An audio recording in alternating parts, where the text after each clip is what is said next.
This meeting is being recorded. Mr. Silhouette over there. How about you put a lamp in front of you? He's in the I window. don't have the setup for the lamp in front of me. We've never actually seen the room from another angle. You've never actually seen his face. There are no other walls. This is a set. Yeah, it's just an open. Yeah, he still lives in North Carolina. Down in Lake Whack-A-Mole. It's just an old Maury Povich set. Mm-hmm.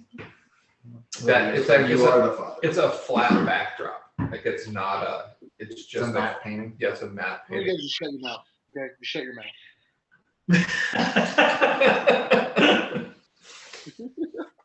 All right. So, on that note, we begin the 100th session. Roses Are Red campaign. See that? As we return to the Roses at the Heron's Eye Observatory, gathering information about the Green Star in the North, which held such a disastrous portent for Yanni and his family. And you realize that it is not a star, it is a celestial event known as the Duskbringer Comet. It has some very peculiar aspects to it that separate it from other comets and other celestial bodies and events. And now you find, according to the astronomers who put time and effort into calculating its trajectory, they believe it will crash into the planet somewhere near the South Pole in about 4 days' time, which puts it about 2 days before this purported end of the Fremont family. But as I had told clarified to Yanni before the rest of you guys and sandwiches arrived, the portent was specifically that when a green star appears in the north, the Fremont Manor has 7 days until Yanni is the last of his line. Okay. Yeah.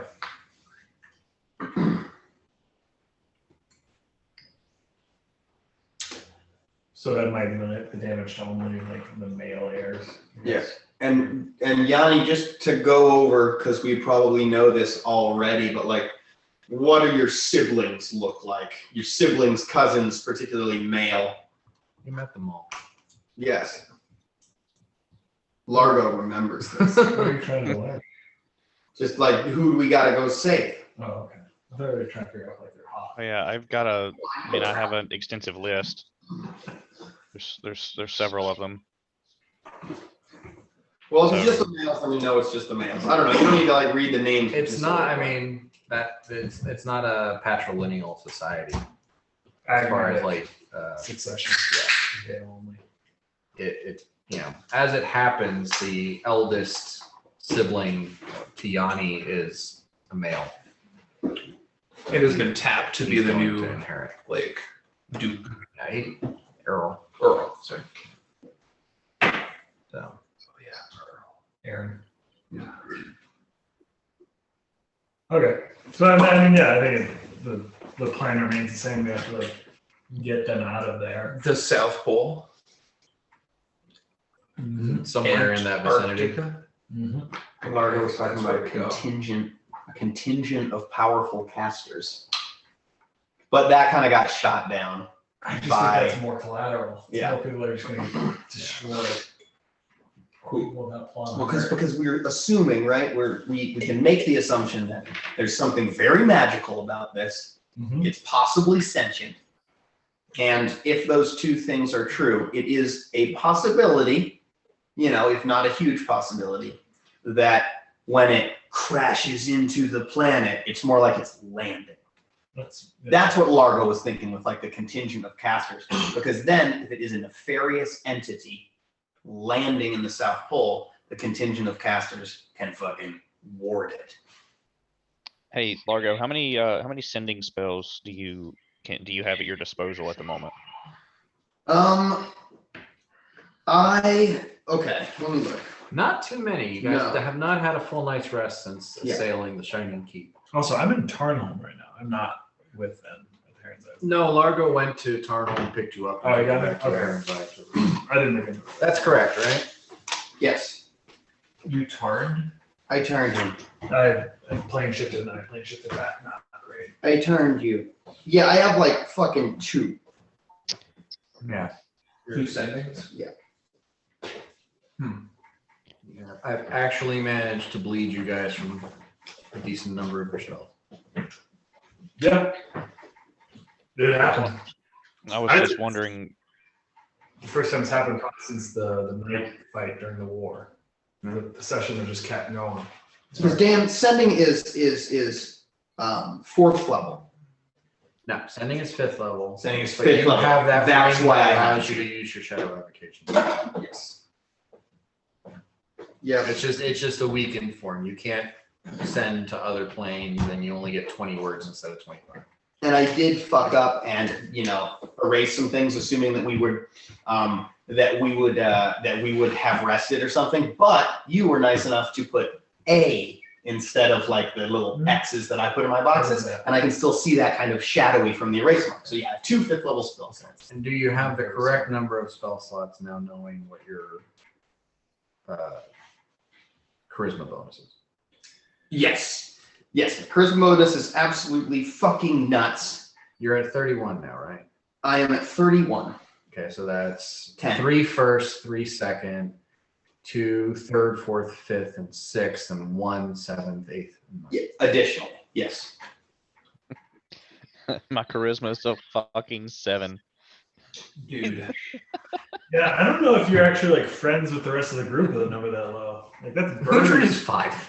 It's 5? What? Uhtred has the personality of a fucking table. But I feel like it works like for Uhtred in particular, it works like a high charisma. His charisma is so low that people are just like, well, okay. Yeah, he comes in like, I cleaved it. So yeah, his He charisma. does not have an impact, so he doesn't have a negative impact. Yeah. It's perfect. Pretty good. Yeah, he's just that guy yelling. Oh. Did we get some sort of loot? Did I get a thing? Like Glenn texted me. There was some definite. Yes, you did get Yeah, something. tell me what I got, what I really got. Yeah, tell me what I got.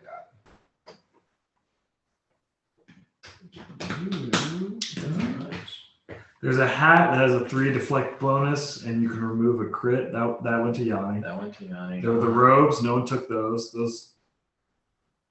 The Tetsubo, the headband, a +2 charisma, the belt of +2, the ring of Did protection. your amulet of natural armor, is that 3? I think I have it. It is, yes. Okay, so then I don't think Bort got any. Yeah, you didn't get in. There's a bunch of like. It's all right. He Not- still is the most wealthy person in the group. We don't know how. He's walking around with that artifact on his hand. Actually, no, I'm sorry. He is 3rd after Uhtred and Yanni. Maybe The cream rises to the top. maybe the most cash wealthy. You have liquidity. I have. Yeah, you guys have all your assets locked up in. It can't be. My assets are all tied up in axes right now. Oh boy, I got a little liquidity.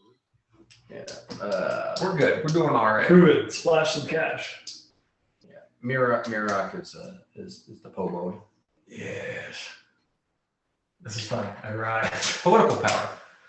Your Yeah, a assets lot are of- all locked up in. Also, I feel like every time I dropped in the bottom, like the next session, it's like, and now we are to riches again. Mhm. It's a spiky, progression. Oh man, now I want to make a spreadsheet. Hey, you. No. Oi! No. Is that my Sammy? I'll share. Just a little bit of a lick of a Sammy. Well, Sammy liquor. Just a Sammy lick. Yeah, we're out, man. Yeah, we got. It's too tempting. I understand. It's a delicious sandwich, Kitty. I want to eat it myself. I can't blame you. I'll just babysit her over here. I even gave them wet food. You just can't help yourself. She's just like, cookie. So what should we, what do you guys think our next order of business is? Dropping off our brain damaged hostage and then alerting the people in the path of the comet? I think if a sending spell now is fine. If Largo's down, like let your family know what we've learned. Yeah. Then I think we rest in the Heron's Eye Observatory tonight. And then tomorrow we return to the House of the Onyx Serpent. I would be excited to do some observations in this observatory. If we're gonna stay here for the night, do you think we can like look at the telescope or whatever they have? They probably won't see you trying to look into the telescope. That's a good point. Yeah. Just sneak up there, just take a quick peek. Sure. Cool. Yeah, I mean, this is. Are we gonna like get in the mansion, or are we gonna like camp out in, like the hallway? Oh, the mansion's already up. Mansion's up. Yeah. I think we invited a couple of the people from the observatory into the tower as well. Yeah, we pressed We the did. game then. The main apprentice and the main observing guy. They didn't want. I was to- wrong about some of my spell slots. Could I borrow a pen? So when you said that, I was like, yeah, I'm pretty sure I did that last time. Like they didn't want to join us. They didn't want to join us, but well, one of these attendants wasn't enthusiastic. The master was less. Then Mirak said, "I hope you don't die wondering if you've ever lived." And then he went in, and then he showed up later. Okay. So I just had a positive Yeah. impact. Good thing to say. Utri ultimate charisma. He said, "You're not gonna want to miss this." Yep. Largo made a bunch of egg-based foods. My egg dice do. Yolk. Do the dice match the eggs? Why yes, Yeah, they do. that's same. Apple chest. Yeah, so I think we do. We rest.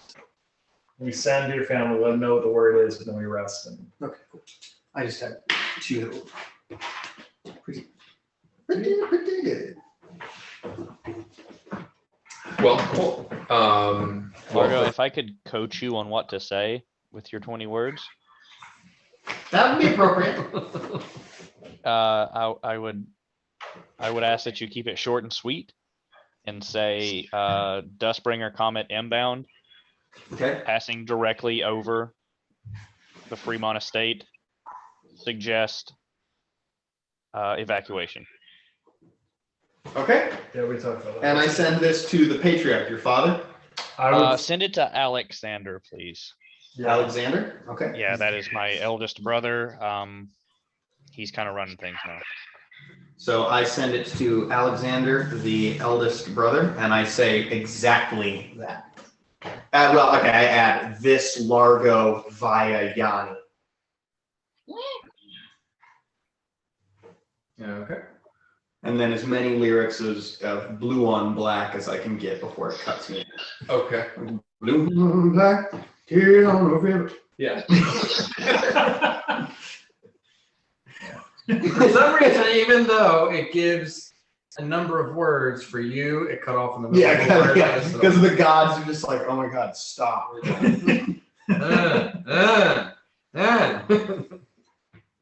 Don't take much.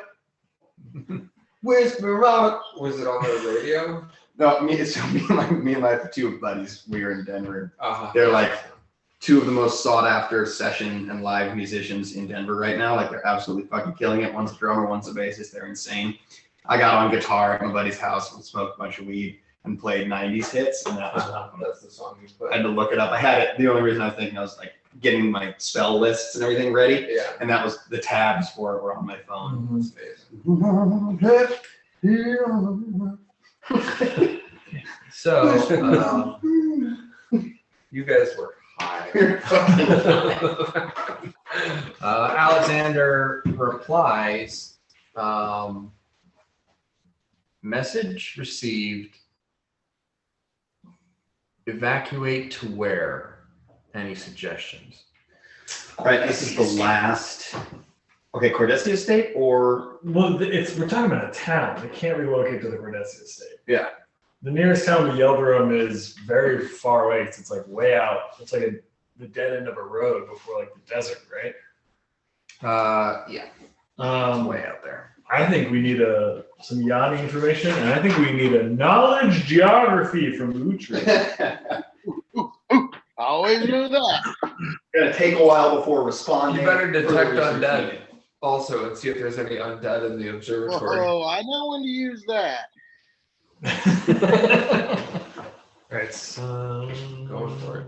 yeah, we're here. Knowledge geography's getting up there, so y'all better be ready for a bigger roll. The closest big city looks like Jimmy Fallon. Oh, that's an 18, baby. That makes it a Plus 10. plus 11. I'm talking Then plus 21. the booze. Oh, that's a 39. Did that again? He's so Can I geographic. retroactively say yes, just because I'm gonna go to sleep anyway. Don't need to spell. Where are we at here? 39? Did you whatever you rolled plus 21? I guess. Yeah. 39. Yeah. You know this area better than I do. The hills. I must have heard tales. He's a Hildorf. He's a map geek. Mm-hmm. Just an uncharismatic map geek. Topography. Mhm. So wait, we Okay, so that's a total of what, Uhtred? Sorry? 39. 39. 11 plus 21. Yeah. Okay. All right, so matching the trajectory information given to you by the astronomers, it does look like the path is basically going to go directly above Yelverum. Actually, let me put it on this side a little bit. So that's Yelverum there. Directly above, looks like it's going to pass really close over Solomon and not far from Cass either.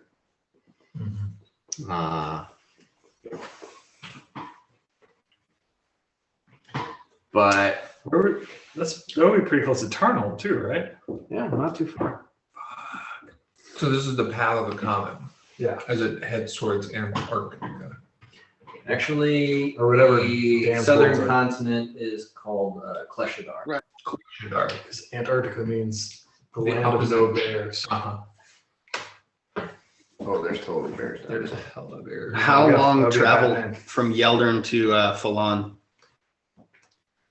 It's just Fallon. Fallon.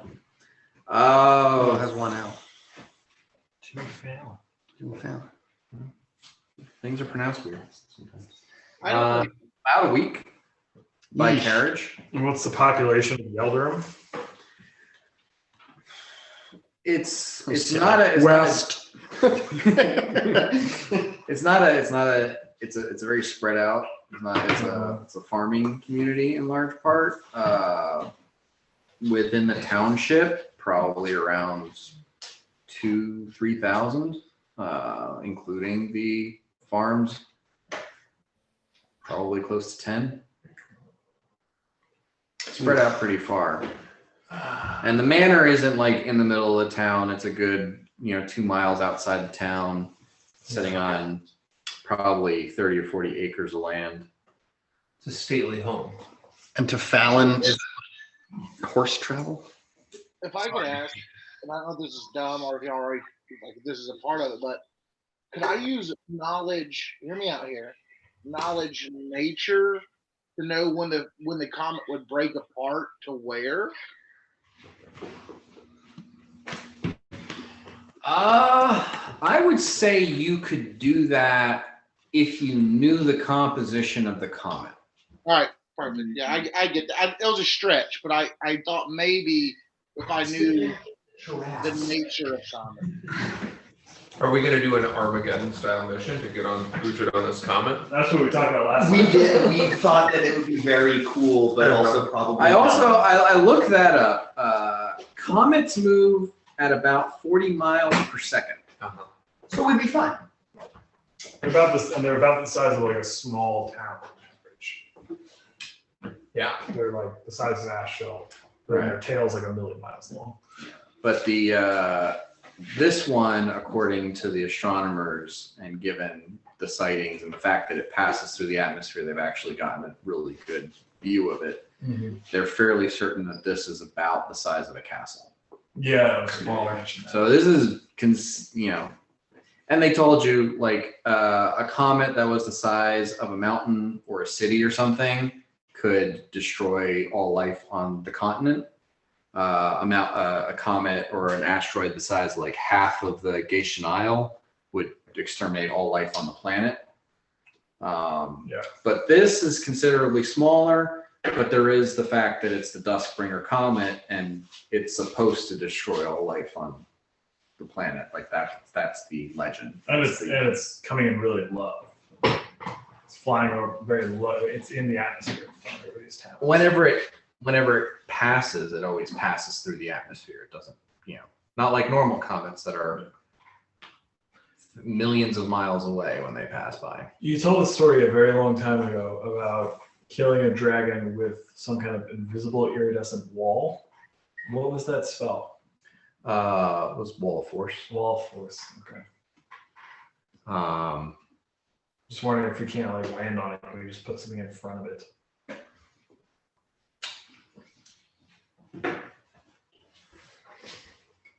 I mean, That's kind of like trying to put a pin needle in front of a bullet.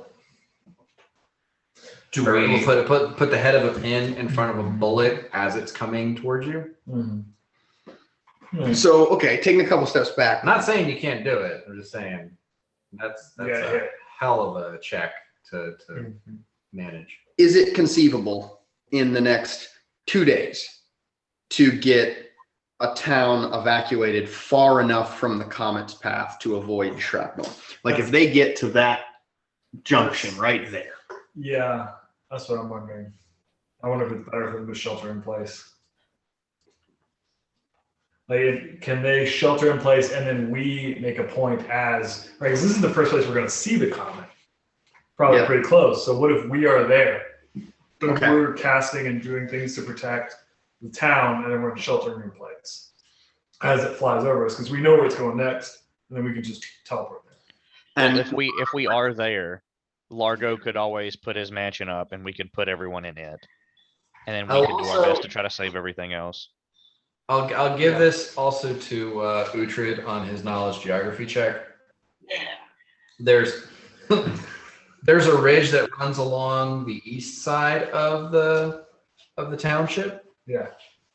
So if there's concern that, like, you know, and especially since the portent specified the manor, like if something's gonna fall and hit the manor, like that it would be like a day's travel to get to the other side of the ridge and then have like a wall of earth between the people and the going to the west, following the road follows along a river.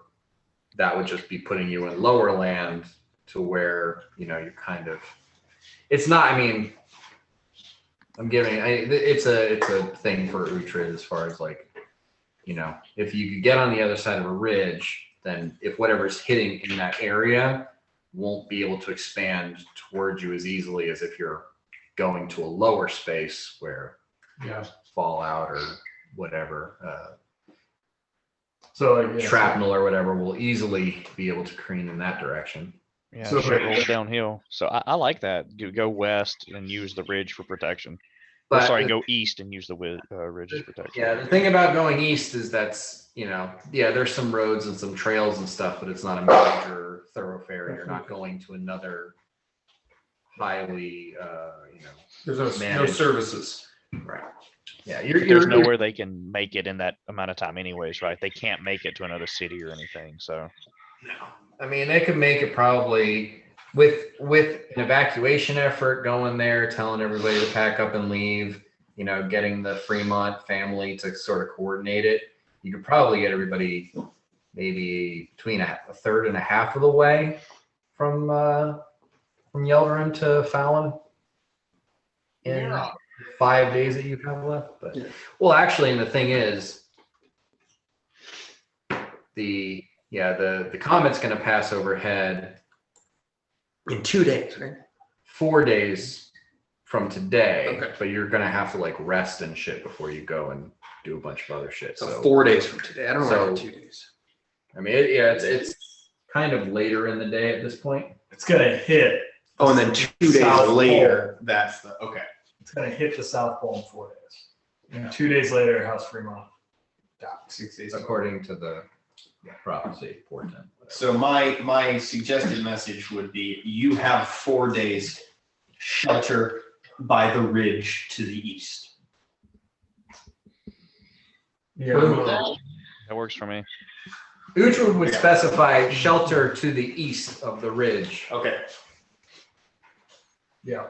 Okay, shelter. Okay, so you have 4 days shelter to the east of the ridge.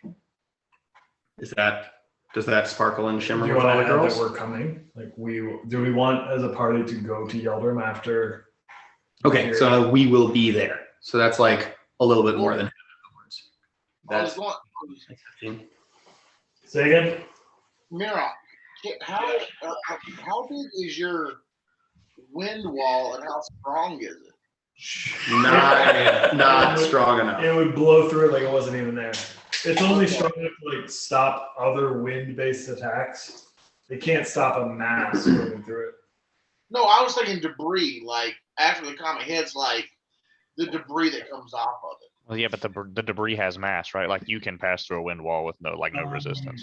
If Well, the it's wind wall will throw small. away, bolts and arrows and stuff like that. So small missiles, it's not going to stop a flying boulder. Yeah.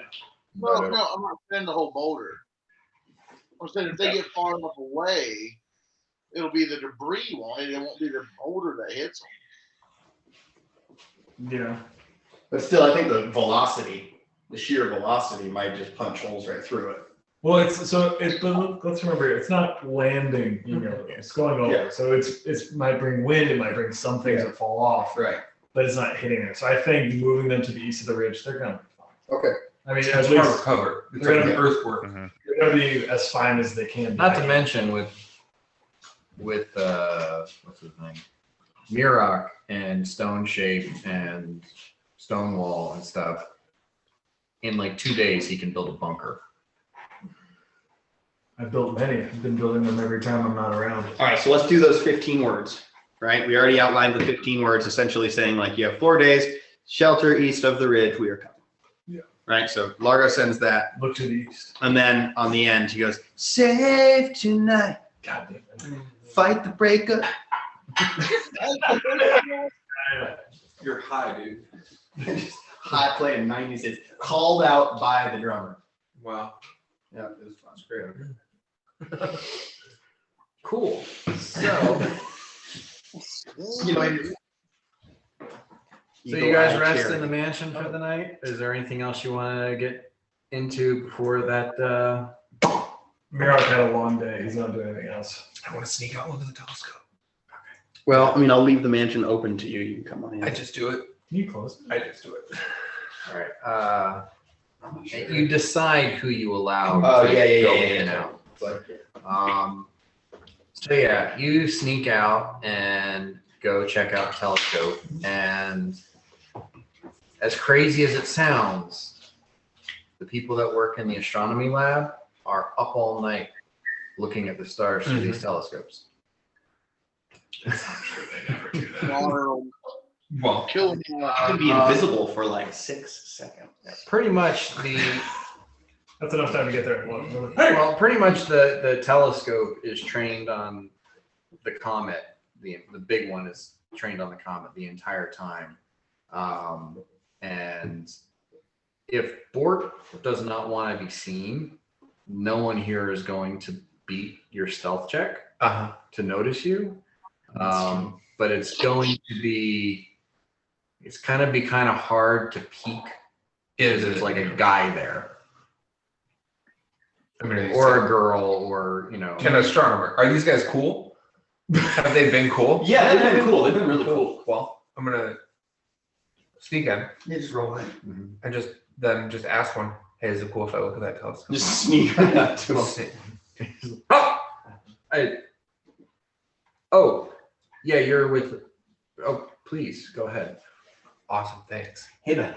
Throw a book of smut at it. I'm out of books of smut Damn. because I left it. We only ever had one. I had one and I burned it. I opened the telescope. That's for her comment. Okay. Give me your perception check.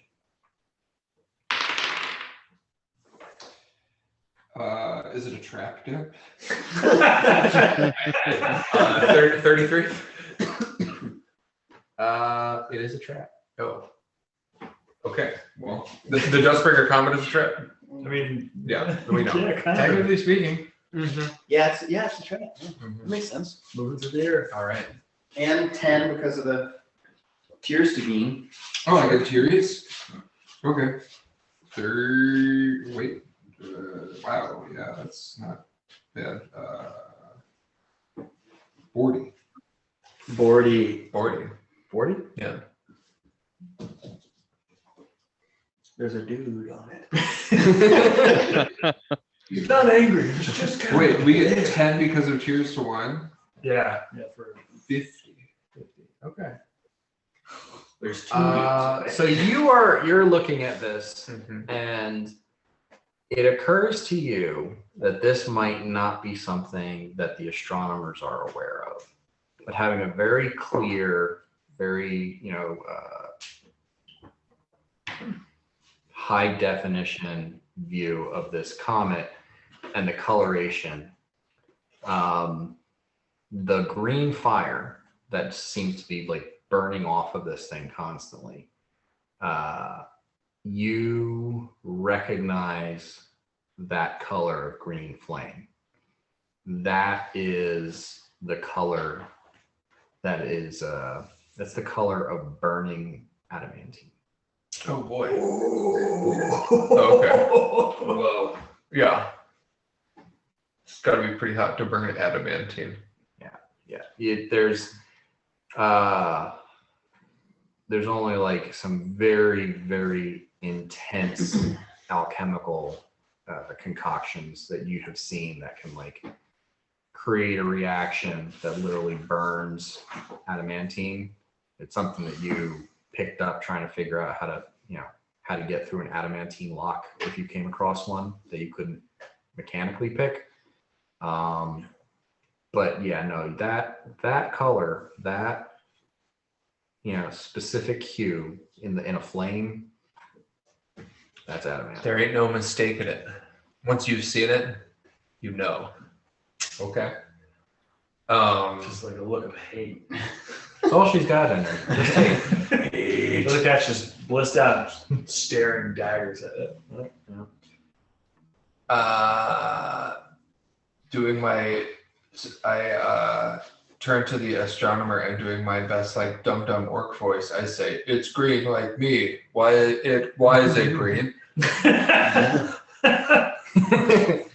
He says, that's a question that we've been asking for millennia. It's there's some theories, but a lot of people think it's some sort of magic attuned to the comet. It might be something that protects it from magic, sent to scry upon it or something like that. There's some people who think that it's that color because of the material that it's made out of. Different metals and rocks burn different colors. But with no one certain, no one knows for sure. Say adamantine. What? Adamantine. I'm gonna save that information for us to tell you guys. Like a Good Will Hunting situation. Just leave it Oh, up. that's adamantine.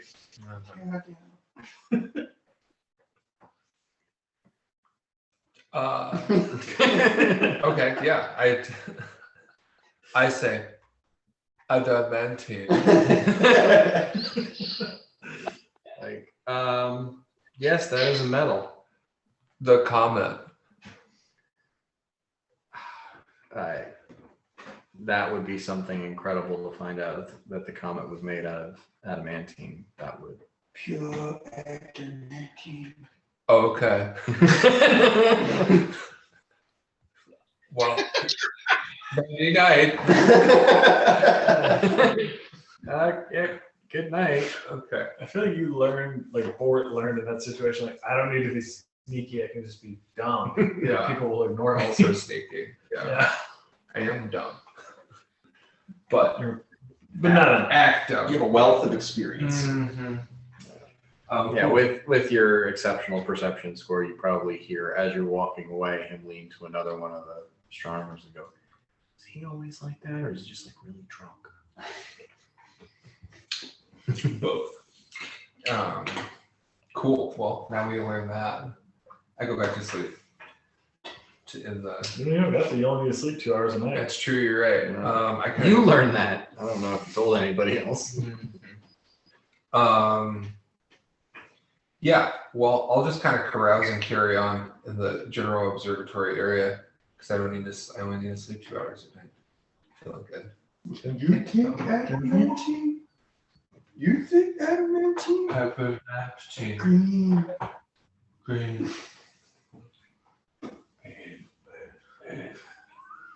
Cool. I do tell the group when we wake up what I saw. Make them do what you will. What did you learn? I'm gonna do a spit take with my orange juice. Okay. Good. And I say, "Sweet Moses, burning adamantine." I mean, Because I'm wearing adamantine. can I also say, like, this is Bort coming to you Sure. with information. I'm sharing. Yeah. I know all of you heard me tell Bort. I don't, like part of me is like, are you all just gonna trust Bort? I'm sharing. Yeah. I would, yeah. I mean, Hey, you guys, I went out on a secret clandestine mission last night and snuck into the observation room and totally hoodwinked the scientists or whatever these jerks are. And I looked at the comet and I have illegal inside information that I worked very hard to obtain. I think the comet's made of burning adamantine. one of the best would be to try to confirm that with the head astronomer. I still think Did you give them a good throttling? I just snuck in, nobody saw me. Best in the biz, baby. Still got it. After all these years. All these years. it's True. Yeah, Mirok's just shook about the idea of adamantine being on fire. I mean, I think we do what Largo said and just run it by the head astronomer. Do we know anybody who's better at metal? Okay, so I as a player have an idea Go on. about what a burning core of adamantine might do to the planet. And can I roll a knowledge nature or a knowledge arcana? I mean, this would kind of fall more under physics, Yeah. and I would say that would be engineering. Okay, so I'll just roll a naked intelligence to see if I think it'll like blast through the fucking middle of the planet. Nude. Well, 15. I can do an engineering check as well. Ooh, yeah. Engineering, yeah. I mean, he would state I wouldn't trust it. Marok, can I have some tears to wine, please, before I do this? Yeah, I do my morning spells. So Tears to Wine's active. I'll mark that off. Okay. Schwizzy. Okay.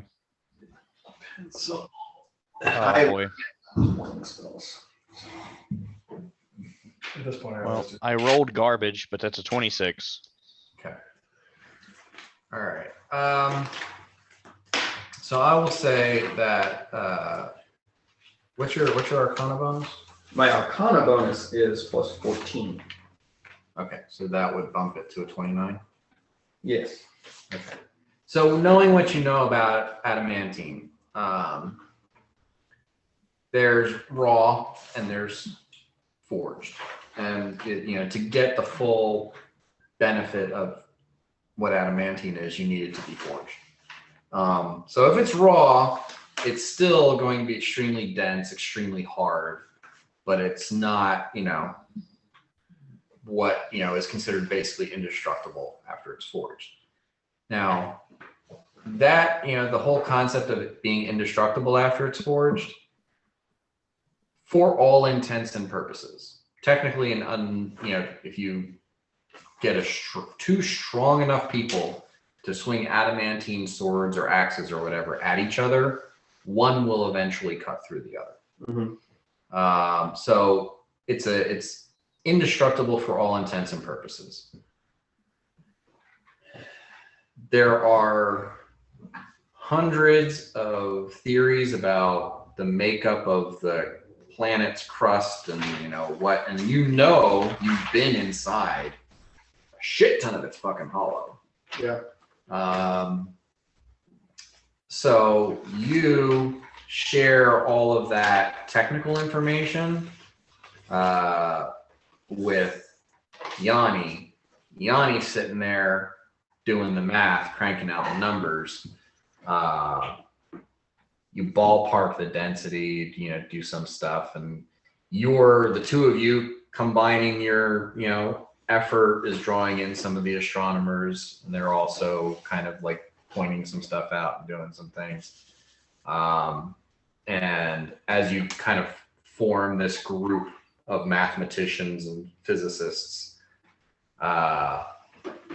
you do get the impression that, it's closer to like a tungsten rod being dropped from orbit, Mm-hmm. Causing like a nuclear explosion effectively, Mm-hmm. or a nuclear sized explosion, than just, if it was a regular rock. Yeah. So if it's like a solid, even raw form of adamantine, the impact of it will be considerably larger than granite, or most comets are made out of some maybe ferrous material, lots of ice.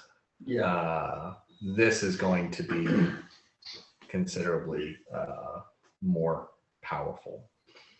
Still probably not like a planet killer or maybe even a continent destroyer, but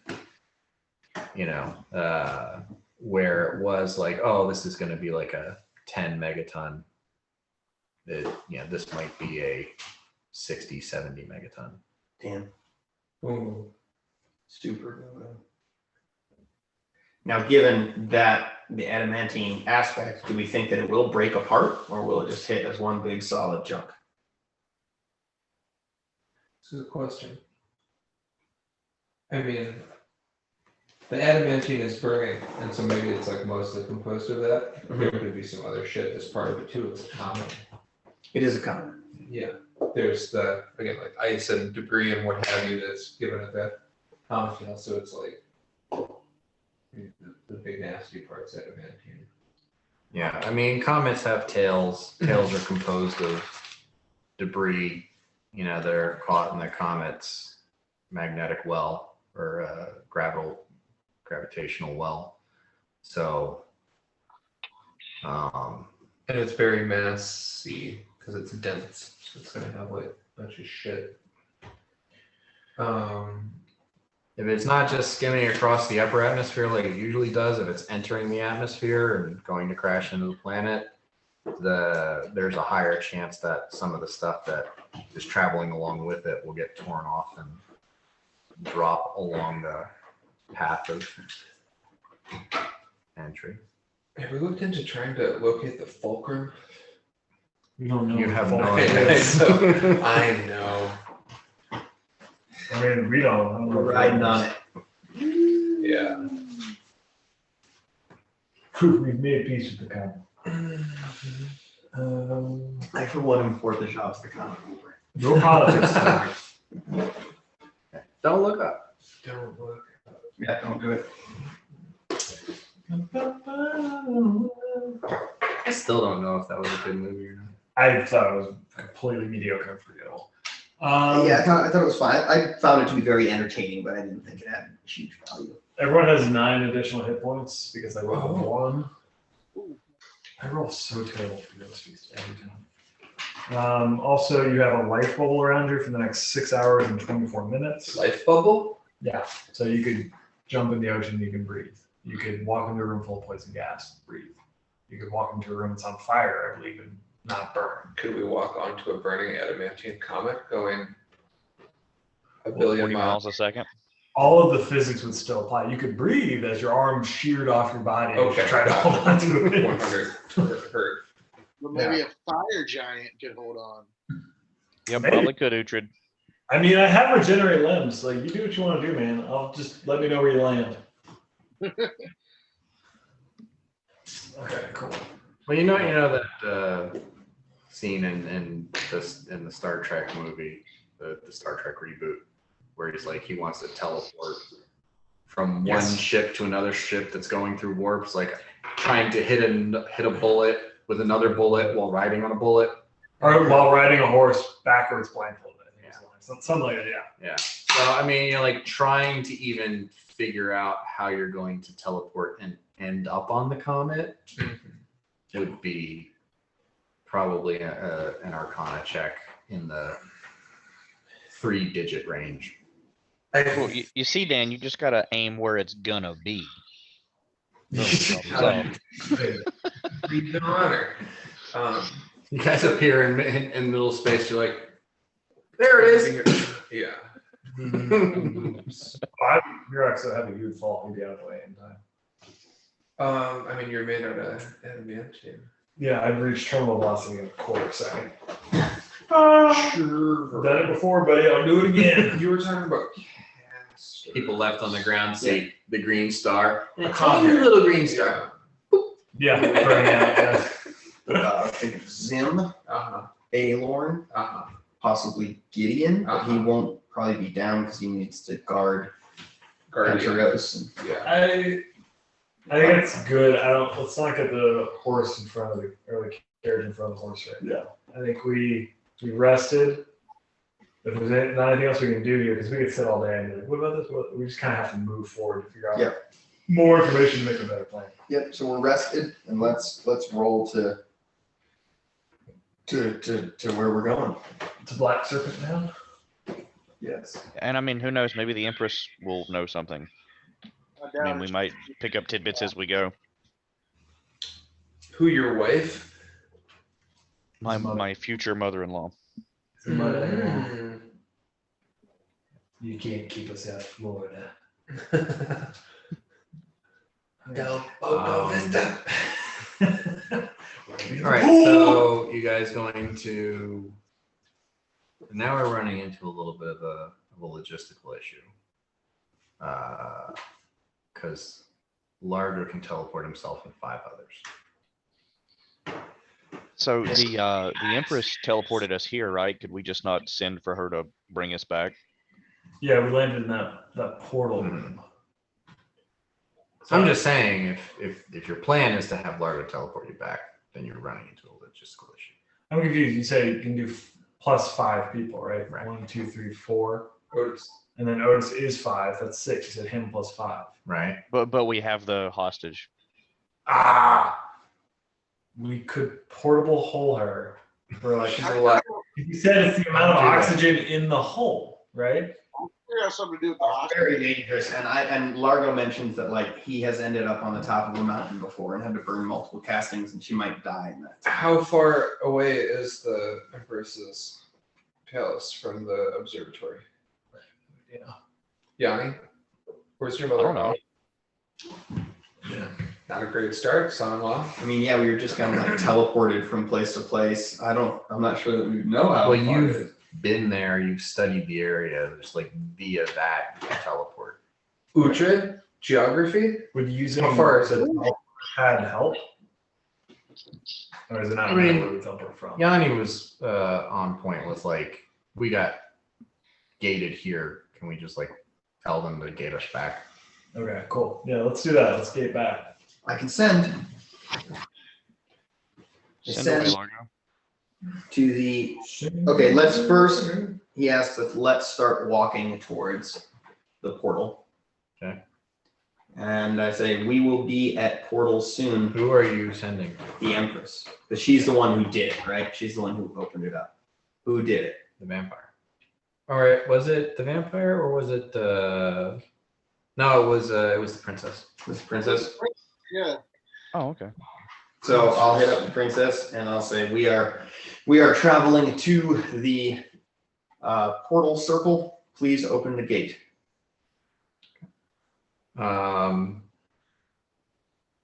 She says, I will open the gate in 5 minutes. It only lasts for about 30 seconds, so make sure you're ready. Okay, are we within reason? Like, are we 5 minutes away? Yeah. That's right. I don't know. I mean, yeah, we Because we're you were just at leaving the Heron's Eye we are not. Observatory, and that was, A carriage ride. carrot ride. Well, I can burn another sending spell, Yeah. or we can assume some logistical things, but I guess I'll burn another sending spell and be like, hold off, please, and then burn another one and be like, okay, now we're ready. And then I'll want to take another nap. I mean, you could do that, or like with Largo, know what a gate spell is. Like, can you know to wait until we're like? I I think you would like pop it, to, like, the yeah, second okay. one. Well, yeah, Yeah. I won't penalize you too much for not visualizing properly. So yeah, you send that when you are in the Shining Keep heading to the teleport. Here we go. And yeah, you get there, you gotta wait like another 3.5 minutes, and then the circle opens up. Princess's name is Suki? Yumi. Yumi. Suki is your sister. Yeah. All right, and as we kind of start to, see that it's open, I cast telepathic bond on us. Is Uhtred carrying Suki? I fucking Sure. hope so. Yeah. He's the only one who could. So yeah, I I'm mean, telepathic bond. She's Hold on. pretty docile. Like, Yeah. she doesn't like you, and she's like grunts and sneers, but you guys like have her tied at the wrists, just drag her along with you. Did you do something to her that like made her? Yeah, she has a 1 intelligence. Yeah. And a 1 Feeble mind. You feel okay. We feeble-minded her forever. You're the only one that you know of that is living right now that could make her better. Yeah. True. Rosemary Kennedy, man. Yeah. All right, so you pass through the portal. You end up in that war room where you did your initial planning before being gated to the Shining Keep. Mm-hmm. And in there, you see the princess and her retainer of a couple of guards, waiting for you as you step through the gate.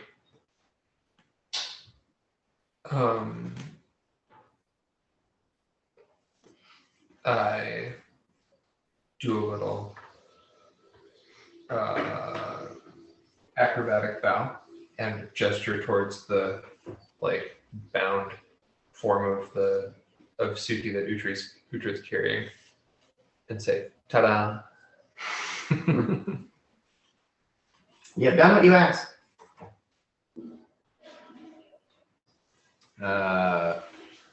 Yumi walks up to Suki and grabs her by the chin, kind of stares directly into her face, and Yumi just kind of squirms and sneers and says, "I'm surprised she's not gagged and that she doesn't have more to say." We made her mind practically unusable. She is no more than an infant. What's it you're dealing with? Oh, just explaining to Yumi the princess, right? That How did she come to be in this condition? I made it. Little. That's true. Yeah, you did do it. You made it so? Mhm. You made her feeble-minded. Yeah. She looks at Yumi and she looks back at you and she says, So Suki, right? Yumi is the princess. Yumi. Okay. And then Suki is the, Right. just so that I'm not. Captive. Yeah, Yumi looks at Suki and then looks back at you and says, that's a talent that this house might have use for. And she takes the rope from whoever's got it and says, I think an audience with my mother is appropriate. If you'll follow me. And she pulls Suki along with the guards kind of in tow. And you guys walk into, out of the war room into the throne room, but instead of like to the throne and all the other pomp and circumstance, she like leads you back into a corridor. There's a couple of turns, and then you come into a more intimate space, and the Empress is there without like the massive headdress, and like she's wearing a very nice kimono. She's, the last time you saw her, you were still like Mirok still hasn't seen her because you were 60, 70 feet away. Oh, you're pretty. Pretty. But yeah, she's a woman in her mid to late 50s who is, very attractive, but not as attractive as she probably was in her younger days. You see the family resemblance with Yumi, who is maybe not quite as stone cold killer as her mother was in her heyday, but is but yeah, they're both very attractive. Helen And Mirren and Jennifer Lawrence. Oh no, what's it? Susan Sarandon and her daughter. yeah, Sorry. I'm not gonna remember that.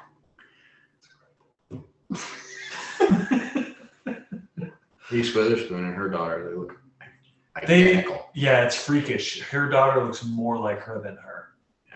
Like if you look at her really hard, you can kind of see Ryan Felipe in some of the features, but yeah, no, It's they weird. are.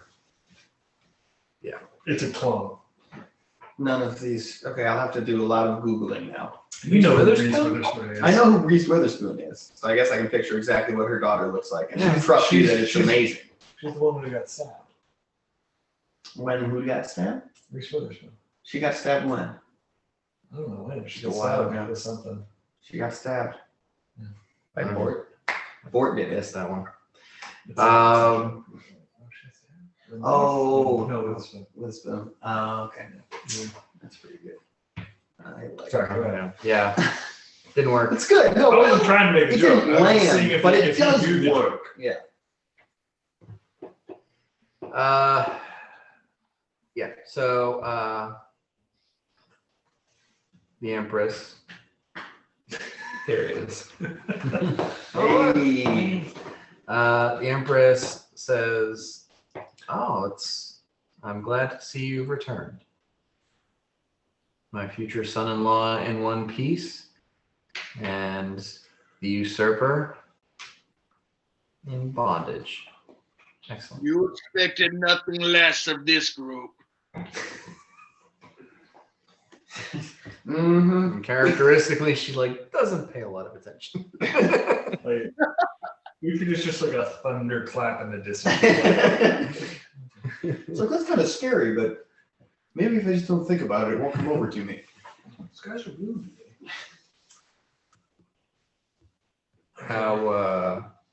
How did everything go? Are you on good terms with the daimyo? I think Yanni. Yanni, yeah. Yeah, defer to Yanni. The daimyo allowed us entry into the observatory. Upon closer inspection of the green star, we determined it's the Dustbringer comet, and it appears to be headed for landfall around the South Pole. The Dustbringer comet is going to land. We believe so.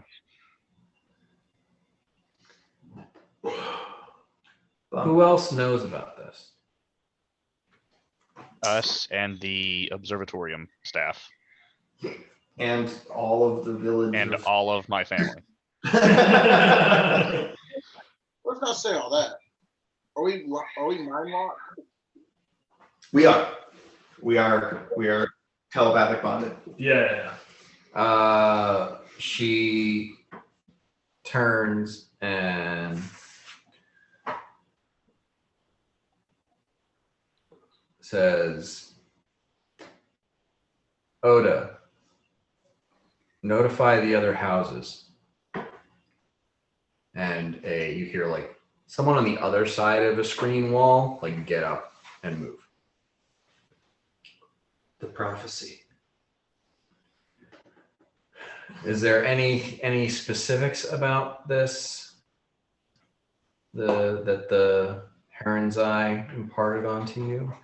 I know the legend, I know the prophecy, but the entirety of that comment is shrouded in mystery. Thanks to Bort's close eye, we believe it could be made of adamantine. Mirak turns up. It's also quite small, the size of a castle.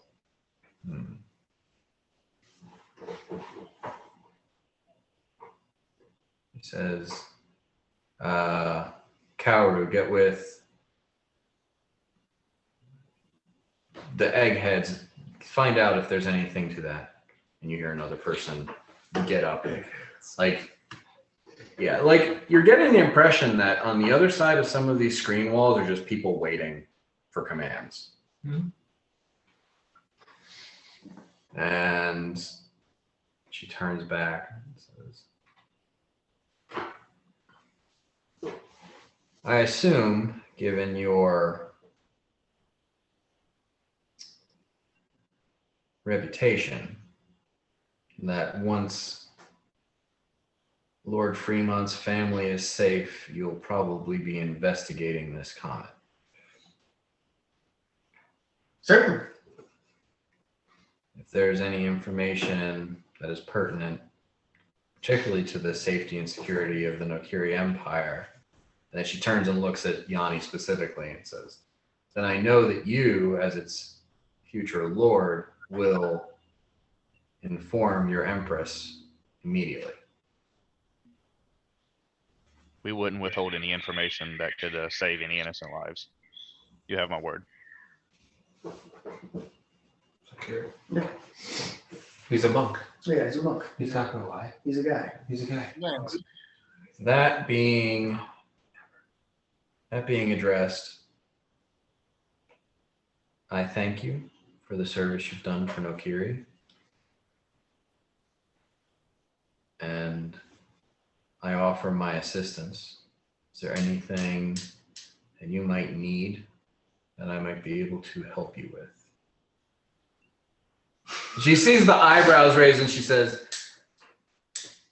help, not gift with limitless abandon. Oh, There is one thing I think the party would ask of you, but maybe now is not the best time to discuss it. There's no time like the present, Yanni. Say what's on your mind. Does the board say that? Yeah.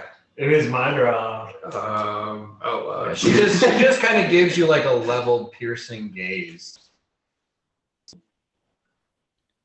Does anyone know, just Jake speaking here, the name of the gnomish assassin? Because I don't remember it. I want to say it's quack quack. quack quack. Yes, definitely quack quack. Inuwani. Inuwani. We have a collective interest in Inuwani. And her powers to help us with the comet. just a hat. I myself have a vested interest in Inuwani and her powers to assist my house. Would you rather live? And she looks over at Largo for like a second and then looks back to Yanni and says, I understand that some of you might have a personal interest or enmity towards her, but she was acting on your fiance's orders. She did not do what she did of her own accord. Ew. Let's kill this bitch. I don't have anything else to say about it. I look at Largo. Mirak does add, he's like, I have no personal interest in this. I understand a tool is a tool. My interests are of the faith for an undead creature in this world that brings death. We are requesting that you trade this very lethal sharp knife and instrument of your empire for 5 much more lethal and useful tools that you could call upon. See, Miron, that's what I'm talking about. That's what I'm talking about. I have higher charisma than Jake. Very Nice. much so. Yeah, I'm Nice. sorry. Rocking a 7. Both in the game and real life.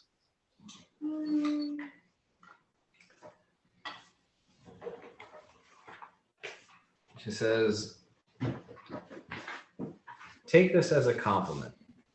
I don't think that you 5 have the stomach for the work that she does. It just makes me hate her more. Because that's horrible.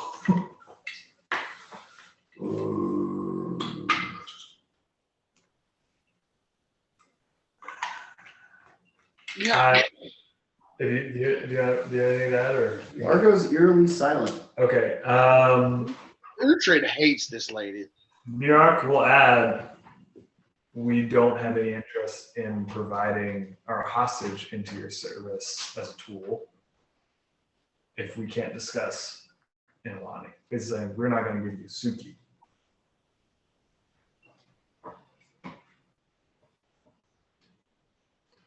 We need Obi-Wan Kenobi right now. I say that every day, Glenn, just unrelated to that. Help me, Obi-Wan Kenobi. You're my only hope. Yeah. He's the negotiator. Ah, the negotiator.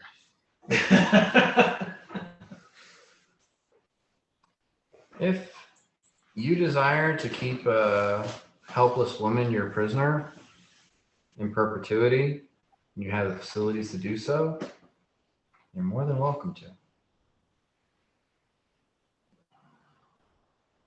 She's not helpless. It's just a status that she's in right now. Let me know if you want me to roll like a bluff or diplomacy at any point. Because Mirak is aware, he's like, I could just let her go. Make her better and let her go. Yeah. Yeah, she's not going to be pissed off at the Empress. She's not. She unseated one of her houses before, not being pissed off at the Empress. Right. Pretty pissed off at us too. But we're I like, think we could take her. yeah. We're just some guys though. Mirak's trying to like convey to her like this is a request that will go a long way with the party. It's almost like can I talk out of out of character? Like it's almost like we're like saying like give us this gnome for the greater good. Like the dusk, the comet's coming. We're asking for this one thing that tried to kill someone in our party. I agree with that.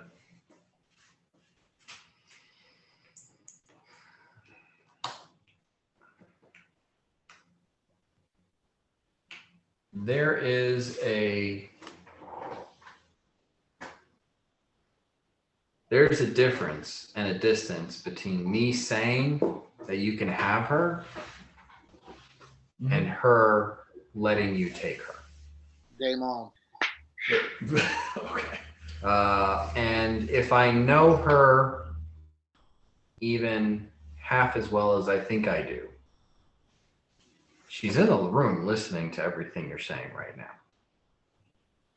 And then you hear a giggle. Sure. Fair.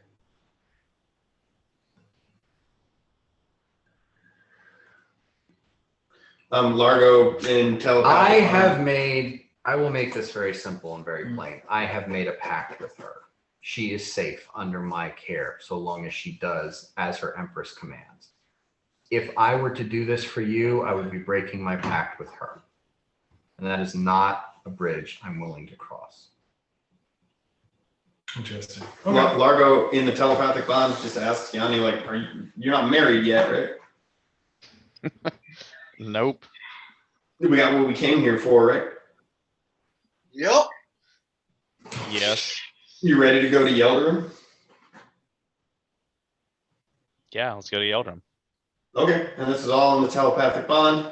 And I just go like, you guys ready? Yeah, Sure. I reach out. Let's blink to Yeldrum. Okay. I shuffle my heavy body over there. Yeah, 33. I think that takes me there all right. Okay. Yeah, you all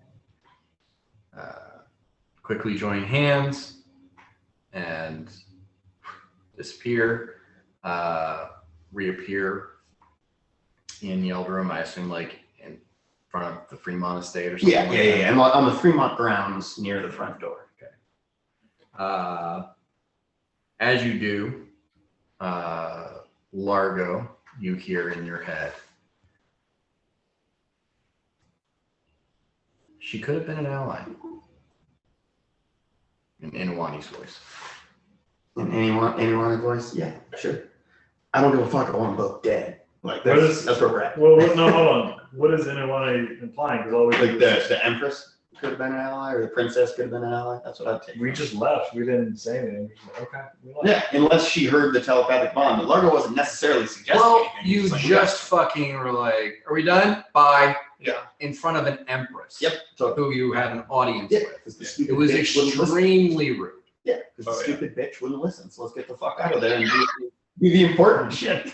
Does that? Yeah. I mean, She's a figurehead. and would even Whatever. something that minor or major impact, like, oh, she wants to marry her son off to the stud? Like, do we get the sense like, oh, politically, like now Yanni doesn't have that option? Or is it just like, oh, now it's an even colder relationship? I mean, Largo's just done. She- He's like clenching it on no, his she machine. she just said she could have been an ally. There's, whatever is implied or conveyed via that is implied or conveyed via that. Ultimately, she's evil. The Empress is an evil entity. 100%. She enlists a vampire to do dirty work, right? So as far as what we know about morality, I mean, our actual legal obligation or noble obligation is to Penteros and the Antolan Empire. They wouldn't do that shit. So we can assume that if Nokiri is keeping evil entities to do evil work, then they're also evil. Well, also they did a coup d'etat.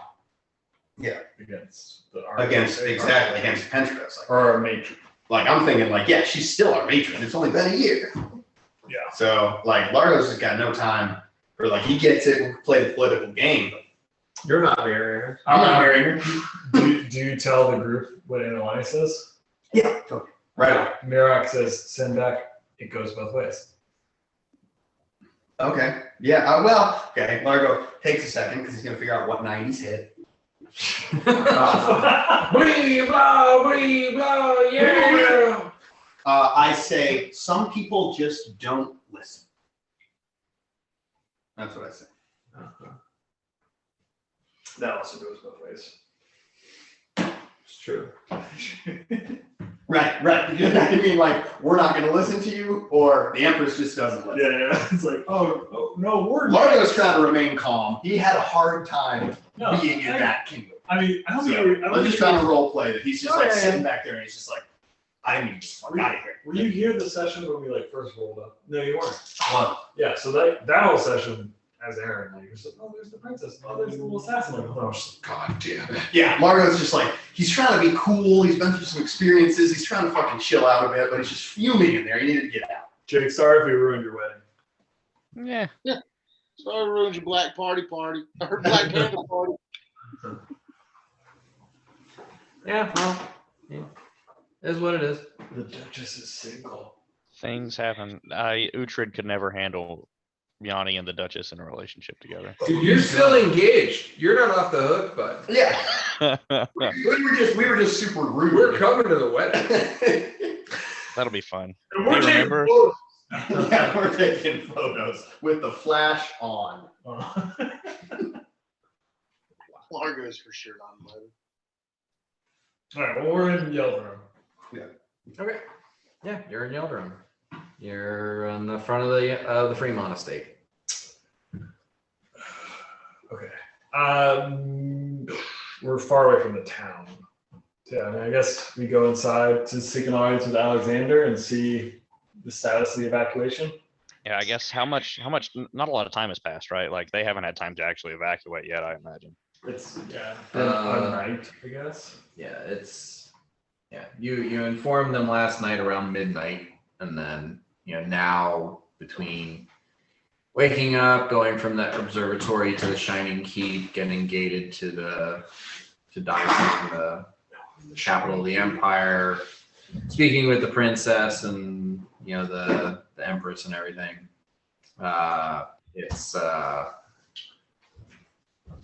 It's probably around 9 or 10 o'clock in the morning. If you're moving quick. Okay, cool. So yeah, I guess just try to find the family. Okay. Largo's just wishing he took greater false vision as he's trotting up to the door. It's fine. Maybe he's scrying. You're the most powerful gnome sorcerer on the planet, probably. Well, the most powerful gnome sorcerer on the planet can still get ganked when he's sleeping. You make your tower inside me. Yeah. You Well, then I stick a can cast finger false up vision my, on the up tower. my bottom, and you crawl into my keystrokes. And the whole tower's in there. We need to, Largo like tugs you and he goes, we need to make that slime. Slick. No Right. silk. So you go inside, and the first person you run into is your mother, Yanni, and she says your father, Alexander, Jalasco have all gone into town and are organizing the evacuation efforts. The rest of your family is like some are helping with the evacuation, some are preparing stuff at the manor to, packing it up on carriage, and so like there's a lot of activity out in the stables. There's one of your sisters is like watching all the kids and keeping them occupied, trying to keep them from getting scared. But there's a lot of activity. Everything is being prepared, and your father and your two older brothers are in town trying to get shit done. Okay. There was a couple other cities, right, where the path was going to come near. I've forgotten those, but I think the last we had talked, it was Largo was going to send to those places as well. Recommend evacuation. Yep. So it'd be Solomon and Cass. And well, Tarnum. Cass is probably okay. I mean, right? I think the message to Solomon is like, watch the fuck out. It's coming. I think for Kyla, it's going to be near. Yeah. Maybe have people stay away from windows and doors. Okay. Shelter in place. Cass is just, hey, if you have guards on the watchtowers above ground, maybe pull them back, because it's underground. So that's 3 sending spells. Well, and then Tarnholm. Tarnholm. Unless you like, because Tarnholm is under the Duchy of Kyla, right? Or no, it's Penrose. Penrose. So maybe, yeah, that would still be a third one. So yeah, you So send to Count Wynn. Okay. Yeah, I don't know. Maybe the people take shelter in the mine. That could spell disaster. They can't get to any of the bad parts of the mine. Have Dakuta, no matter what, have Dakuta come with. That's why I kind of want to send to Dakuta. He doesn't have, You should, like, you should send a count. He's a little petulant. Yeah, okay. He's a teenager. Yeah. All right, so That count wears a when. mask. Count when. Development wise, he's older than you. Development wise, yes, but he's a teenager, a human teenager that wears a mask all day. He's got the dragon mask. Like him just being like, "There's a comet." People are like, "Okay." All right. He's a half elf and he's like 38. Is he? I thought he was like 18. All right. Well, in any case, send a count when. He's the Lord of the Land. Yeah. Okay. Count when, and then obviously, Okay. Volsaren, Archmage Volsaren, and then in Kyla, who should I send to in Kyla? Gavrik. Yeah. And then okay, and it'll be okay. I'll have to divide it up, and then in Cass, I should send to your dad, No, Dane Scale Reaver. Dane Scale Reaver.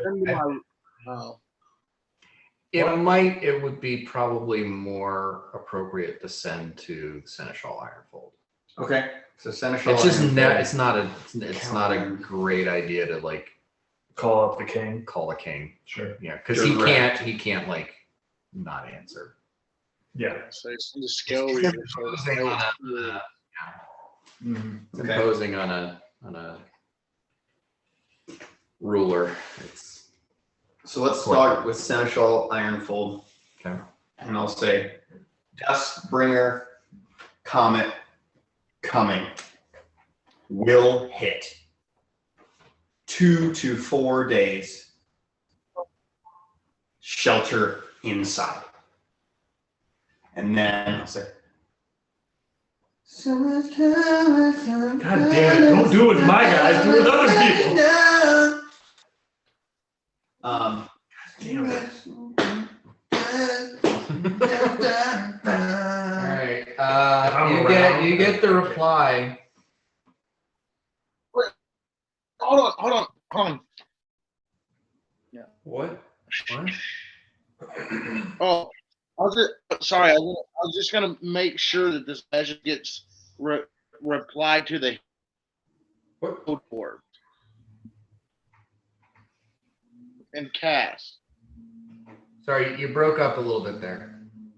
he's just always on like 4G. Yeah, my internet sucks right now. Turn off your video. That might help. I was Do you have unlimited data? just make sure that Wow. Glenn, turn off your video.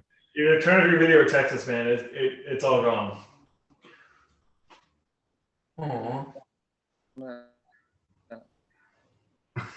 Oh no. Jake, can you hear him? It was just like a little bit of intermittent. Hear me now? Hey, there we go. All right, so try again. Can you hear me? Man, Go and we'll see.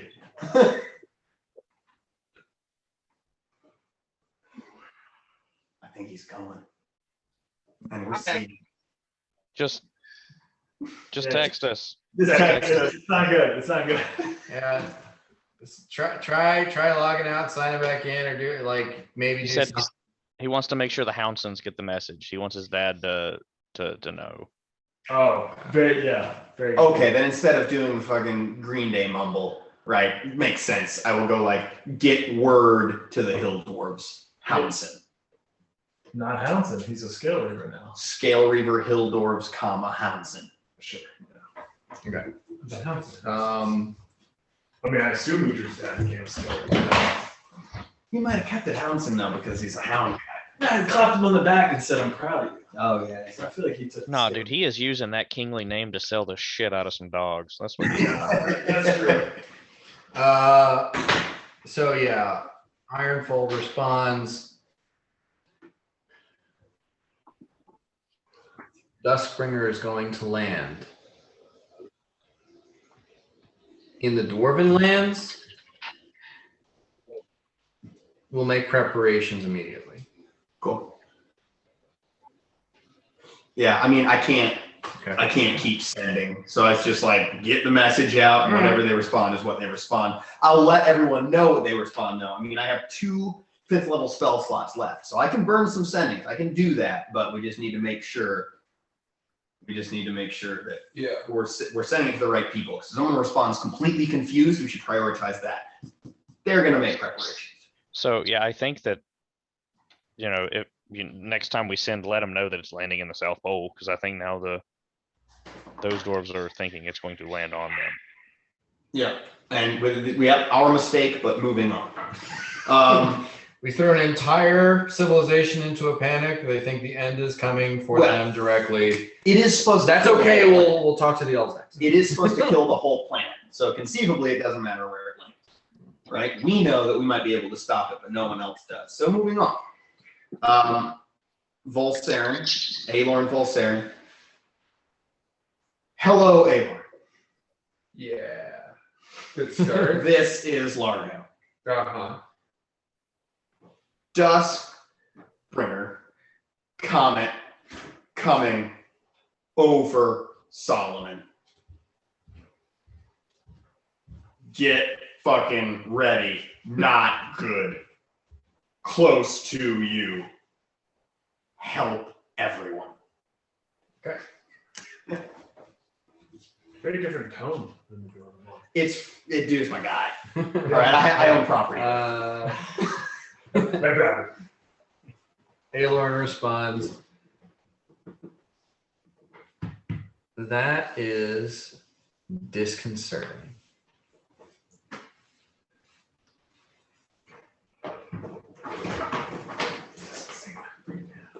And he says,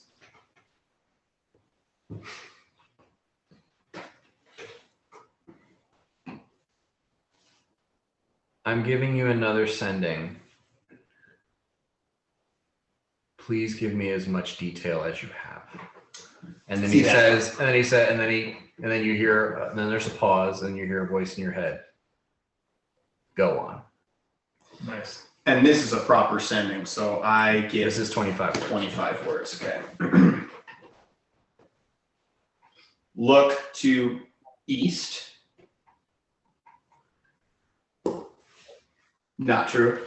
North. Right north, because somewhere we got confused. Okay, look to north. Wasn't it east? Look north. Green star in the north. Green star in the north. The east is where the Fremont people the people of Yildirim are evacuating to the east side of the ridge. You just keep on thinking Lord of the Rings. Yeah, makes sense. I'm me. All right, look to north. Green star. Definitely Duskbringer. Probably adamantine. Probably burning adamantine. Can I have it? Sure. Green flame, adamantine, castle size. I mean, I've got 15 words. You got that much left? Yeah. Then yeah, I'm sorry. Castle size. South Pole destination. Okay, that's 15 total. Mm-hmm. All right, let's think. So 10 more words of detail. I mean, Largo's ready. We are Yeldarim.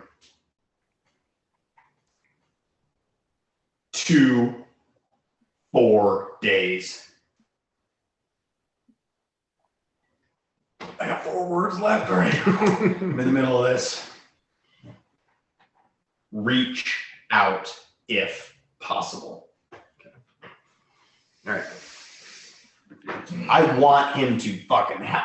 Yeah, that's what I'm if thinking. anyone has the knowledge to, I think he's being followed around by like an avatar of Mosin. Yeah. Probably him. He's a little chaos maker. You get another sending spell, and it starts. Okay. Lower your defenses. Allow me to see where you are. We have to kill him. It's the only answer. Okay. He's clearly an assassin. So I lower false vision Okay. and I go, okay, but don't tell Nokiri. Things didn't go well. by the way, if you have any negotiation skill or tactic, I need a lot that. All right. So you kind of relax your, defenses. You get this, feeling that somebody's watching you, and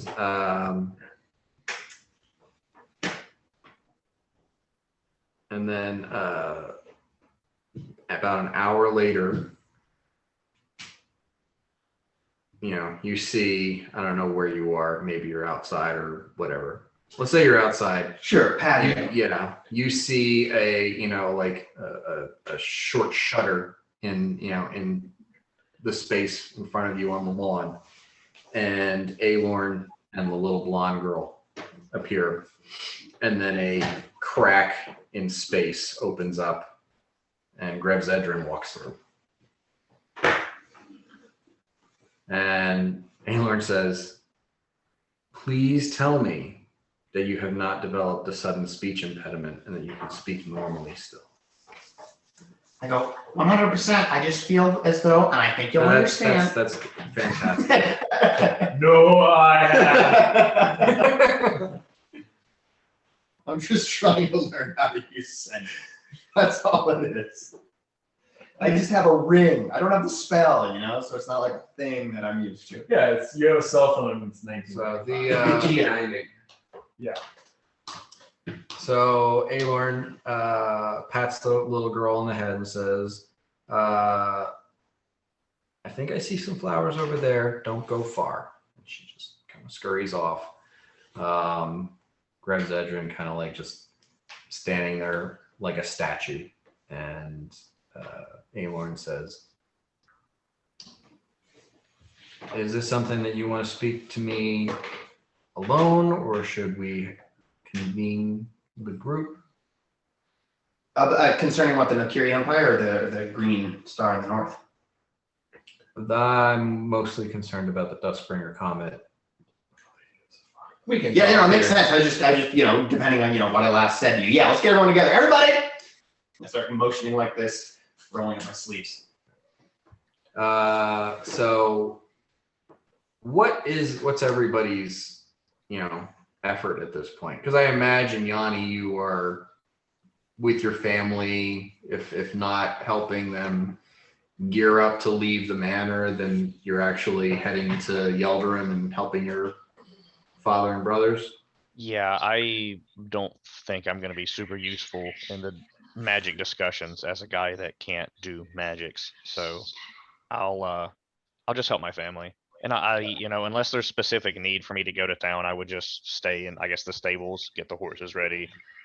Right. Well, you've got the telepathic connection. So I guess Largo touches base with you and you say something to that effect. You've evacuated the family. You're in town helping the. Who is going to want to speak to Alorn? Yeah, I announced that he's here. Bort has, when Yanni's family all left, Bort has appropriated some of the good cognac from the parlor and has been just playing croquet on the lawn with himself while you guys are doing this. So I'm there, but I'm sort of soused and have a mallet in one hand and sort of tapping balls around. Yeah. That little girl wants to play some croquet. She picks her daisies. Okay, so you're like hanging. you're in eye shot, but you're not trying to come over. So I guess it's just me and Alorn. I'm a split decision. Oh fuck. Uhtred, you Can there? hear me? Yes. Okay. Yeah, I'm done. I'll be honest, I kind of jacked some of the cognac too. Who are we? You know all about the geography. You should be there, dude. But yeah, right. I was going to say, but I would like to be a part of the conversation, but I definitely wanted some of the booze. So Uhtred's got one of his trusty steins that's filled with cognac. Jesus. Yes, thank you. Come over and join the conversation. I want to be present for Edward, but this girl is weird. and she's away from him right now. I think it's the first time that's been an option, so I kind of want to go talk to her. Okay. So Mirak hangs out with Cognac Croquet Board. Uhtred and Largo talking to the once the most powerful person we've ever known. Uhtred's one of the most smartest people we've ever known. That's true. So it True. checks out. It's true. All right, so we just get together and Largo says, as silly as this may seem, lead the conversation. Ask us questions. What do you think? You were probably here the last time it arrived, as I was. So He says, so as I understand it, it's going to make landfall, and you said near the South Pole, near the South Pole. but it's going to pass over Solomon. Yes. And he thinks for a moment, he says, so then it'll pass directly over here. Yeah. Which would explain the hubbub. And Cass, Kyla, quite close to Tarnholm. Yep. He looks over at, yeah, I'm aware. at Mirak, and that is a matter for concern. Is there?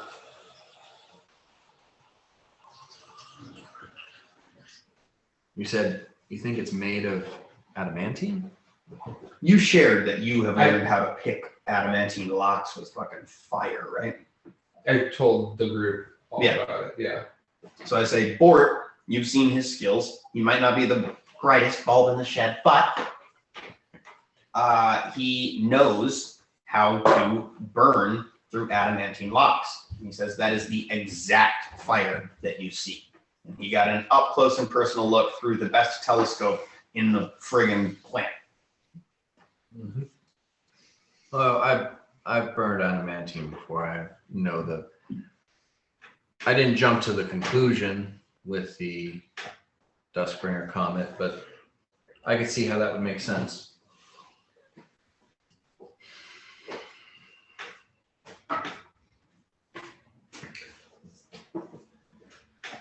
I suppose we can make some preparations in Solomon. If there's any cast off from it entering the atmosphere, might need to be worried about fires in the Elvenwood.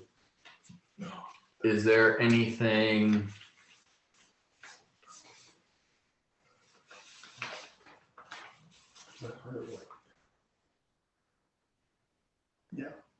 Is there anything you know about this comet that is new?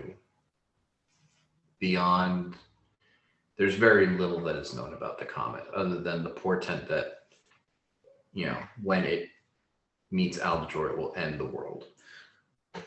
It, as I'm sure you saw the last time, it paused in the air and abruptly changed direction, and now it's back early. That is not new information, correct? No, that is correct. As it happened, I didn't see the event myself. It was a very dark day. Oh, he was fucking there or something. Was A very dark day. Was he at looks the down and ball? takes a drink. Was he at the thing that we He's killed probably everyone? at the fucking thing. Oh, Jesus. But He wasn't there, but his granddaughter was. mm-hmm. Oh, Yeah, Volsaren, yeah. Man. May I ask? the queen? No, she was the fucking Payana worshiper, I think. She was the head of the church. Yeah. Oh, Christ. No, that wasn't us. Whatever. Yeah. Yeah, I know, but like, Eric feels I say the You guys were an evil campaign. yeah, I was pursuing people's skin. the orbit can only be explained by magic. No, I am very well aware of the Okay. particulars of the comet, I've seen it pass 3 times. Yeah. May I ask? I think it's the prophecy is know about the. It's specifically I know what academics know. Oh, I'm gonna say something funny then. I'm gonna say, oh, okay, well, a prophet, an avatar of baby, told us that when we see a green star in the north, 7 days hence, the Yanni will be the only remaining heir to his family.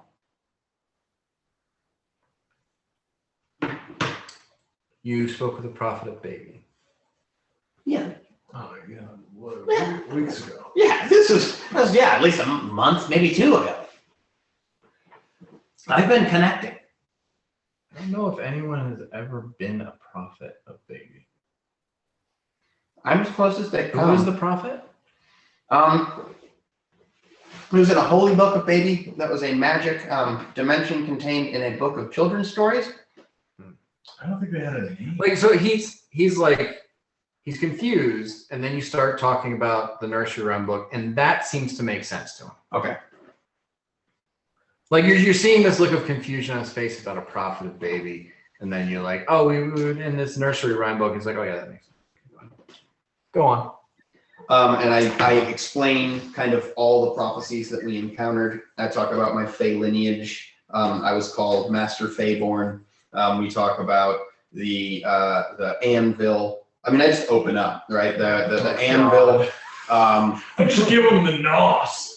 He's fucking Volsaren, man. He's followed around by like a fucking specter. Like he's our guy, man. As far as Largo. He's the second weirdest thing on this planet. Yeah. So I'm like explaining that, and I'm saying like these prophecies tend to have come true, and there's a couple that we haven't really stumbled upon too much. So like you're almost into the like the gnomish chat level of like stream of and I know he consciousness. speaks Sylvan. And he's following, and he's nodding, and he kind of waits for you to peter out. Yeah, just get And tired. says, okay, so it was an avatar of baby. Yeah. Not a prophet. Yeah. Okay, that makes more sense to me. Marco's anti-semantic. I thought I said Avatar. I know I thought Prophet. Maybe I did the reverse. He says, and the Drow Empress called you Master Feyborn? Yeah. It was very interesting. And from a distance, you I go, I was there, I don't see it. And then I said, she has a whole vibe.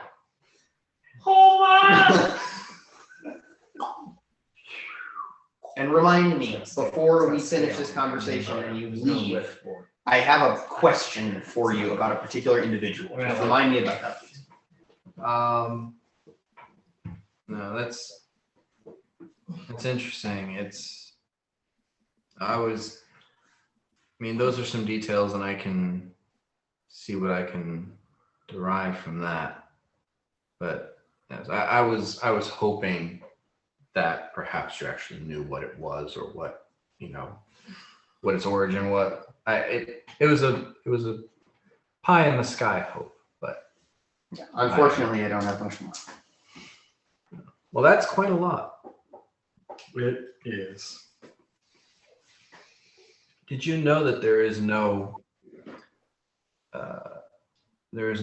superlative address in the Drow lexicon for masculine? Ooh. The word master does not exist in the Drow language. She said that to me in Gnomish, didn't she? No, Drow. Yeah. But it just somehow came across to all of us as Master Feyborn. I reiterate as that. a gendered form of master. I reiterate that. Interesting.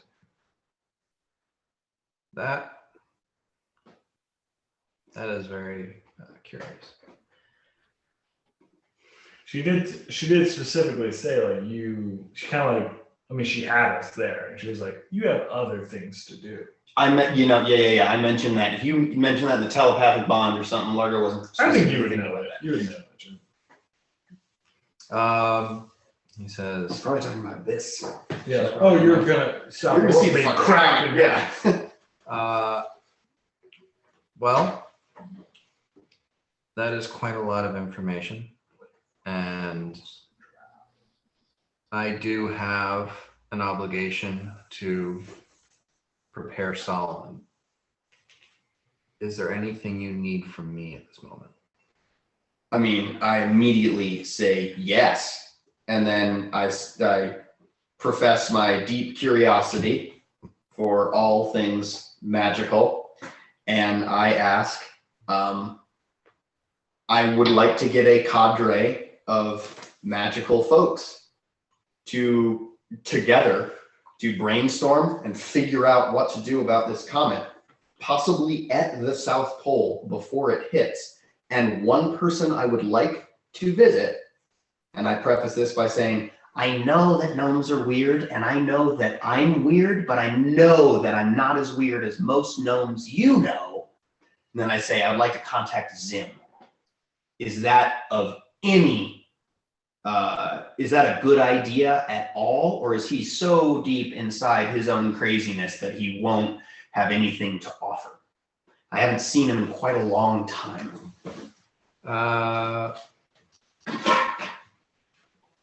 You haven't seen him in quite a long time.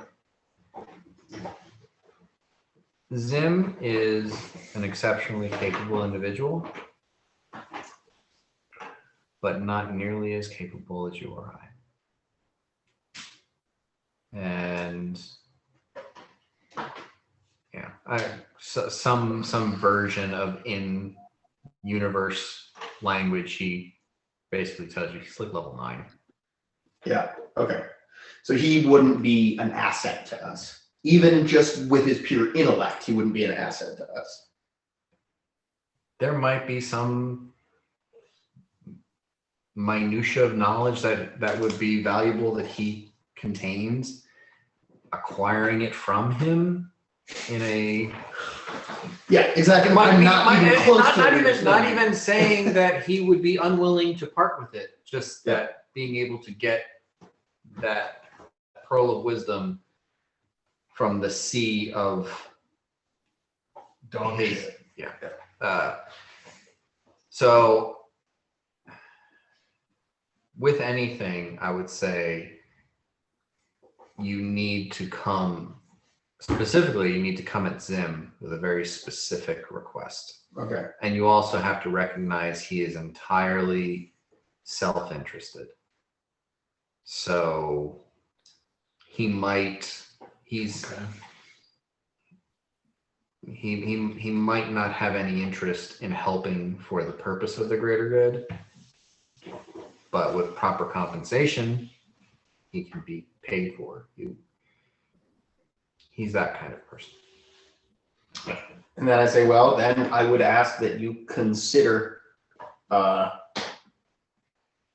aiding us in any way you can. And I understand that Solomon is your top priority, but if you get to a point where you feel like they can be self-sufficient at all, please reach out.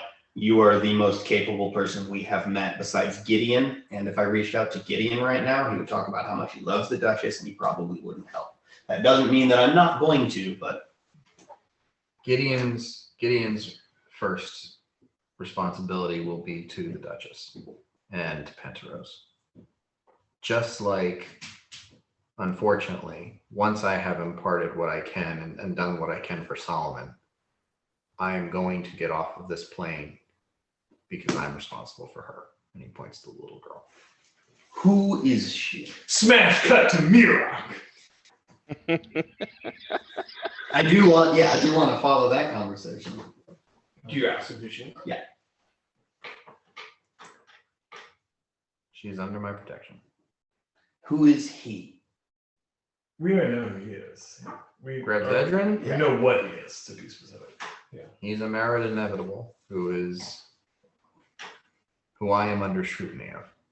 So you're under his protection. Is this your time? Like, is he My out of time it? has passed. Hmm. So you're holding on because of her. And he's In allowing part. it. Yeah, and he's allowing it. That is fascinating. So if we want to smash cut to Mirok. Yeah. Mirok walks up. Prior to arriving, he does have. Yeah, never mind. He walks up. She's doing child stuff in the leaves. Bort's playing croquet drunkenly in the mid-ground. Yeah, she's making a flower wreath. Great. I walk up and I tell him, "That's very lovely. I like that a lot. My name's Mirok. What's your name?" She looks up at you and she looks, weaving the flower stems together, and she says, "My name's Ludia." Ludia. Okay. Lutia. I say, "Hi, Ludia. That's a really pretty name." I know. Oh, that's so sweet. Is my name pretty? My name's Mirok. Do you think my name's pretty? I don't think it's pretty, but it sounds strong. That's really nice of you. Thank you, Ludia. It's like some sort of fucking Grecian oracle. And I ask her, I say, or I talk to her, I say, "What do you like to do in your free time besides make such pretty crowns?" I'm sorry. There's a Y between the I and the A. Okay. Ludia. Yeah. Aylor reads me stories. Oh, nice. What's your very I favorite climb story? on Greb Zedrin. Oh, I wish I could climb on Craig Session. What's your favorite story?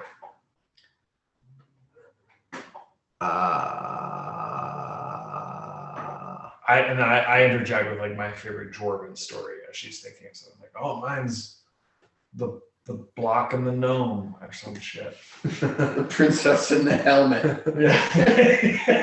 So yeah, it's like the most like just basic building block children's story. The princess in the helmet. So good. She actually like very slowly and carefully starts to recite the poem of the Jabberwock. The poem of the Jabberwock? Yeah. Okay. Beware the Jabberwock, my son. The jaws that bite, the claws that catch. Okay. That the Lewis Carroll nursery rhyme. Yeah. Thing. I listen with rapt attention. When she's done, I'm like, "I've never heard that. Very cool." And then, so I'm talking to her about stories, climbing on Jabberwocks, Lucia. I ask her, does she build forts? Does she go to secret hideouts? Sometimes when I'm having my free time, I like to play in different places that are just mine. She says, "Well, I live with Alorn. He's got some secret forts." Oh, cool. Very cool. Do you want to do something super silly? Maybe. Okay. I cast hedging weapons, so now I have all these hammers floating around my head. I Okay. say, if you grab one of those hammers and you throw it at the little man, he'll make a funny noise. He'll be okay. He'll be okay, I promise. That's true. Do you want to throw a hammer at the silly man? She looks at you and she looks over at Largo talking to Alorn, and she looks up at the hammers and her eyes glow. Ooh. Can I roll knowledge planes in that moment? Or you can try. That doesn't seem encouraging. I'm not going to. Continue. She looks and she goes, "You'll just hurt yourself." I know, but I'll be okay. I don't want to get anybody hurt. I like that about you, Lucia, and I dispel hedging weapons, so they all go away. And then This is, I'm assuming you have lifelink. yeah. So I'm learning things about her. And I He say, knows what life like. you know what? Jesus. She knows the poem of the Jabberwock by Lewis Carroll. Does she know the And, princess? in that? I find a small rock and I cast stone shape and I make a little bowl and I cast create water. It's like, do you want to make boats with me? And then I just spend the rest of the time like folding little leaves, origami, because Mirak's obsessed with his stone boats. So he's like, this is a fun thing for kids. Kids like boats, right? And he's just trying to make stuff that floats in the water with her for the rest of the time. Okay. Yeah. Oh no, she'll play along with that, and she like gives you very specific directions on how she wants the boat to look. And it's not like genius engineering shit. It's like make a flower come out of the middle of it, have the flower be the sail, and you know. That's a good. I will add, as we're doing this, Mirak's talking kind of about himself in the way you do. You talk about yourself with a kid, and it gets them to talk about themselves. He's talking about, it's like, oh yeah, but you know, I never went on a boat. My parents were terrified of the sea. I don't know how they got to the Gation Isle. They had to use a boat, right? And he kind of lets that hang there and to see if she talks about her parents. Give me a diplomacy check. Ooh, yeah. I'm gonna use 2 action dice. D8. So diplomatic. Who was that diplomatic dwarf talking to that little girl? Okay. Okay, that's not bad. 17.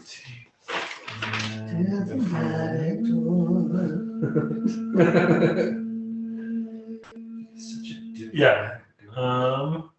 37.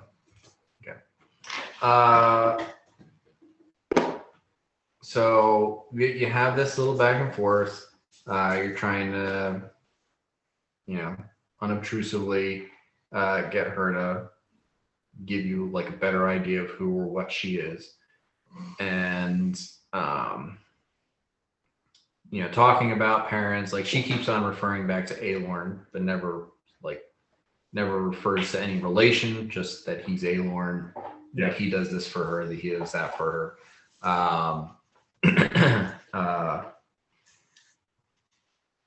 The only thing, there is one time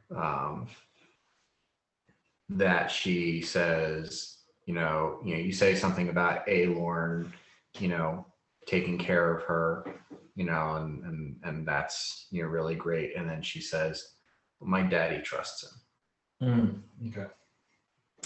And that's the only time you get her to mention her parents. Cool.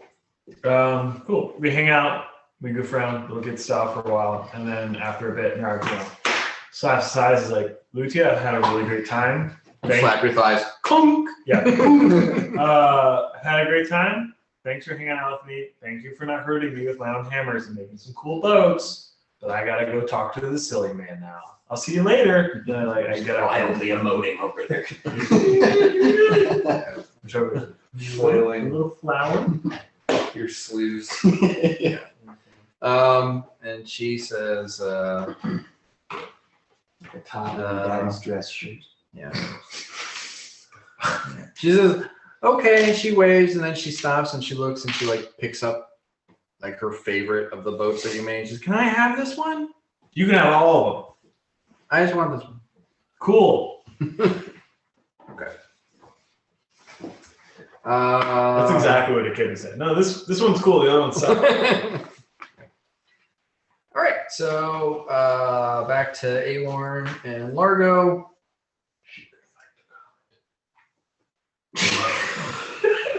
What?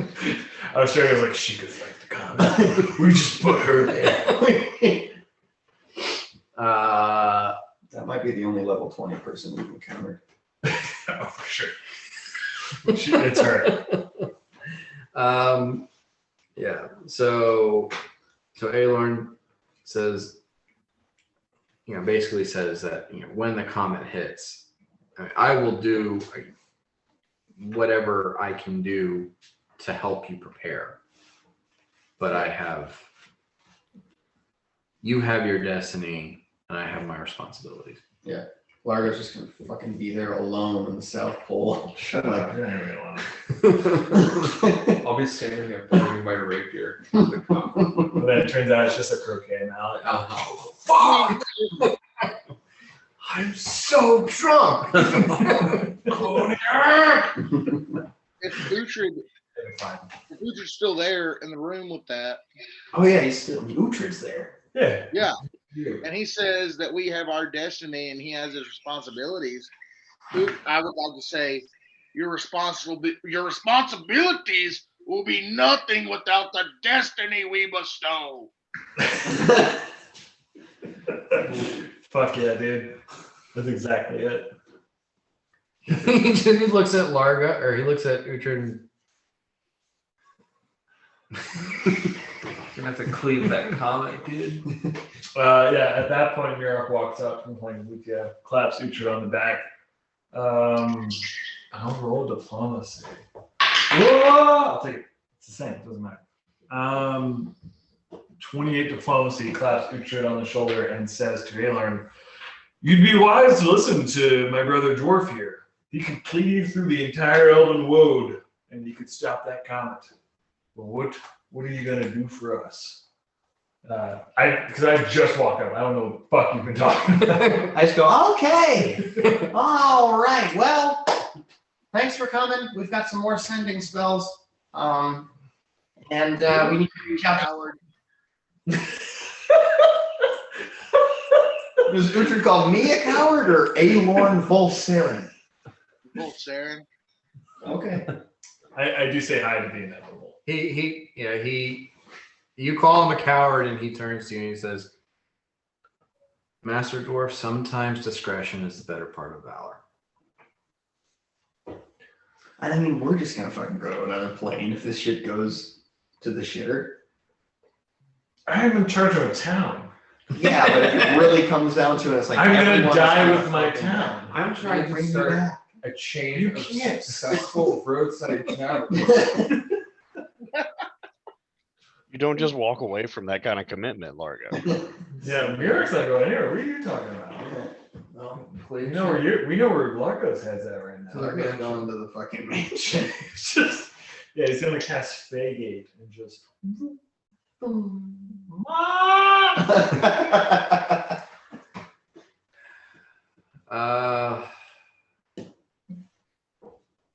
Aelorn, no, says, "What spells do you know, or what spells do you think you might need?" Is there a spell called? And he like within reason. Yeah. What spells do I know? I mean, I run through every spell that I know. And I mean, like in Gnomish chat, you knock that out in like 30 seconds. Yeah. And then I say, Like when you get to the end of that, he reaches his hand into his sleeve and he pulls out 3 scrolls and hands them to you. okay. They're scrolls of scrying. That's exactly the fucking spell that I was going to ask for. Yeah. So, okay, cool. Read my mind. What about protection from comet? Can we get like a? No, that's a 9th level spell. I'm Okay. still studying that one. Gotcha. There is a spell where you can summon a comet, right? Meteor. Meteor. That makes more sense. Repel- Comets don't usually hit planets. Repel comet? Is that a? I think it's a DC character. And this is a Marvel campaign, so we can't. What about a special crossover event, like a one shot? We have to talk to Sony. Okay. Yeah. Yeah, they Sony Pictures Entertainment. We have to talk to all locked up. Yeah, they're doing really well for the new Morbius movie, so I don't think They're not doing Morbius well. is great. it's really good. Yeah. Okay, cool. I thank him and I say, you read my mind. Scrying is good. 3 scrolls. But we've already tried to scry on the comet, correct? Oh, scrying on the comet is impossible. Yeah. Right, Yeah, all divination you- stuff related to the comet fails. Yeah, I still want us to burn that on the comet. All right, well, thank you. I continue on with my other warnings to Count when? What do you say, Kellen? Does A1 leave? Yeah. Or is there anything else? Yeah, Alarm says, I might be able to help further if you have something specific that you need. But that I will say I will try to come if you call again once, but after that I do have not just Lydia, but the entirety of Solomon that I have to protect. Cool.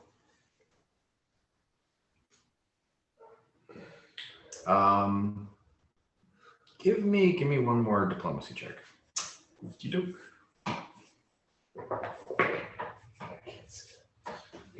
Lydia just says, "My dad is moping. Bye." That's weird. 34. Get new parquet for the tower. When you say hi to Grezedrin, Yeah. he like looks down at you, nods, and then he like initially think he's grunting, but then it kind of takes on a tonal, like sort of Like what I experienced in Axiom. Yeah. And you like it's the first word of the chant. Ooh, I repeat it back to him because I know it. This is His like gang his look kind of lingers on you for a moment, and then he turns back and focuses on Aelin. That's cool. That's why I was really like split. Like, I want to talk to. I was like, I want to talk to that huge Mosin guy. I just want to talk to this weird little girl. Okay, that's good to know. Yeah, as they leave in. Ooh, I don't know. What is the language of like order? Is it axiomatic? Algorithm. Algorithm. Okay, I don't know though. So in common, I say to Grezedrin as they're leaving, all that was, all that is, and I look at Aelin and I say, all that will be. And I do a little curt nod bow thing. I join you in that curt nod and bow because I feel like that's just a really good thing to say. It's very orderly. It's generous. Aelorn kind of like, cocks an eyebrow and then looks at Grezedrin, who's looking at you, and then looks back at you and gives a nod. You get the impression he doesn't know what that means. Oh no! Interesting. All right. Yeah, wave by the week. Yeah. She's my friend. Yep. He waves goodbye to everybody.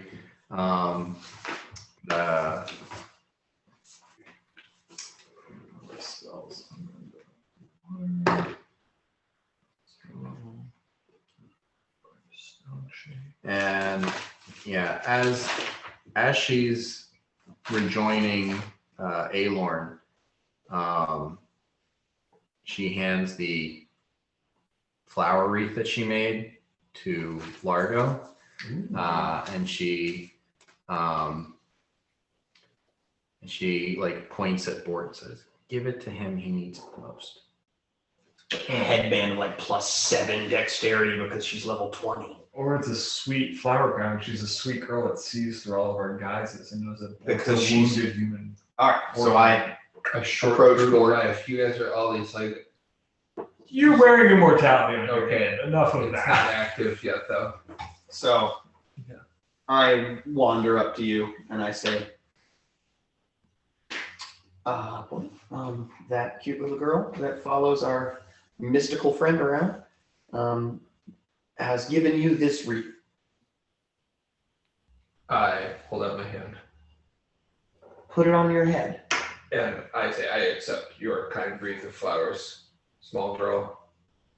Thank you. Thank you. Thank you. Yeah, I appreciate that. Cool. And I put it on my head. Cool. Okay. And I, if I may, detect magic. And do I see any magic coming off of it? Give me a spellcraft check. Spellcraft check.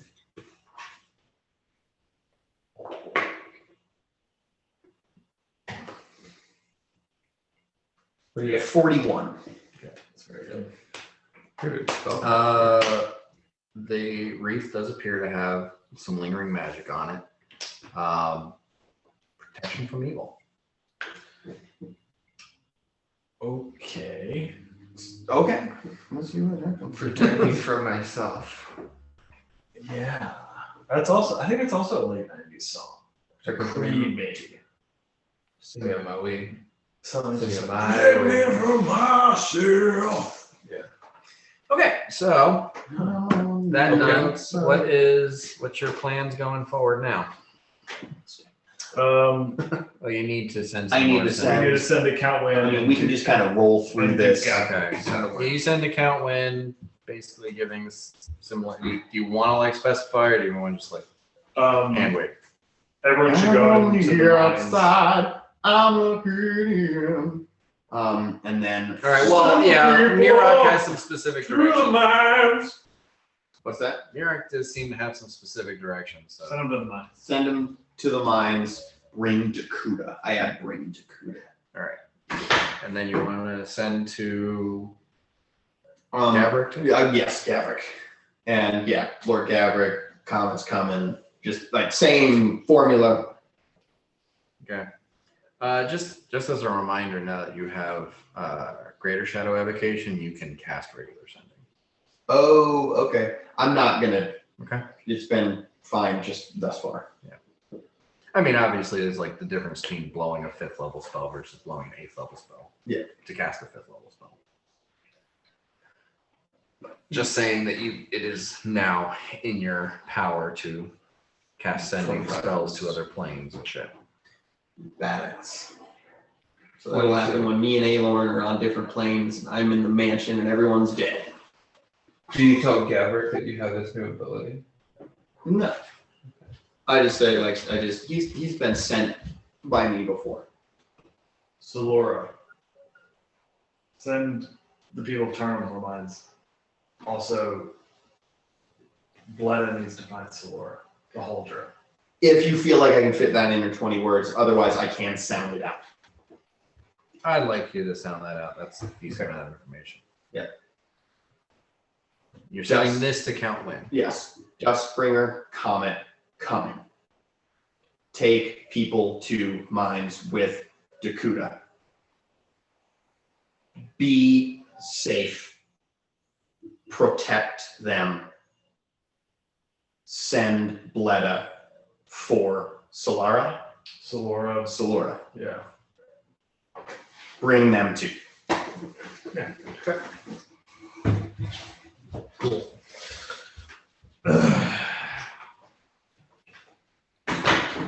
Mirak feels like they live in Terminal too. They're citizens.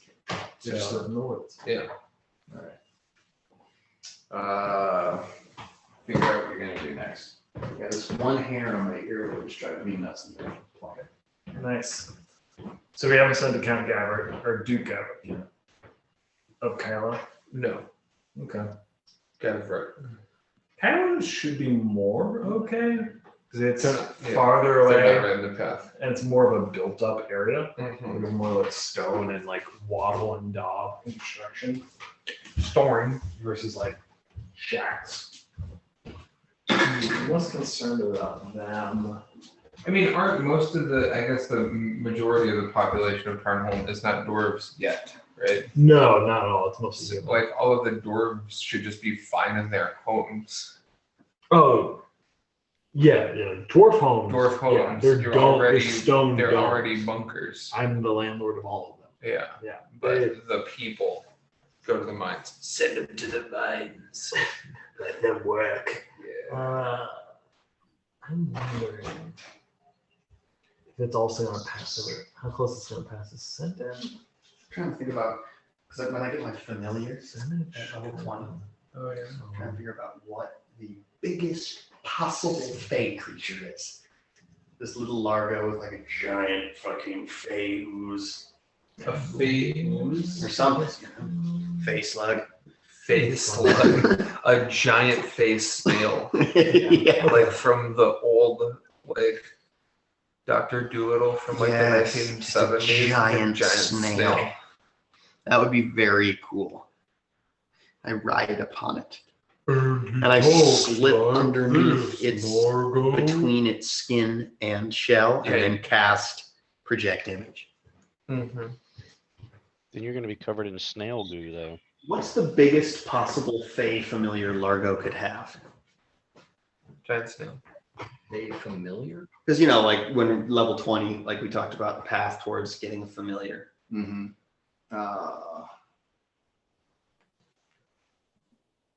Giant ground sloth. I don't know. Look. Hippopotamus. There's, I mean, you know, there's like big, like most powerful. Biggest in size. We were thinking like a big snail. Well, it's very pertinent right now. So Largo would nickname him Battle Snail. Battle Snail! like He-Man. Yeah. Yes. It's very important to think about right now. Literally right now. what's next? Gavrik. Gavrik, if you're comfortable with me getting the 20 words across. Yeah. Does anyone respond?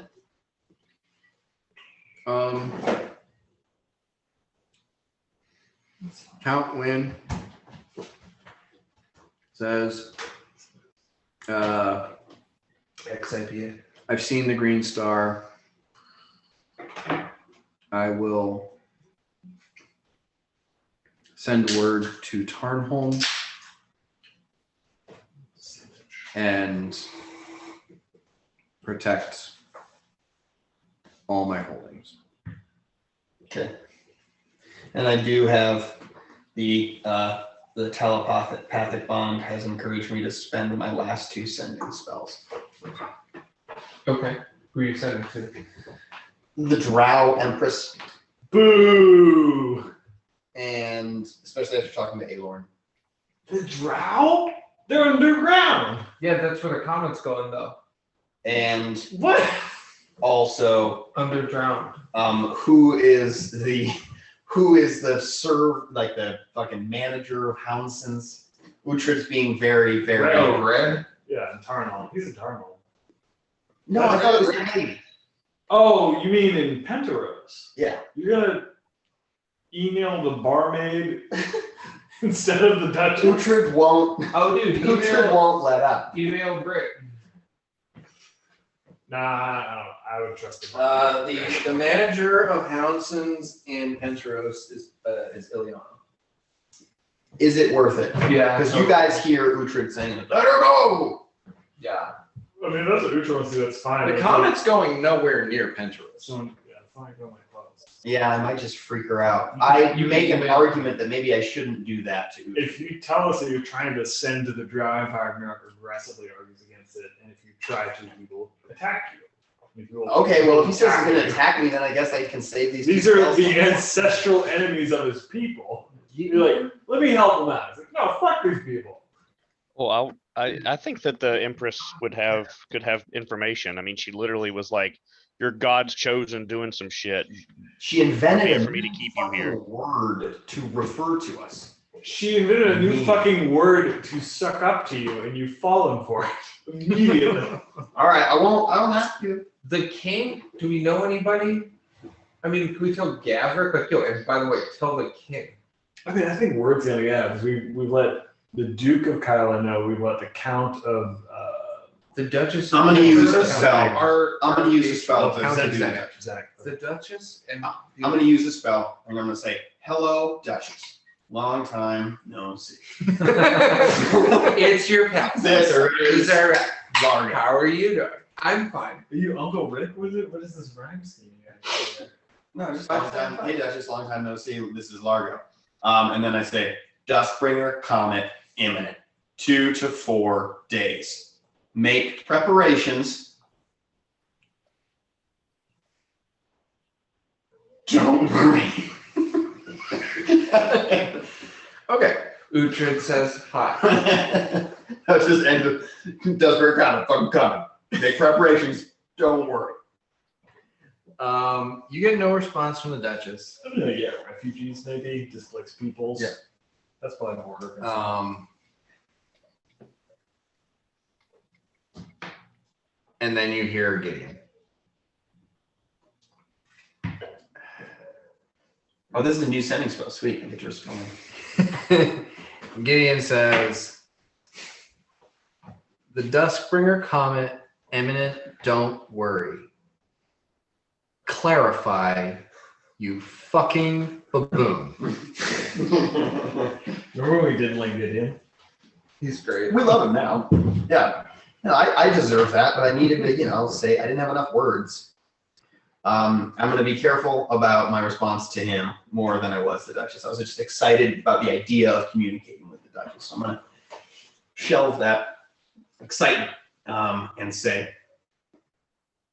see it north sky green, South Pole destination. Everybody knows that needs to. Okay. That's good because Gideon is probably very insecure. That's then going to make him question, and he's going to start figuring shit out. Yeah, after this, like I said, I got 7 more words. Everybody knows that needs to. Further audience encouraged. Sending, not my forte. It's pronounced forte. Yeah. 14 night. That's what the kids play. Yeah. I gave him clarifying information. That's pretty clear. Oh, yeah. It's very direct. They're going to be fine. They're going to get a stiff breeze. That should be it. And some shock waves. Dust cloud. Hard to say. Ice Age. It acts so weird. It's hard to know. Yeah. Oh my God. He The knows. ice age. I got too much The to say. apocalypse. It's the Yeah. cycle. The cycle. The yeah. cycle. The cycle. Bored. These Ice Ages, man. He's the Iceman. Bored? No, I'm Falcon. the comet. Yeah. The comet is The camel. I'm Goose. Yeah, no, Gideon spends like a solid 5 minutes deciding whether or not he's going to blow a spell slot to tell you off some more. and that's a win for Largo. Yeah, I mean that's fine, right? Well, I did give him as much information as he needs. I mean, he could roll up and we can be like, well, yeah, here's like kind of the thing, but like here's the information you need to know. South Pole, everybody needs to know knows. If you want to reach out, feel free. Yeah. Okay, so Are we going to the South Pole? I think we're. I mean, how Going long? on I think we're Mars. staying here until it passes here. Yeah, until we see it pass here, we're gonna build that ridge. Then we move the people. We stay in the town. We observe. Well, okay, so if it's moving really, really, really, really fast, I know that we can teleport really, really fast, but we don't know where in the South Pole we need to be. We've never been to the South Pole. Teleporting to an idea of a place is very dangerous. But Also- if we have 2 points, Yildirim and Solomon, that's a trajectory. Jake, cut me off if I'm saying anything stupid because you're an actual engineer. I just do satellite shit. Like that's 2 points in a trajectory. So if we have 2 points, we could then probably determine the third point where it's going to land. So to be at Yildirim and then to be at Solomon, we could understand it's going to be here in the South Pole. Because those are the right, but like just teleporting to a place on a map Yeah, is rough. sure, I get that. And if we wait until it's passing, that means we get 1 chance to teleport because it's going to hit the South Pole very, very soon. Okay, hold up. We've got days, right? We've got a few days. Why can't we try to make it to the South Pole so Largo has a frame of reference to teleport back to, and we can teleport back to Yildirim? That's fair. Sure.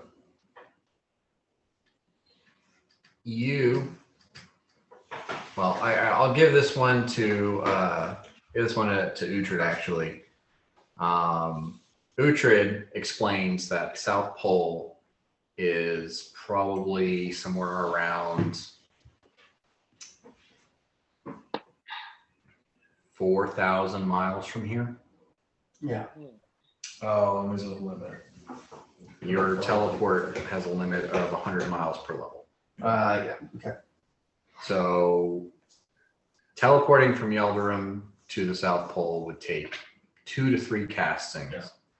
Yeah. And you would have to have a good idea of where you're teleporting to each time. We're just not gonna get to the South Pole. We can't get there. I mean, it's something you could do with a significant expenditure of time and resources, but it's not simple. So then the question is, do we stay and observe this thing with the knowledge of, okay, we can't be at the South Pole, let's observe it here, or do we try to expend our energy to meet it where it is at the South Pole, where it lands? What do we think? I mean, how close to Without the, the atmosphere is it going to get? Do we think like when it's like, oh yeah, it's flying overhead? Is it like, it is I don't know. breaching the? Dan said it just enters the atmosphere. Like, is that? without the risk of asking a dumb question, are there no picture books that we could focus on and send ourselves to said location? Like, you're asking if there's like a Nat Geo for the South Pole. Basically, we could do It's too far. 4,000 miles and 3 different sendings if we knew the furthest reach of each. But that's still, so So- you would have like a 10% chance of getting there. So Trevor Largo can teleport 1,600 miles each time he does it. We're 4,000 miles away, so that's 3,200 miles. So he would need to cast it at least 3 times to get us there, with no guarantee that the third casting would actually even be within 100 miles of where we need to be. The other thing that might be worth consideration is you might teleport to the exact point of impact. Sure, yeah. You might teleport to a mile away from impact, which is still within instant incineration zone. Yeah, but we have days, right? You don't know where We- it's going to impact. Yeah, we have days, but we don't know that, like, oh, here it is. This is the spot that it's going to happen. And even if line is traveling overhead, which at 40 miles per second is going to be traveling from basically over Yeldarim to the South Pole in 100 seconds, which is not an insignificant amount of time, but it will travel over Yeldarim and be out of sight within 5 seconds. So in 5 seconds, with a sextant and some measurement tools, you're going to try to get a trajectory and then triangulate by immediately teleporting to Solomon. And as soon as you get there, it's going to be passing overhead. You're going to have to try to do this again, and then hope that you have a map that is perfectly accurate. Which doesn't Yeah. exist in this We world. can't do There's it. no accurate maps. We can't do it. I like our odds. So we don't need to go to the South Pole. We can't get to the South Pole. It's So, off the- okay, it's off the- okay, so The mission is protect Yanni's family. yeah, Let's just stay here. I think we hold it Yeldarim. We observe it. If we need to go anywhere else, I think the place to go would be the Watchtowers of Gas, Okay. the southernmost place that we know, Mhm. and see what's going on. But yeah, I think priority number 1 is Yeldarim right now. I wanna make sure that you get like this. Getting to the South Pole is something that I'm fairly certain you guys can do in like a matter of 2 or 3 days. But finding the exact impact site, doing what you want to do to be there for seeing it hit or trying to stop it or whatever your intention is, opens you up to a massive amount of, you don't know. And also, there's just so many variables about this that you don't know, that I will say that with your character's intelligence and understanding of the world that they actually exist in, you will see that there's a lot of this that's just kind of a little bit beyond your reach to do accurately and safely and competently. So yeah, so in 4 days, this comet is going to pass Yeldarim. And in a matter of seconds after passing Yeldarim, it will pass Solomon, it will pass Cass, it will crash land at the South Pole. We're talking less than a minute after the passing of Yeldarim. Well, if Uhtred is right in that it's about 4,000 miles away. And the astronomers were right in saying that it's moving about 40 miles a second. Then when it's directly overhead Yeldarim, it'll probably be 100 seconds before it impacts the South Pole. Can I ask another crazy question? Yeah, go ahead, Richard. Are the cards reset? Can we use them again? Oh yeah, we can use those anytime. I mean, there's wishes to be made.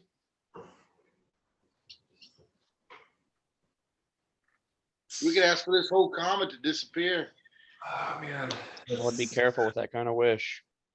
Yeah, it's a monkey falling there. And maybe the comet's like immune to shit like that. You can't scry on it. You can't cast stuff on it. I don't know how this magic works, but I mean, if anything could do it some harm, it would be something like Wish. yeah. You know, a 9th level spell. But that is a divination How many spell, seconds? right? Or is it Universal. Oh, I see. Oh. How many seconds from Yeldarim to the South Pole? You said. 100. If Uhtred is right Yeah, in 4,000 miles, and the astronomers are right in that it moves about 40 miles a second, 40 divided by, or 4,000 divided by 40 is 100. 100 seconds. So about a minute and a half. Yeah. I mean, these are all ballpark figures. Yeah. So the comet could be faster, could be slower. Uhtred could be on the nose. He could be a little short. He could be a little long. And I mean, we're unable to validate these assumptions, right? But like, we are assuming that it is not going to change course, which it has done before. You know, it could accelerate, it could turn, it could do anything. A group of powerful lichs could abduct a royal thing and That would be really great if like we're doing our whole campaign. Dave's like, oh, they just boom. Like, oh, cool. Like, there's another evil campaign going on that we just aren't aware of. it just whoops. Oh shit! There's very powerful evil people. But yeah, I think we just hang out and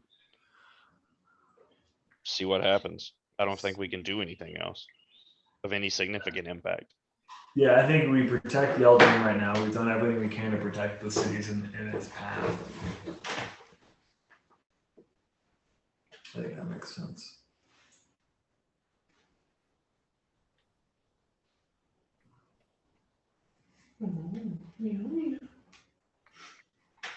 Okay. All right. So, do you want to just kind of go, okay, you help the evacuation effort. You're going to do some work on like building a bunker or something, or Yeah. like what's, you want to kind of like storyboard your plan a little bit? Yeah, Mirag wants a critical, whatever the population center is, somewhere east of the hills. Mirag will find a spot that's between maybe two large rocky hills, if possible, and he would start to create kind of a half-barrel bunker situation. So, the first aid, maybe like make a couple walls, then take 2 or 3 castings. He's basically making a bridge rather than an internal. And then the successive days, he's thickening it. He's packing it with earth above it, right? So like, if it's a half barrel with walls on the edge, you're filling in, and he's packing on the sides so that you're getting kind of just a contained, like a half steel barrel surrounded by just loose gravel. Okay, that's what he's making. All right. All right. Let's have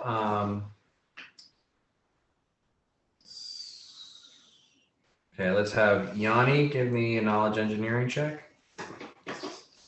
Yep. Natural 1. Natural 1. So what is that total?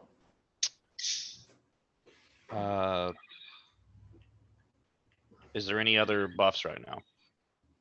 Should have Plus 10. It is a 13. 13. Okay. Okay, so that is enough to give Mirok +2. Cool. On your knowledge engineering check, and you can add stone cunning to that as well.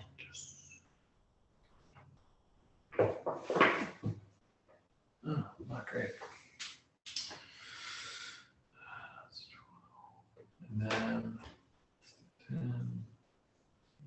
2, and then add a 2 from Hound, so it's 24, and the Stone Cunning is a +2? Yeah. Okay, so they have 26. 26. Okay, and Uhtred, give me a knowledge geography. You're trying to help Mirok find the right, place to, where the features of the land will do as much work for him as possible. All right, I got this. There we go. For 16 plus 10 plus 11. Is that plus 10 still up? Yeah. Yep. Oh, Does he have Stone Cunning? Yep. Okay. yeah. So 37. Okay. Oh, 37 again. Nice. All right. So yeah, you the real hero here is Uhtred, who finds a natural cave system. Okay. And it's like, it goes into the side of the ridge, and there's a significant amount of space, but you're still talking about a couple thousand people. So the exterior bunker, you still need to, build that in order to house an additional, the remainder, or at least try to fit everybody inside. It's fairly obvious that you will not be able to get everybody in whatever you're going to be able to fashion between the cave system and the bunker that you build. But, all the children, the women, whatever, and there will be probably a couple hundred, men who will try to find shelter, like stand underneath large boulders or something like that to try to. Gross. But cool. I built a large curtain wall, and then the half dome thing. Yeah, we do that. Okay.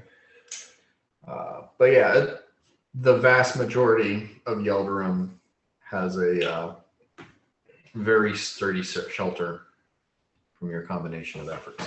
Well, yeah, we made them helms deep. I would like to take this opportunity to walk through Yanni's family's vacant mansion and pull on books and tap on walls and see if there's any secret passages / staircases that go down to a recently revealed cave system underneath the area, or secret rooms or anything that would be hidden in here, and maybe provide information about Yanni's family's hidden shame that no one knows about. All right, give me your perception check. Okay. That may cause their demise. Oh, you survived the comet? That is a natural 20. Jesus. I put it next to the egg. That's the. That's All what right. you need. You need the egg. So you sneak around the Fremont Manor, and you do find several secret passages, and they just are, passages through the walls. They lead from one part of the manor to the other. These aren't exceptionally unusual for large, noble houses of this size.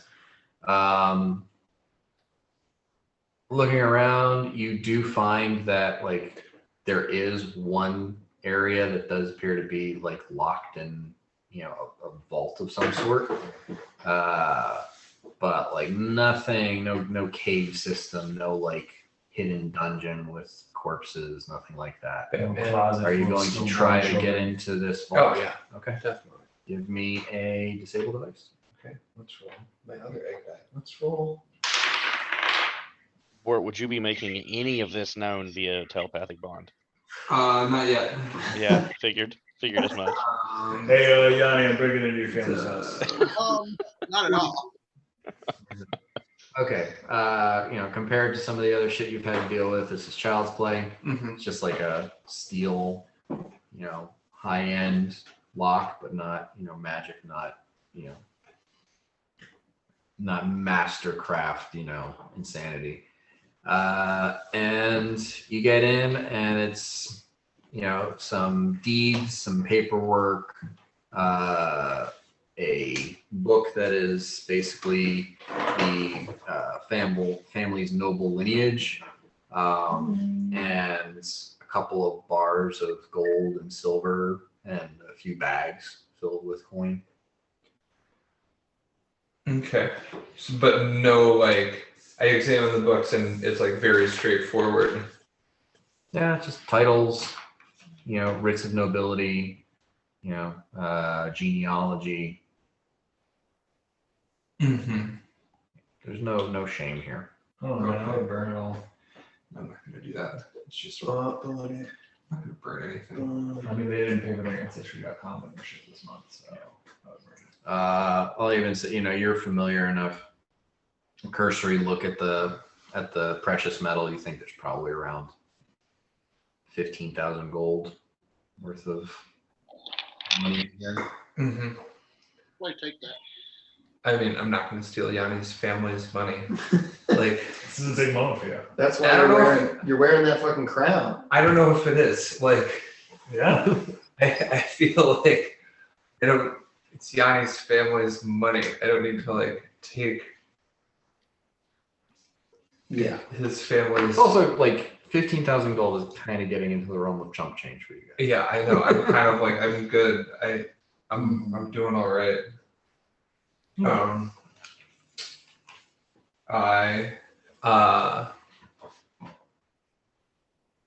Can I leave Yanni a note in the very back of the family genealogy book? Okay. Yes.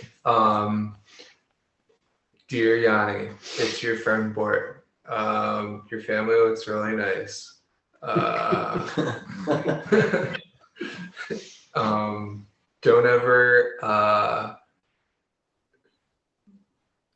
Don't ever abandon your children and then come back and murder their mother and then force your child to murder you and then the rest of your family. Also, I'd really hate to see that happen to a nice family like this. Gee So whiz. Gee whiz. Gee whiz. It's coming from the heart. It is, yeah. It's love Bort. Hey, it's Bort. Love Bort. I'm not a good writer, okay? I'm not a good writer. 2 months from now, Earl Alexander is going to. I mean, you can Is everything here? find the whole book. It's written If on, he's like- still alive.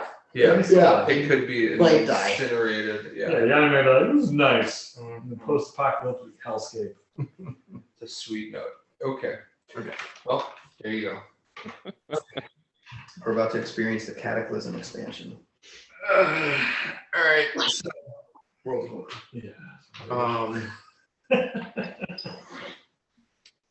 The Barons is going to be 50 through 60.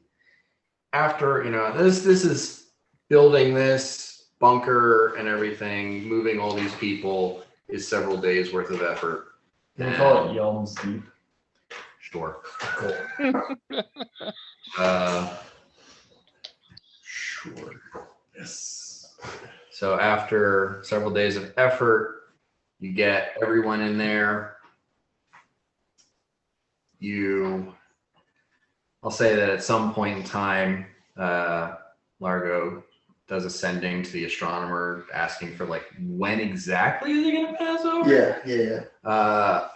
So you all have an idea of like, this is the moment. You get everybody packed in there. And I guess the big question is, are you guys going to be in the bunker or do you want to see this go by? I think We should gotta be- see it. I think we should be in the other room. Yeah, I think we should be in. Because we get A, protect the town, and B, see it. Yeah. But like getting like near some doors. Or maybe, you know what? I will cast the fucking Magnificent Mansion and we will stand outside the door to the Magnificent Mansion. Okay. I would like to set on the roof of the family estate. Okay. and You might just die. Watch this come over.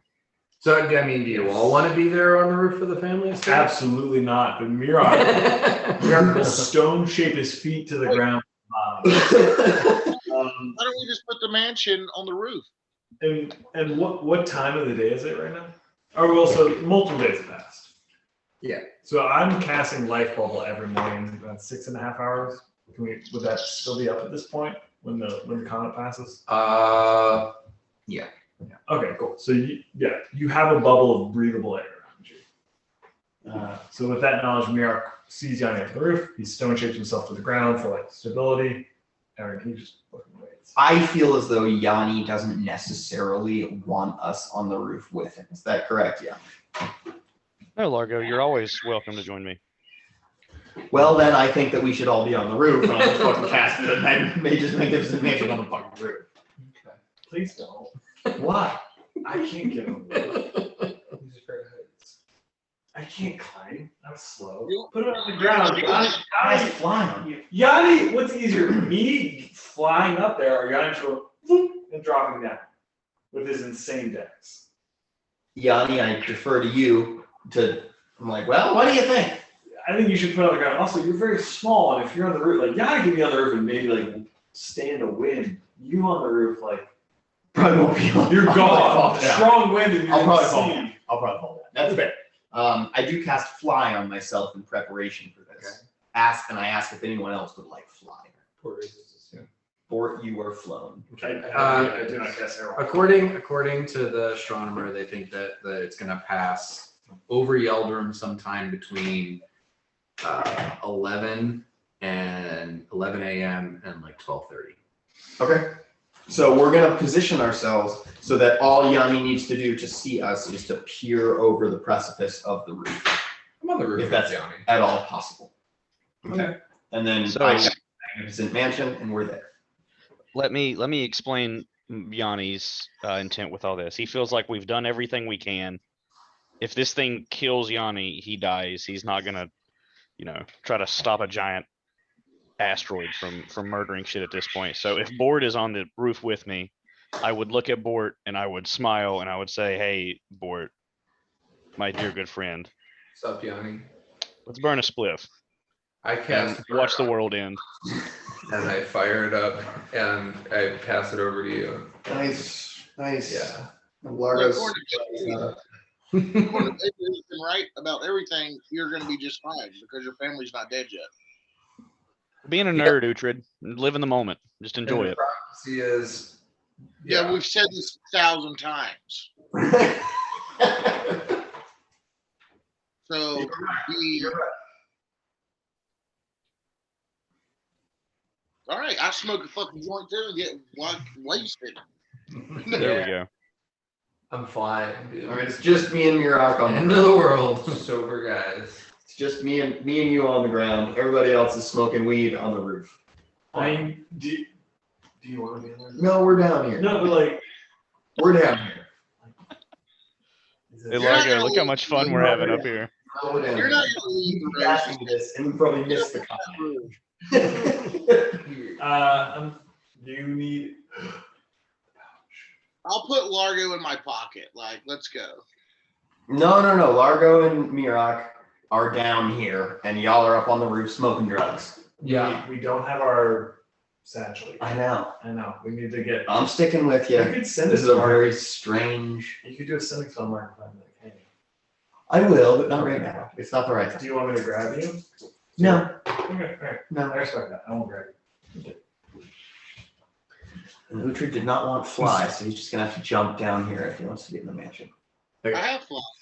That's fine. Oh, you have it. Yeah, that's true. All right. So, yeah, the manor's like 3 stories tall, and it's got kind of a peaked roof. So the top of the manor's like 4 stories up.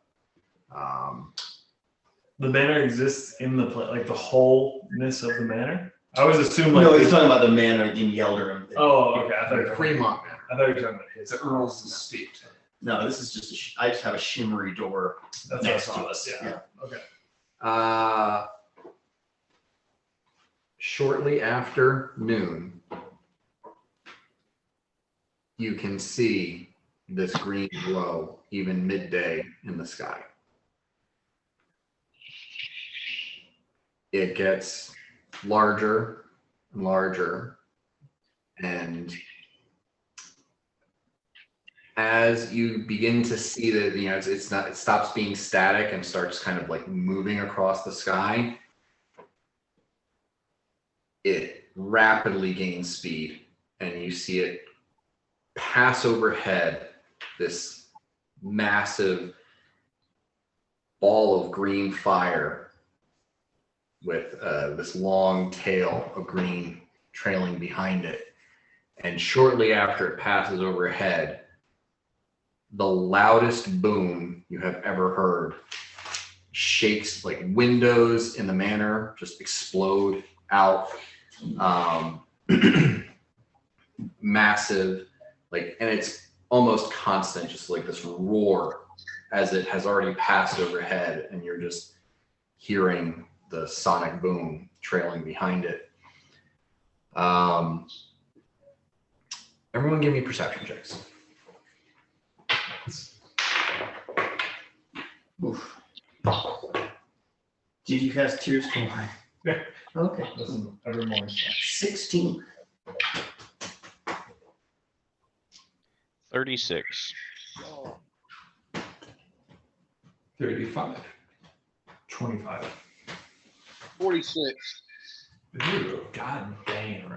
So, Mirak, you just boom. I think maybe like, you know, your vision doesn't end in like a solid wall. You see this glow of green. Yeah, I would And it's imagine just it's like this, some kind of. it's a vague, blurry thing. Yeah. But yeah, like you have some perception of it. Or some kind of a huge tree.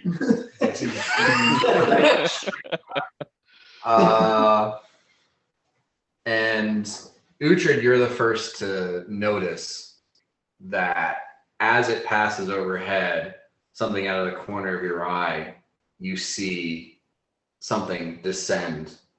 And as it's coming down, Bort and Yanni, you also look that way.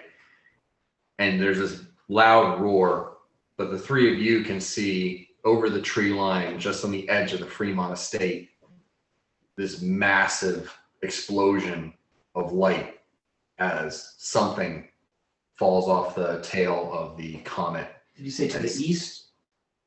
To the north.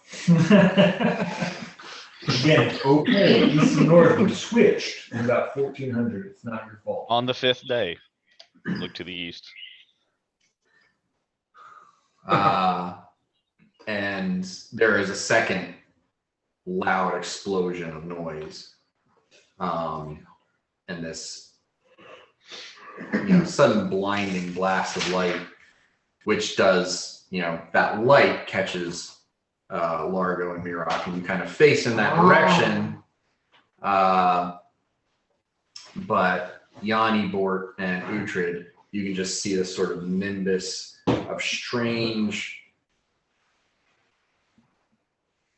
otherworldly energy seem to be emanating from that direction. Like a color you've never seen before. Ooh.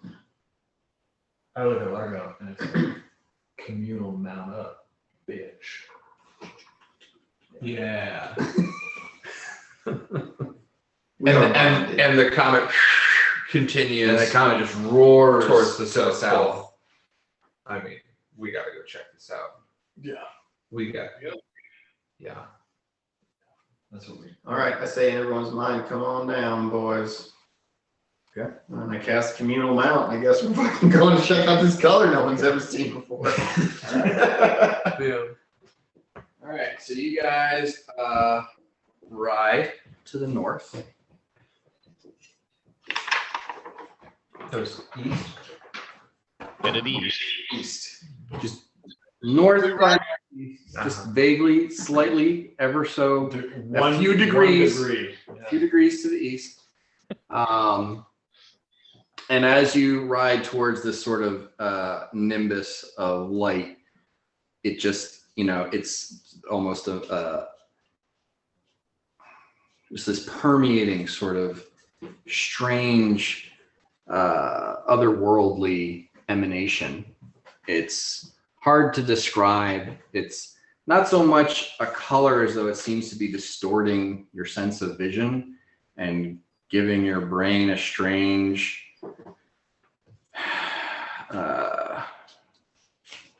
some sort of strange information that doesn't make sense, that it's processing as some form of color.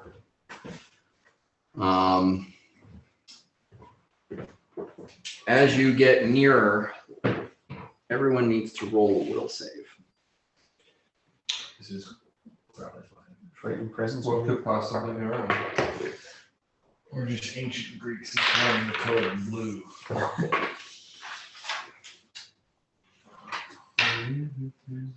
Ooh, God What damn it. is your I should have cast the spell. spell resistance?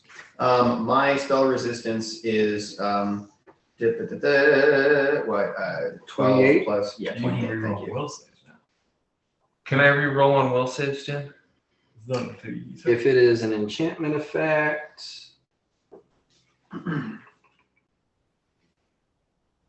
which it is, Okay. Well, roll a d20, sir. Me? Another one other than my will save? Yep. Okay. Oh, because it worked. 18. 18.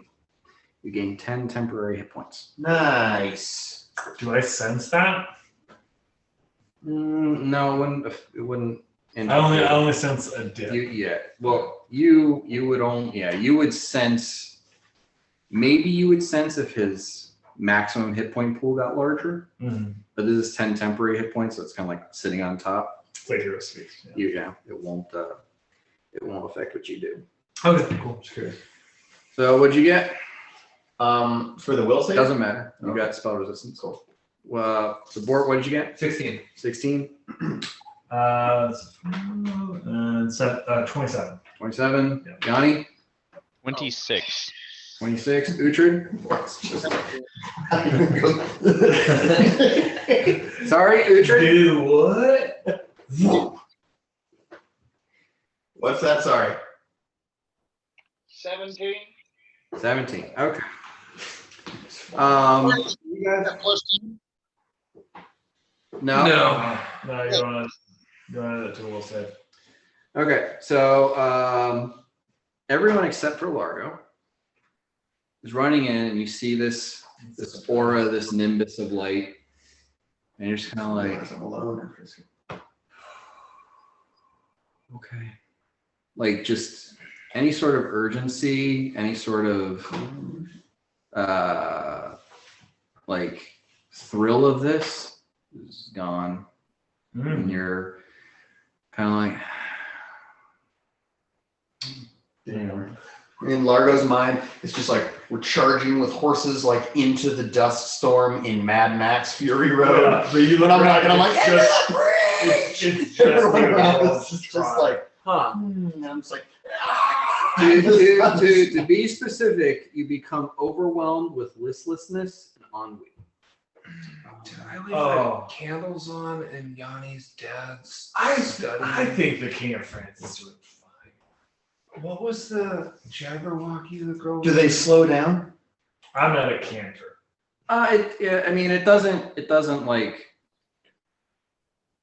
it doesn't, like you all have this thing that you're doing. It's not gonna make you stop doing what you're doing. You just like suddenly get this sort of like sense of pointlessness. Yeah, That's I'm just not kind of like- hard driving my horse with a sense of. All right, Largo continues hard driving the horse. Does he sense any of this going on? He knows his Fey barrier popped off. Give me a perception. Give me a sense motive check. Sense motive. Comet schmomet. Tell Happy Bond to board him like, what do you think 12. happens to these horses? Like you realize you're pulling ahead of everyone else, but you're like, I I know how to ride these phantom steeds better than any of these idiots. They're not even horses. They're not horses, but are we even people though? If you guys are having this conversation in In the mind Yeah. chat, I'm just like, focus on the task.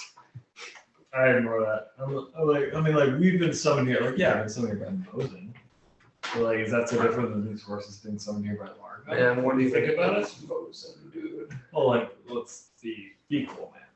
Listen, That's my thing. All right. But like, what even is? I'm just cool, saying, man? like, these horses, they're not real.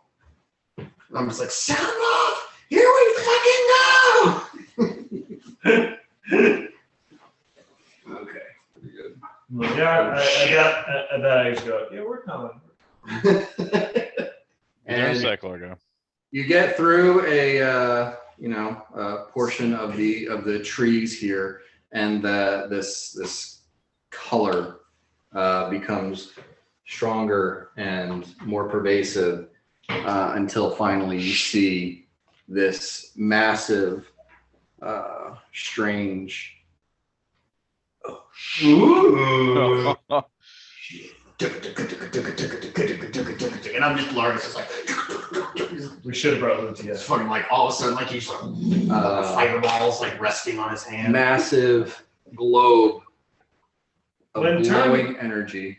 Turn on your camera so I can see how dumb your face looks. Glenn. It starts messing up. So pretty cool.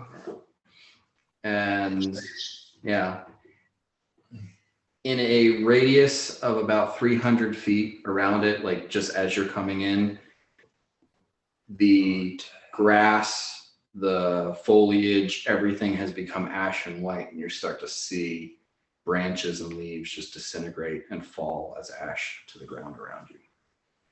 But it's not affecting us as of yet, other than maybe some lackadaisical nonchalantness. So far, only its aura of lassitude has affected it. It's pretty tight. Dude, that's tight. The reflection. Is that a specific planet? No, it's just a fucking nightlight. It's cool. It looks like a moon of Jupiter. More Titan. That is pretty cool. Looks like a Hubble telescope photo. Yeah. So, what do you do? I would like to approach it with like my hands in my pockets, just like, not in a hurry. It's like I kick a rock on the way by, but I'm just like going to touch it. Yeah, I mean, do we have like any saves? Like, is there at any point that any of us? Oh, I get to re-roll. I'm seeing like a weird orb. Did you? No. You didn't? Oh, Okay. Yeah, he rolled a straight 8. You didn't reroll. Oh. it's not great. It's a 6, so I'm good. It's worse. Yeah. I'm worse. I should have cast 9 less before we like rolled out. Okay. I stand and look at it. I mean, so it's an aura of lassitude. What it does is it gives you like this sense of ennui and listlessness. You take a -4 to all will saves. That's it. Doesn't change it. Doesn't change your Okay. All right. intention or your desires or anything like that. Just kind of like, oh, and you don't want to go more than a mile away from here anymore. Okay. With that in mind, Mirax goes, well, that's different. I would like to roll a knowledge planes check to like figure out what that is. Okay. I will come with you on that check and hope to assist.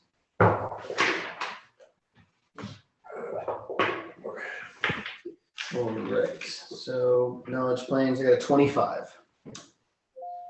44. Well, add 5, right? Because I assisted you. Or is it, what does it add I don't to? know. You got 44. 2. That's yeah, right. assisting. This is not an outsider. Okay. I will say, Huh. a more accurate roll would be a knowledge arcana. I say this is not from any other plane. I'm gonna roll a knowledge arcana.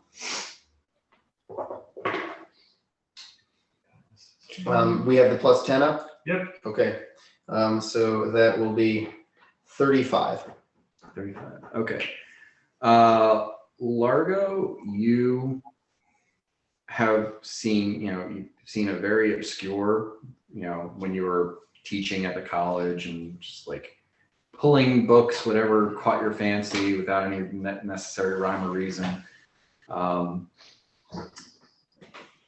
You believe that this is something that was referred to in a book you read, that this has some similarities to what was referred to as a color out of space. Color out of space. It's a color out of space. Do I know anything about it? What the fuck does that mean?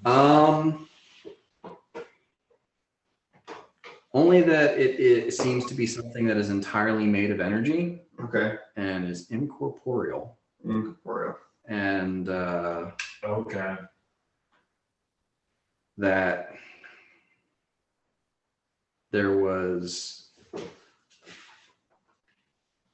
the only known record of it is someone who saw it, got away, and it annihilated all life in a region.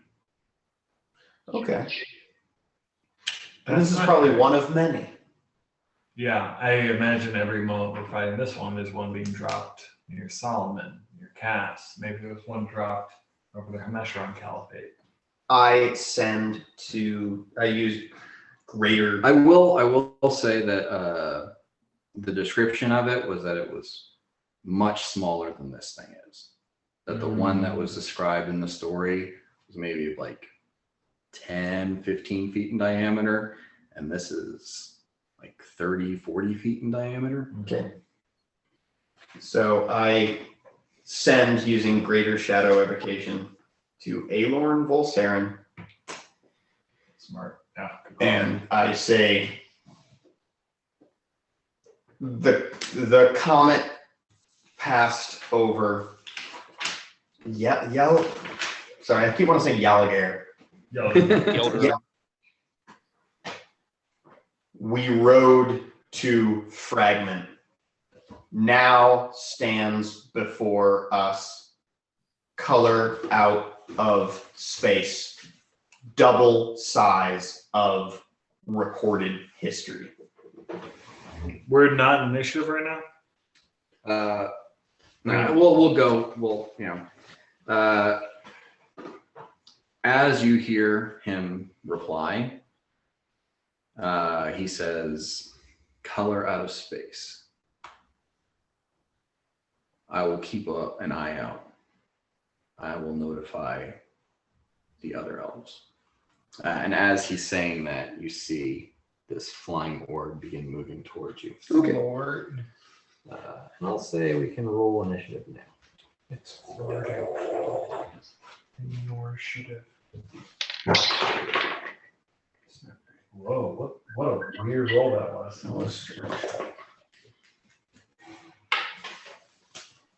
And Uhtred, don't forget to roll initiative for Otis too. So anyone above a 15? I just rolled a 12. Okay, that puts him at 14. Yeah, good job. Above a 10? 13 for Largo. 11 for Bork. Johnny got a 14. I rolled a 1. Fuck! Okay. Mirak, Uhtred? I rolled a 1. I am at a 5. I rolled a 2, and I'm at a 2. Yeah, that's the only guy I can beat. Is Uhtred. 4. I'm at a 2. I rolled a 2, I'm at a 4. Okay. All right. So it moves forward. And a kind of like a solar flare coming out of the sun, this tendril of energy whips out and just reaches forward and touches Largo. Oh no. You little Okay. Largo toucher. So that's going to hit a 31. Yeah. And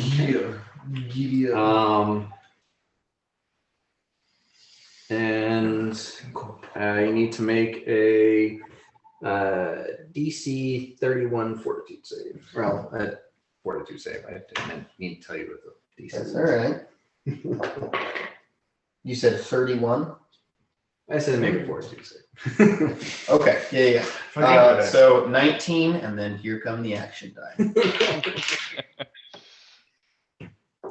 Well, actually, let me roll for, what do you call it? Spell resistance? Spell resistance. 28. Okay, it succeeds. Okay, so all right, so 19, 25,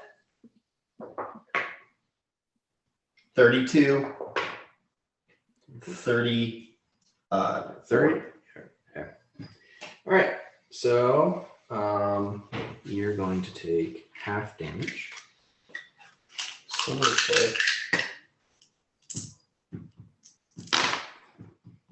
Wow, that's a good roll.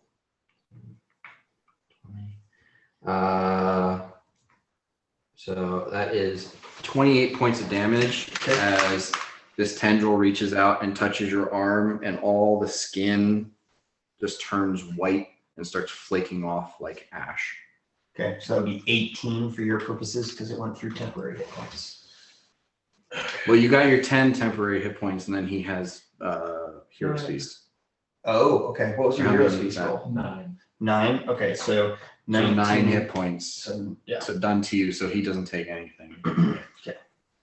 You only take 9 damage? Yeah. Okay. Yanni. I would like to try to exploit weakness offensively. I don't even know if I can hit this thing, right? I'm just trying to figure out like what can I do. Okay. I'm yelling, it's incorporeal in your heads. You might not know what that means. I'm sure that Yanni, being a cleric of the god of war and strategy, understands the concept of incorporeal. Okay. Not a cleric, but a worshiper. That's a 30 on that roll. Okay, 30. So that will succeed.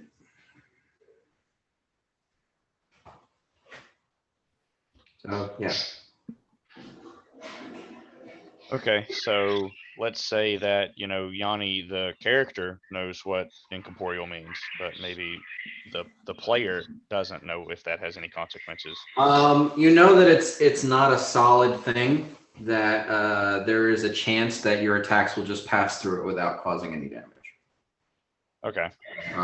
That non-magical attacks will always pass through it without causing any damage. So, but using, you know, the amulet, right? Does that make my attack magical? Or That makes none of you have non-magical attacks. okay. Just sorry for the No, it's clarity cool. there. If I charge, do I still get a full round attack, or will I can only get 2 attacks regardless? Correct. Okay, then let me just move to take 2 attacks. Okay, it is about 15 feet in the air. Okay.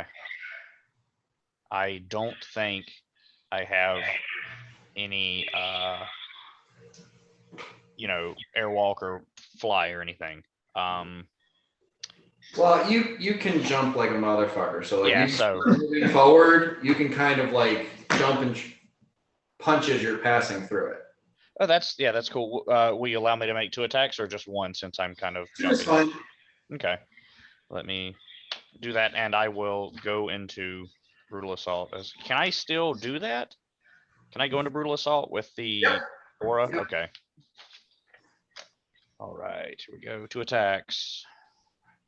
This is where the fun begins. Good. Pretty cool. All right, first attack is a 38 to hit. That will hit. Second attack Only is a I'm losing my house. So I roll around. 28 to hit. That will also hit. Roll two dice. You're just looking for high. It's a 50% miss chance on incorporeal. All right, I'm rolling 2d4. Here we go. I rolled a 1 and a 3. So Okay. Yeah, you jump in and you just pass through like this swirl of energy and color and just swing, and you feel your fists catch absolutely nothing as you land on the other side. the 3 on the d4 didn't hit either.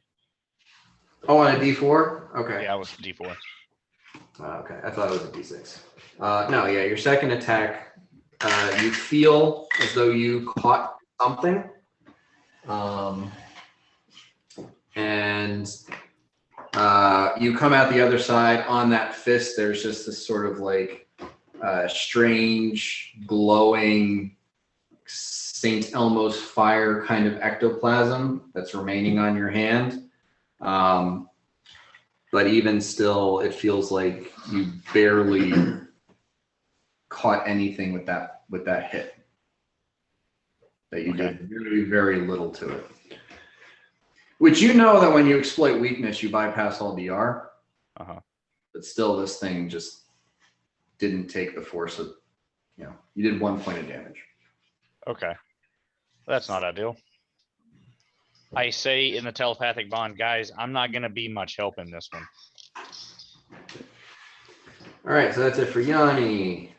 Otis is going to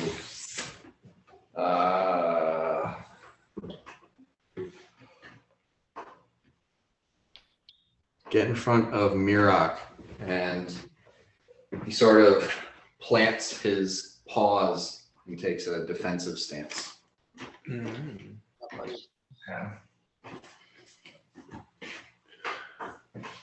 Actually, you know what? No, he's going to do that in front of Largo. Fuck! Largo. Largo's got this thing in him. He doesn't want to fucking move.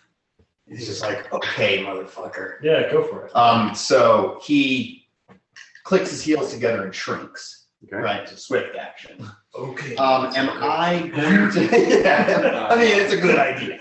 Am I going to have to make a concentration check to cast defensively, or because I have Otis in front of me, does it negate that? As far as you're aware, you're still within reach of this thing's attack. Okay, so I'm going to make a concentration check against an attack of opportunity. Okay, so that's going to be 45, and I will be casting an 8th level spell. Okay, and that is? I will be casting Greater Shadow Evocation in the form of Hungry Darkness. It's a 60-foot radius spread. Whoa. And I'm going to say, Yanni, you're going to need to run forward until you can see as I do this. Okay, the spell creates an area of intense blackness as deeper darkness, but filled with an unseen chewing teeth and ravenous maws.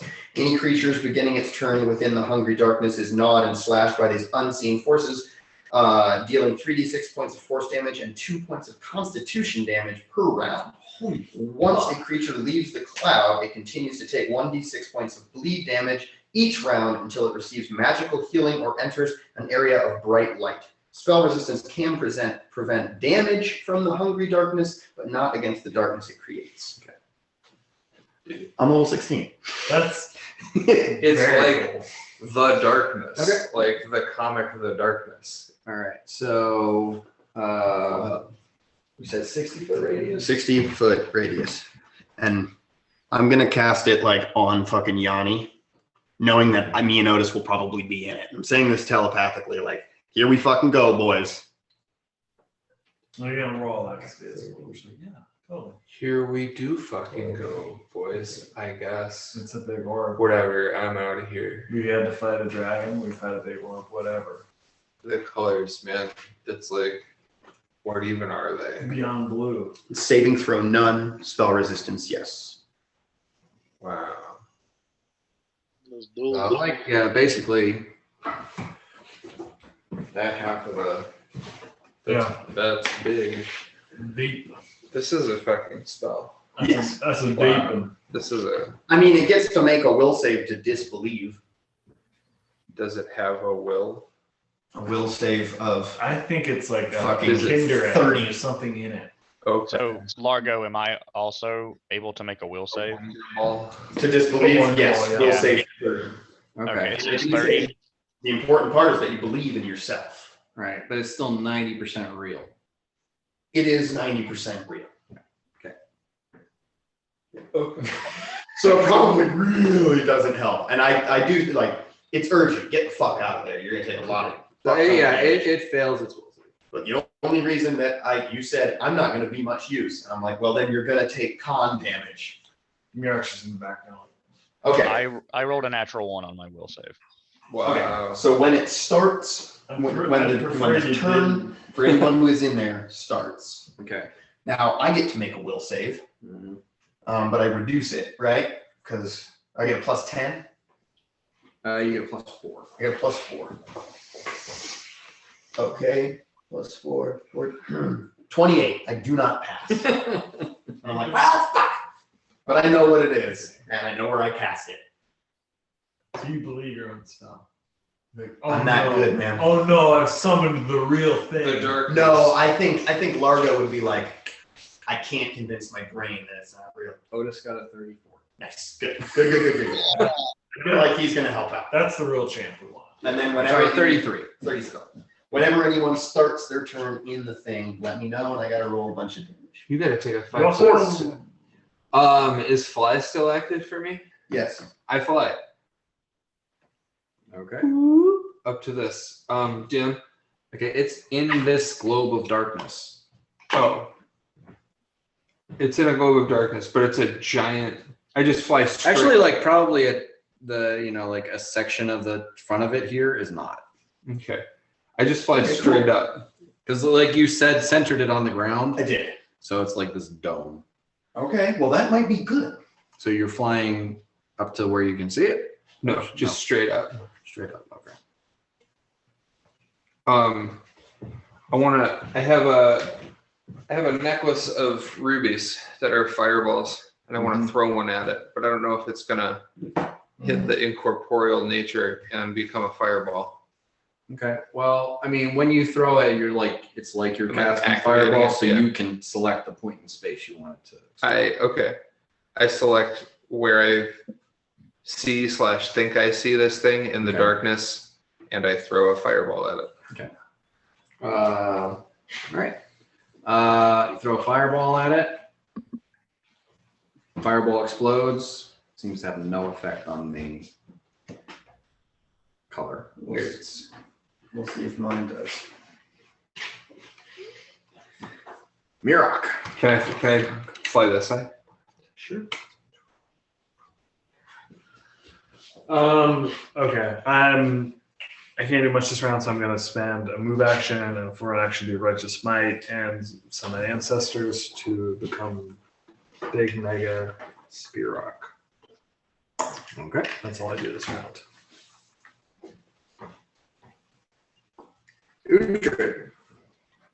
Yeah, I'm also going to fly up and try something different than normal because I hear Yanni going, I'm not doing much, and I want to see the orb, and I want to do my gas breath. Okay. I think this is the time, boys. Gas Yeah. breath? You said that at that children's birthday party. Uh-huh. This is the next time. Oh, okay. Well, I won't have it next time, Glenn. Do I need to roll to hit and then roll a d4? No, it's it's a paralyzing breath, right? It's poison? Yeah. Okay. It's immune. So I just roll my d4. It's immune. It's immune. Oh, stupid fucking orb. Okay. On the start of the color's turn. Oh, do you want to roll the damage? Oh yeah. So 3d6 and then 2 con. Okay, so it's 11 damage and then 2 constitution damage. Okay. Brutal. Maybe we have to hit it when it's a certain color, Yanni. Okay. If it flashes red, that means you hit it in like the boss spot. Mm-hmm. Yeah. That's It incorrect. will move out of the darkness, Fun. and another one of its tendrils reaches out and touches Bort. Oh. That is going to hit a 44. That'll hit. Okay, so make a fortitude save. My fortitude.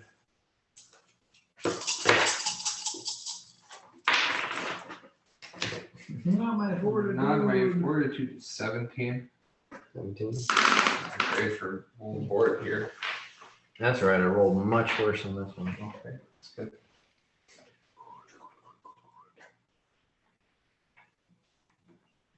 Uh, 37 points of damage.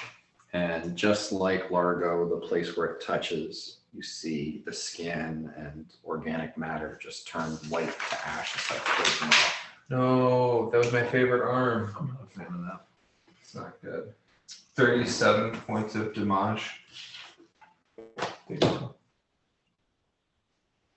Yanni. Wound. Largo, roll damage on Yanni. Sorry, buddy. It's okay.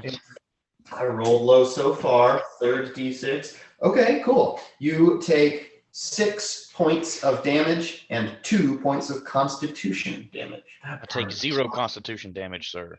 Thank you.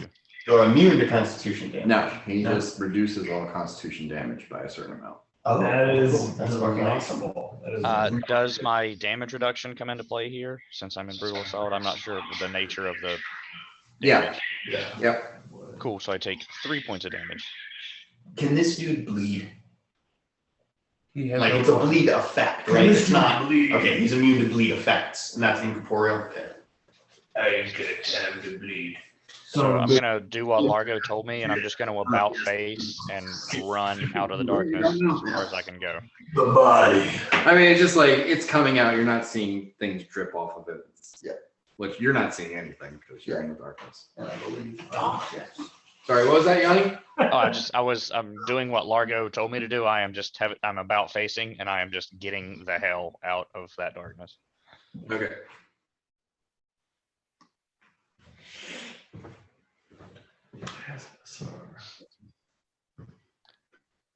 And I think, let's see, where's Largo? No, Largo's in the stuff. Yeah. I'm just gonna stand beside Spearrock, I guess. I don't know what else to do. Just gonna be with Spearrock. Okay. Spirit be with you. Roll damage on Otis, please. Oh God. Roll damage on Otis, you fucking monster. How could you? He stood up. 11 regular damage, 2 points of constitution. He stood up to the Oh shit. Okay. And I gave the instructions to everybody. I mean, I said, Yanni, get the fuck out of there. But, you know. Largo, roll damage on yourself. All right.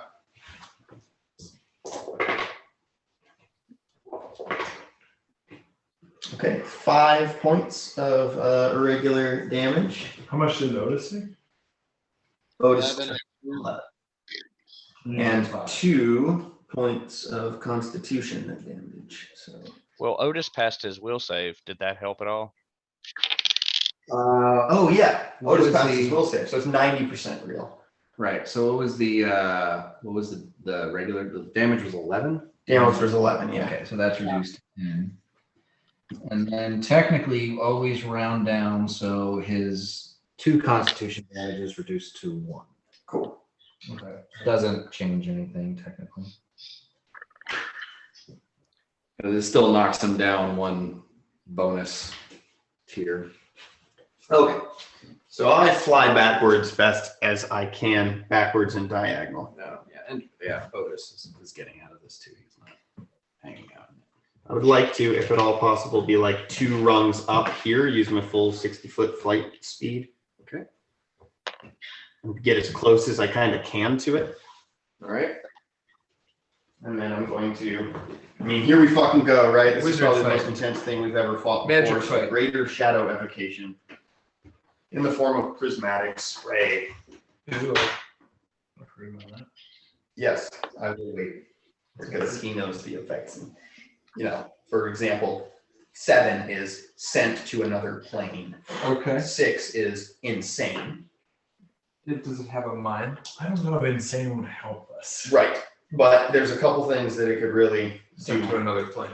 Yeah, sends to another could plane, choose hoping for a it. fucking 7. And then if I get an 8, I just roll twice more, ignoring any further 8s. Okay. I like what I'm hearing. I'm level 16. OG Hey, Jim Largo. rejecting his portrayal in Yeah. the series. What level are you? 16. Oh, okay. Ka-chow. He's a real asshole. What did you say the spell was? I want to look it up. Like a real Yeah. like Prismatic that's what you spray. kind of like. Yeah. And he's doing a great job. Oh yeah, whenever he's just like every time he's just like walking, he's like, and people are like, oh, that's what I'm doing, Jerry. This is what's going on. He's just like that guy. Yeah. I know exactly what he's thinking. Uh-huh. It's relatable. All right, so prismatic spray. Prismatic spray. So Oh, there's just a scout talent. DC 30 will save. Succeeds. Damn it. Well, that's all right. Can you make Still it 90. I mean, Can you make it 90%. harder with an action die? Actually, make a caster level check. Oof. Fuck. 26. No. More. Well, I'm blowing through fucking spell slots. Yeah. That's all I know how to That's do. a bummer. I mean, I'm gonna try prismatic spray again. There's a couple things on there that would really, really fuck this dude up. I go fuck my arm and attack it with my little knives. I attack the big gaseous sphere with my little knives. All right, so you gotta move more than 5 feet. Oh, to I do? 2 attacks. Okay. 2 attacks. Heal with rapier. Wait, dagger. Those are probably not gonna hit anything. The rapier, 34 to hit. That will hit. Cool. The dagger, 26 to hit. That will hit. Now roll mischance on both of those. Oh yeah, high low. High low. Yeah. Okay. 6 Okay. and 4. Both of those will hit. Great. I You don't get I'll any just attack that. you swing these 2 weapons in, and as you pull them back, you have this like vague sort of glowing ectoplasmic residue. Mm-hmm. You barely felt any catch or any pull when you passed through. You felt some resistance, but hardly any. Each of your attacks just did 1 point of damage. Wow. Yeah. It's not a thing you can hit with a pointy piece of metal.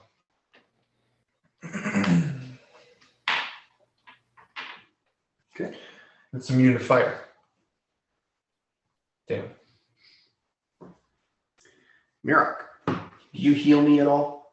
Yeah, on this round I should be healing for 10. Count as magical healing? Does that negate Yeah. the bleed damage? It would. Okay. It's magical. Yeah. For So Boris should heal for 10. Yeah. Otis should heal for 10, so he's totally full. And then Larry should heal for 10, so you're down to 4, I think. Yeah, I'm down 2. Okay, you're down 2. Bort, you're down 27. Yeah, but I had 9 hit points to start. Oh, you had the OG 9. Yeah. Yeah. So I'm doing. Largo, would I be bleeding even though I never actually took any damage from the gnawing? How does that work? Hey, now. I'm down to 18.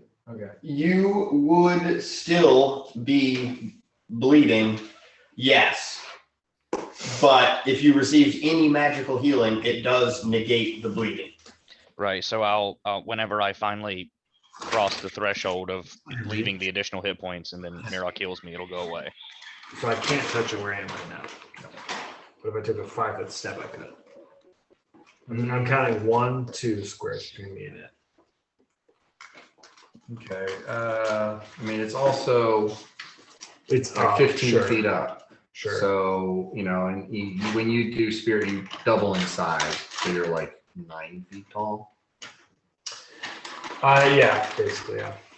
So there's a. So I need to be here to make a 10-foot attack. Basically, I need to be right under it. Yeah. Right. Okay. So I move 10 feet underneath it, and then I just make a regular attack with my Hammer of Mosin. Okay. which should have the ghost touch ability, so it should hit incorporeal creatures. So I should roll to attack, and then I would add my attack bonus to that, right? You have ghost touch? I'm a ghost. You're a ghost. I'm many ghosts in a body. How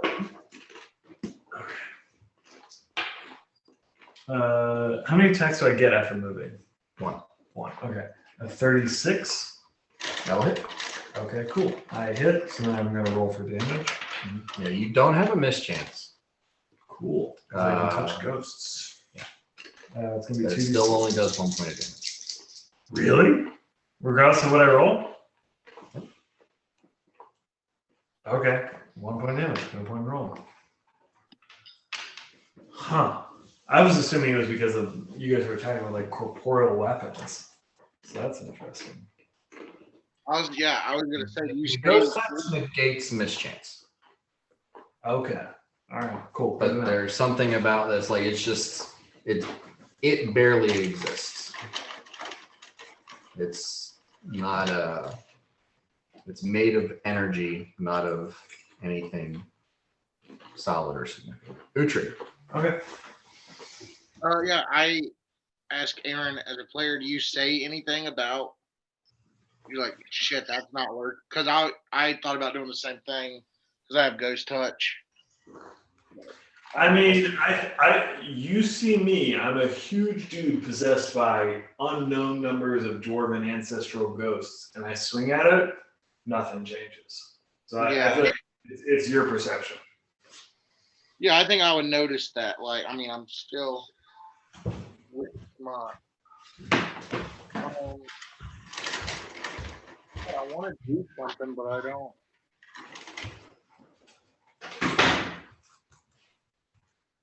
So just to clarify, everything we've seen is went right through it. Yanni went straight through it. Poison doesn't work. Okay, I will.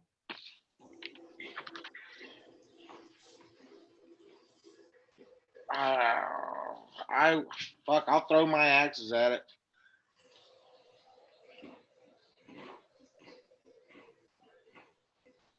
I guess. I mean,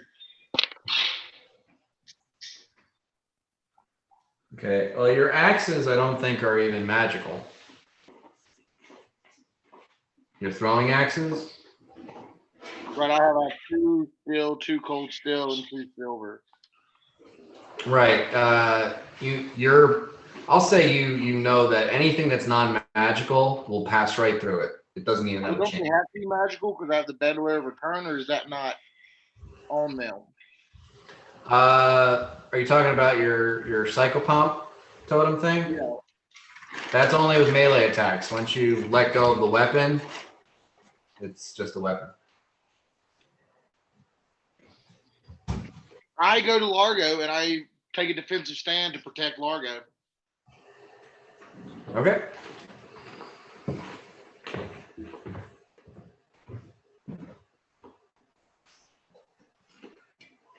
And if I do that, can I fire rage?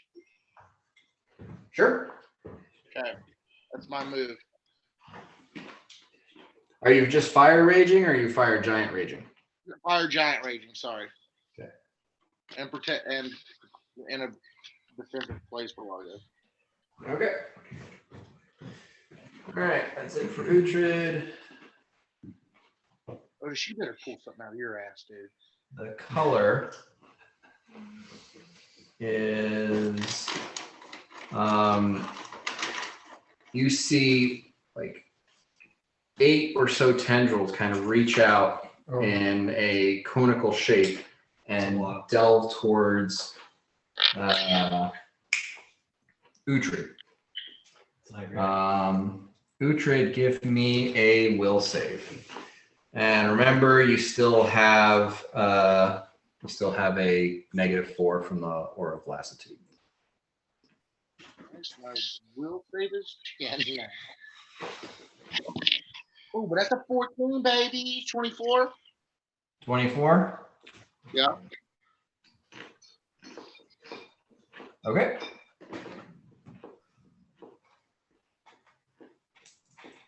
that a good okay? Don't think so. Okay. It's TBD.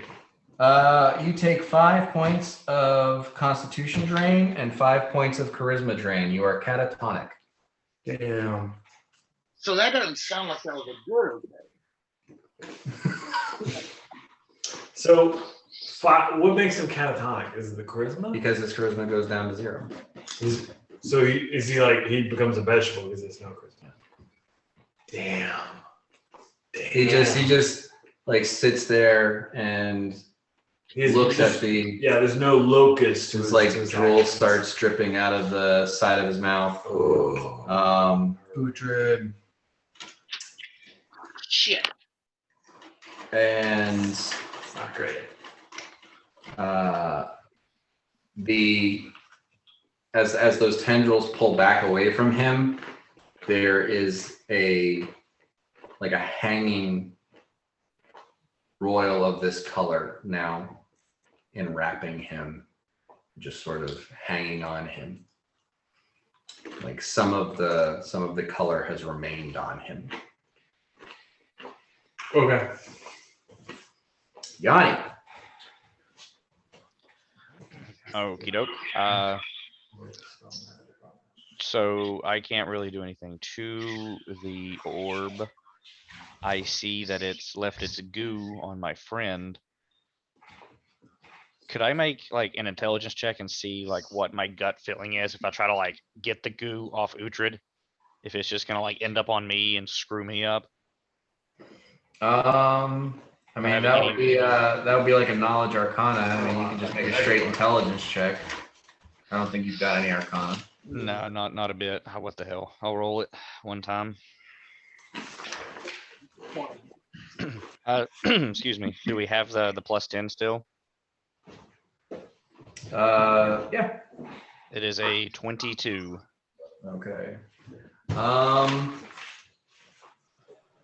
You're not sure if you'd even be able to touch or pull it off. You know, the what is hanging on him is just as incorporeal as the creature itself. So, it would bear testing. Well, okay, let's see. You know what? Might as well. I will try to just like, I guess, jump up and like grab some of the goo and pull it off. Okay. If I need to make like an athletics and a CMB or something, I don't know. Just let me know. No, I mean you can jump, grab onto Uhtred's foot, start pulling yourself up, and you start trying to scrape this stuff off as you're holding on to him with one hand. And Uhtred, as you're like crawling on him and trying to get this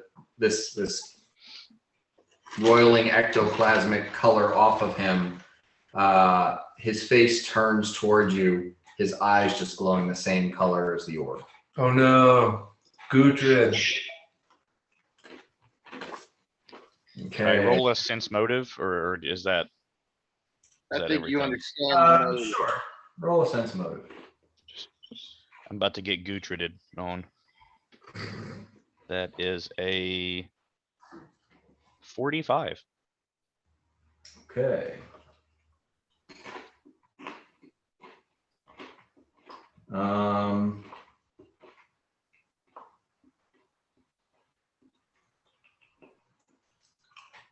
You get a sense of aggression and disdain from it's all, just in the emotion behind the eyes, like the rest of the face is slack. Okay. Uh, Via telepathic bond, I would tell everyone I think Uhtred has been taken over by the goo, by the whatever thing, orb. The booze, you mean? Okay. Otis is going to take some bleed damage. No. Margo. Oh, Largo, I need to take some bleed damage as well. I'm gonna need those out of your system now. And Otis is going to.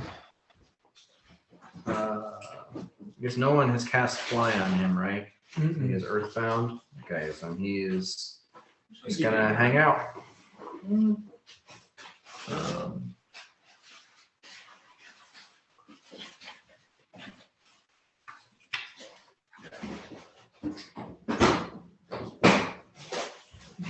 Actually.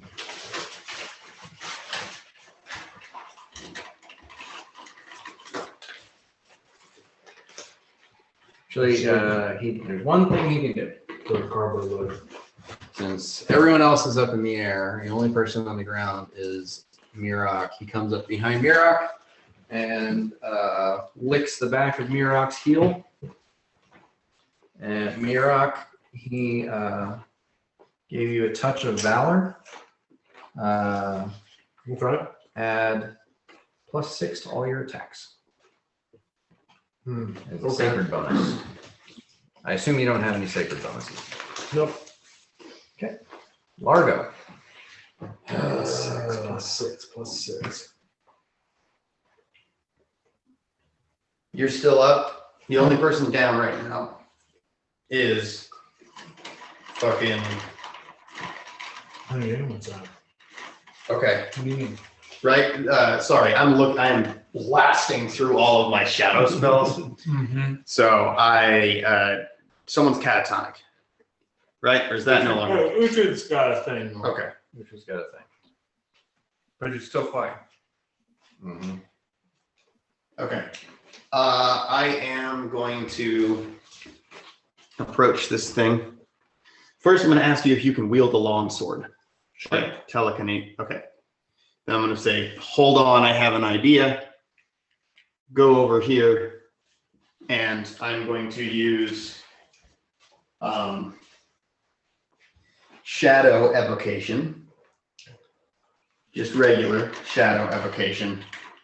To cast force punch. And I'm going to try to fucking punch this thing with a touch attack. Okay. So it would just be plus my fucking strength and No. base attack bonus. No, it's I believe for force punch it is your level plus your casting modifier. My level plus my casting modifier. Okay. Yeah, okay. So that's plus 26 to hit. Jesus Christ. Okay. So does a 31 hit its touch AC? Yes. Okay.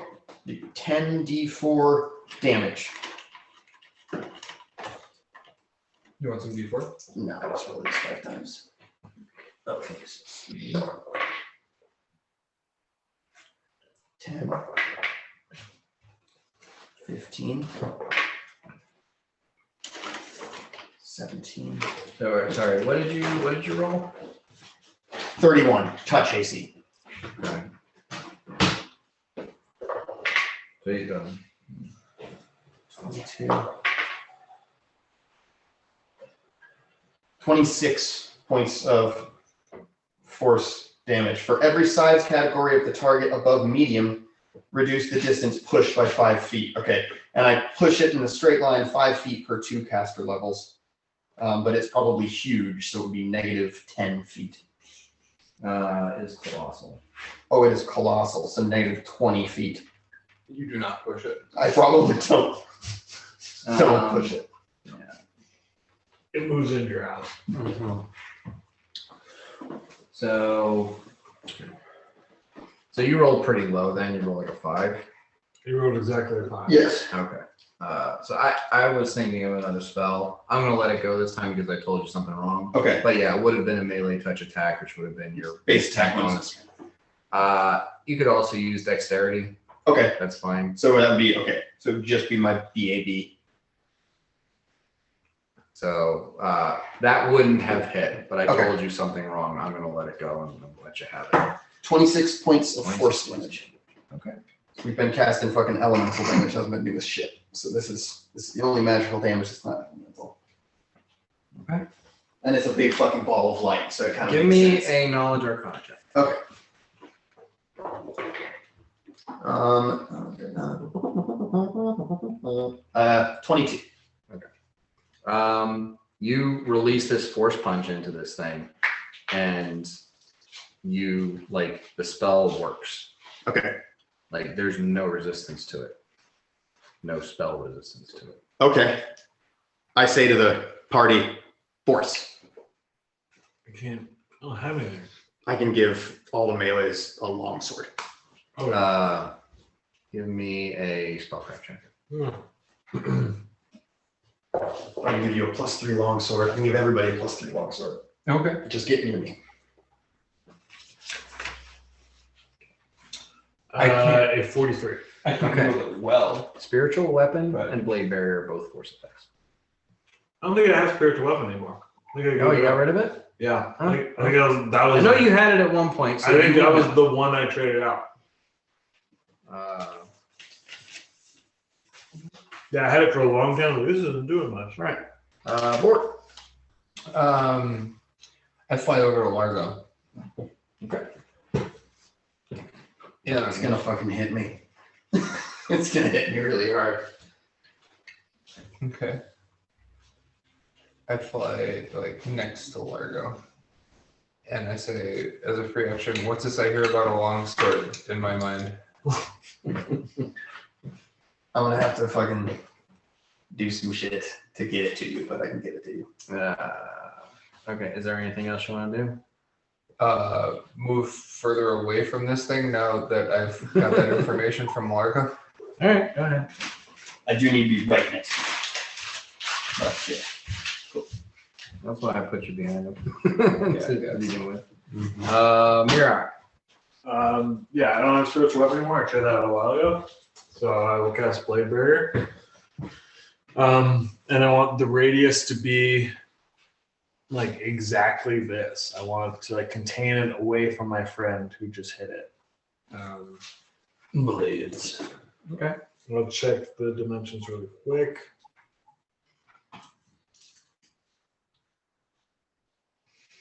Going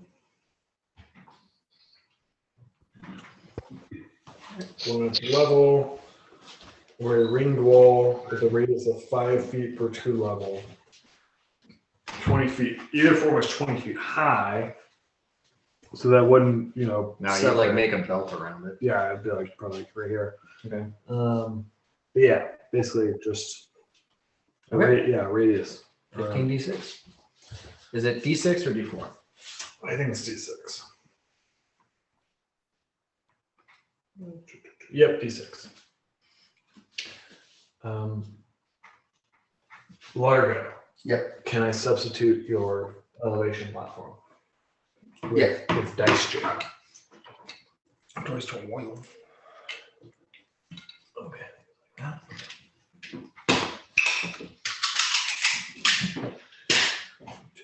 4, 5, 6, 7, 8, 10, 11, 12, Ooh. 13.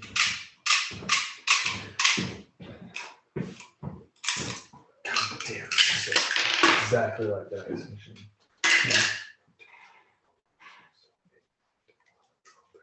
15.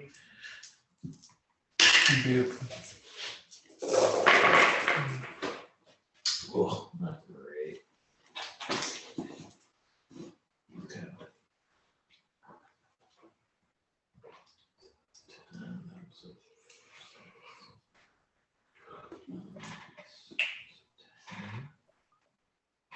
2,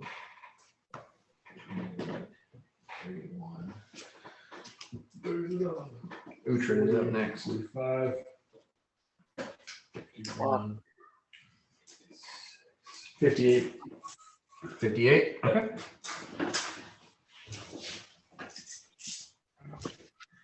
It looks like it's in a. I found the spell you were talking about. Oh, okay. At least I think I did based on what the attack bonus is. And I have 1 spell slot. 58. So that is. Boom. And then I should also have healed Bort for another 10 points of damage.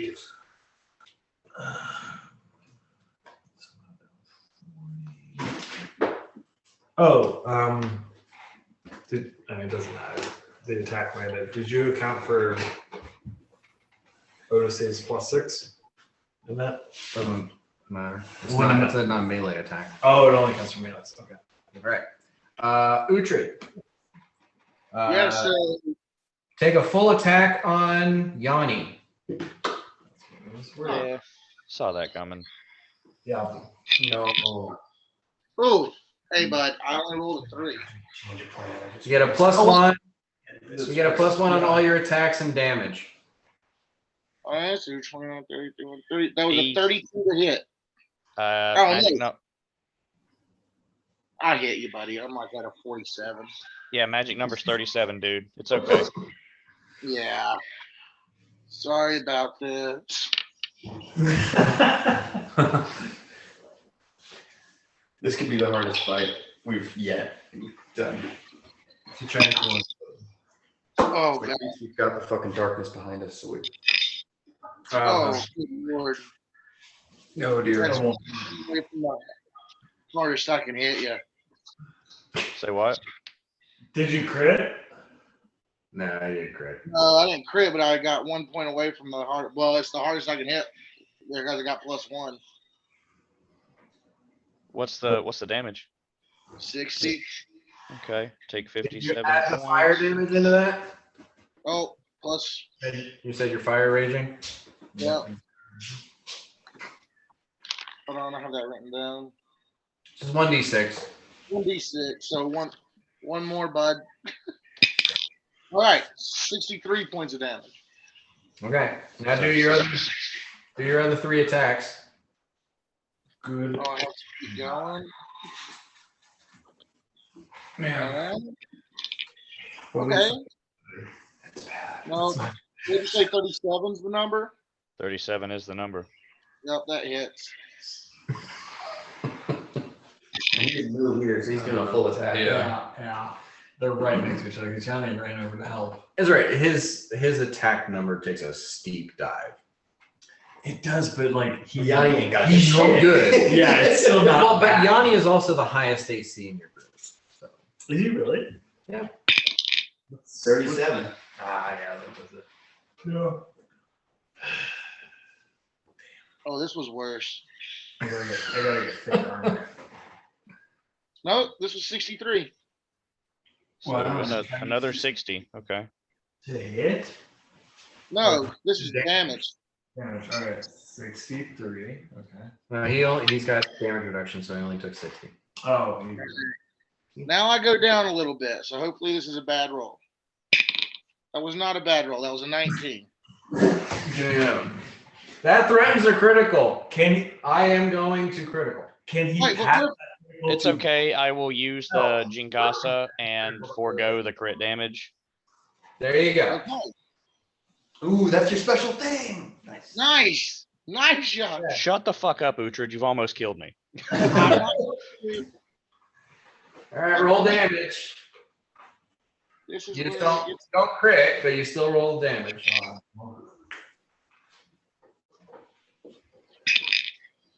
okay.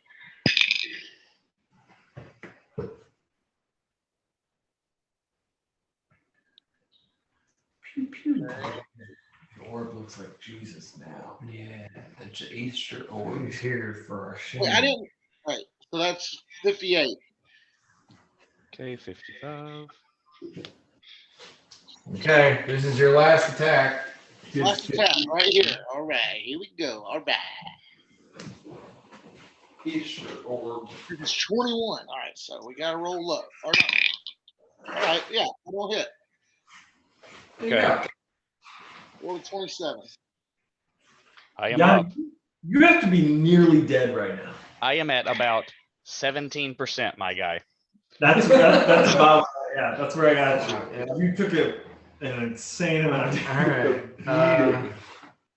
So I cough up a bunch of blood, look at Uhtred, and I say, now, if you ever hit me and I find out about it, you little bitch.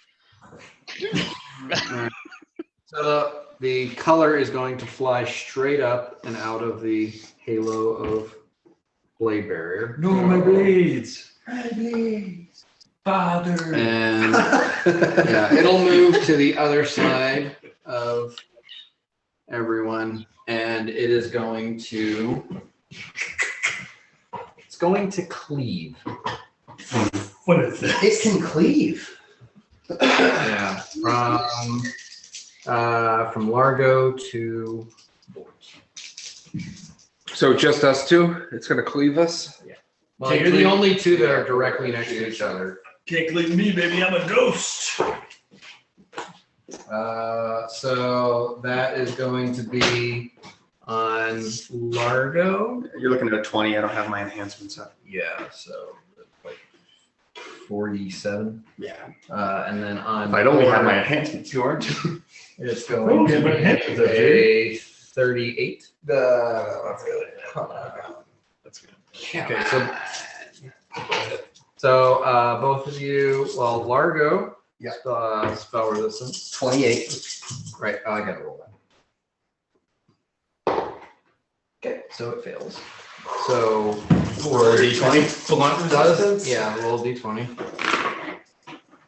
9. 9. All right. Your eyes shed light like torches.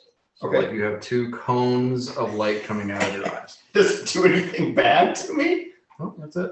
Wow. Okay, cool. Fucking Super Saiyan. Here we go. Wow. Largo, Largo. I don't think that's how that goes. I think there's something bad. Just start glowing. No, that's cool, man. Your eyes are like high beams. Okay. So for Bort, that is 45 points of damage. No. And you can see now it kind of aimed for the same place on your body, and you can just that your skin has completely flaked off. You can see your bare muscles Oh. as just it's disintegrating your No, body. my favorite arm. I need that one. Okay, Yanni. It's my turn. Yes. Oh God. Okay. Ooh. Telepathically, I say, as long as Uhtred is hitting me, he's not hitting y'all. I'm gonna stay here. Mirok, please, for the love of God, help me. Do you have any potions? Do any healing potions? We have a living He potion. doesn't. We've asked him that many Okay. times. He doesn't. No one has potions. Can you take a 5-foot step and be adjacent to Otis? Oh, did you get in a bag? I could, if I try to leave, I just don't want to incur an attack of Well, opportunity he's here. not on the ground. He is hanging on to Uhtred. Ah, gotcha. I see. I understand. Yeah, Dan, there would be no way for me to just like drop to the ground beside Otis and not incur an attack of opportunity, right? Well, you could do an acrobatics check, but you gotta beat Uhtred's combat maneuver defense. I think that's pretty sturdy. I think that's a It's sturdy pretty number. high. Yeah, yeah. I'm just gonna stay where I'm at. Uhtred's gonna kill me, but at least the casters can keep trying to kill this orb. Yeah, That's but not happening at all anymore. Okay. I'm trying to start up with the orb now. You're going into business. Yeah. You're doing like a crypto, like Yeah, the orb and me and Bitcoin. yeah, you're doing a That's what I'm thing. doing. Orb coin. Yeah. Dan, could I do like a defensive stance or something to get a bonus on my AC against Uhtred? Try to. You can go full defense and combat expertise. You could raise your armor class by 16, so that's 5. You could raise your armor class by 9. I would like to try to do that. So I need to roll a Actually- defensive Sorry, no, you could raise your armor class by 7. by 7. So my cheat sheet says I can do half my monk level to AC on Yeah. defensive. Does that seem accurate? I might just have that written down incorrectly. Can you read it for me exactly? It says for a defensive roll D20, add sense motive. Add half monk level to armor class, reflex saves, and sense motive. Okay. Yeah. So what you could, if you do that successfully, Yeah. you can, But it's and a you cover fight space. defensively with 100%. combat expertise. You can add 14 to your armor class. Okay. Yep. I'm going to try to do that. Let me roll my defense. Could I put action dice on that? If you want. Well, I rolled a 3. So it currently sets at a 27, that roll. I'm not sure what I have to beat.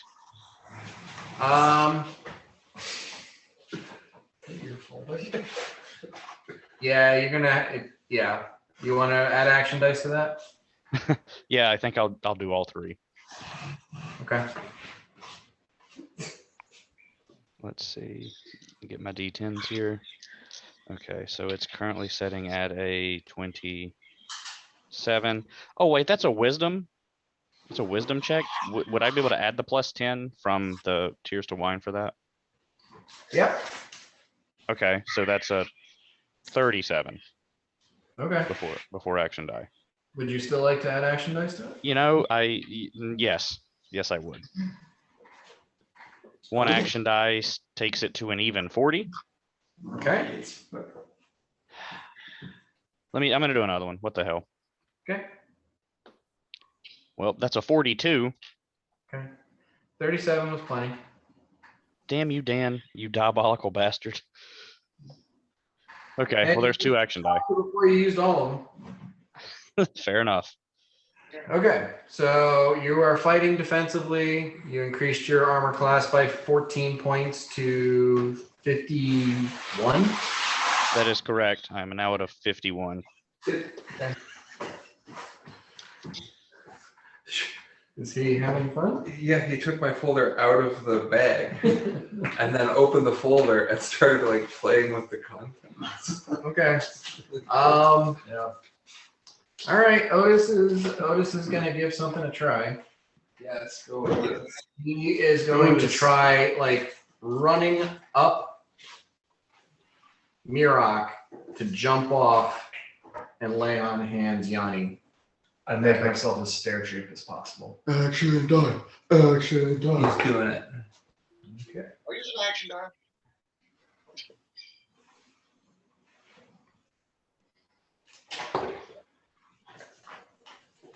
So yeah, he runs up Mirok, who kind of like punches and gives a platform of footholds, paw holds for this. And Otis runs up, jumps, and just barely gets high enough to lick Yanni's foot. So, Uhtred, do you want to roll the 66 points of healing damage for Otis? I got it. Way to go, Odie. Good job, Odie. Ooh, ooh, big numbers.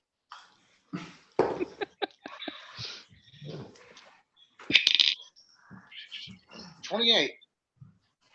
All right. Take That's it. pretty good. Or it was 66. Yeah. Yeah. I had And 3 sixes. he nails the landing too. Nice. Yes. Is there any way that I feel like I can 5-foot fly out of the range of this thing? No. Okay. No. It's right on top of you, and it's got at least a 15-foot range. I have one opportunity to One make shot. this concentration check. Do not miss your chance to concentrate. All right, rolling it. Okay, cool. 45 to avoid an attack of opportunity. Okay. You know the concentration check is just based on the spell you're casting. It has nothing to do with your opponent. Oh, yeah, totally. 8th level. Guess what? The only 8th level spell I have is Greater Shadow Evocation. A 45, I think, I'll be able to succeed. Yeah. And Mage's Sword. Sword. So a DC 30 will save but it's 90% real even if he fails.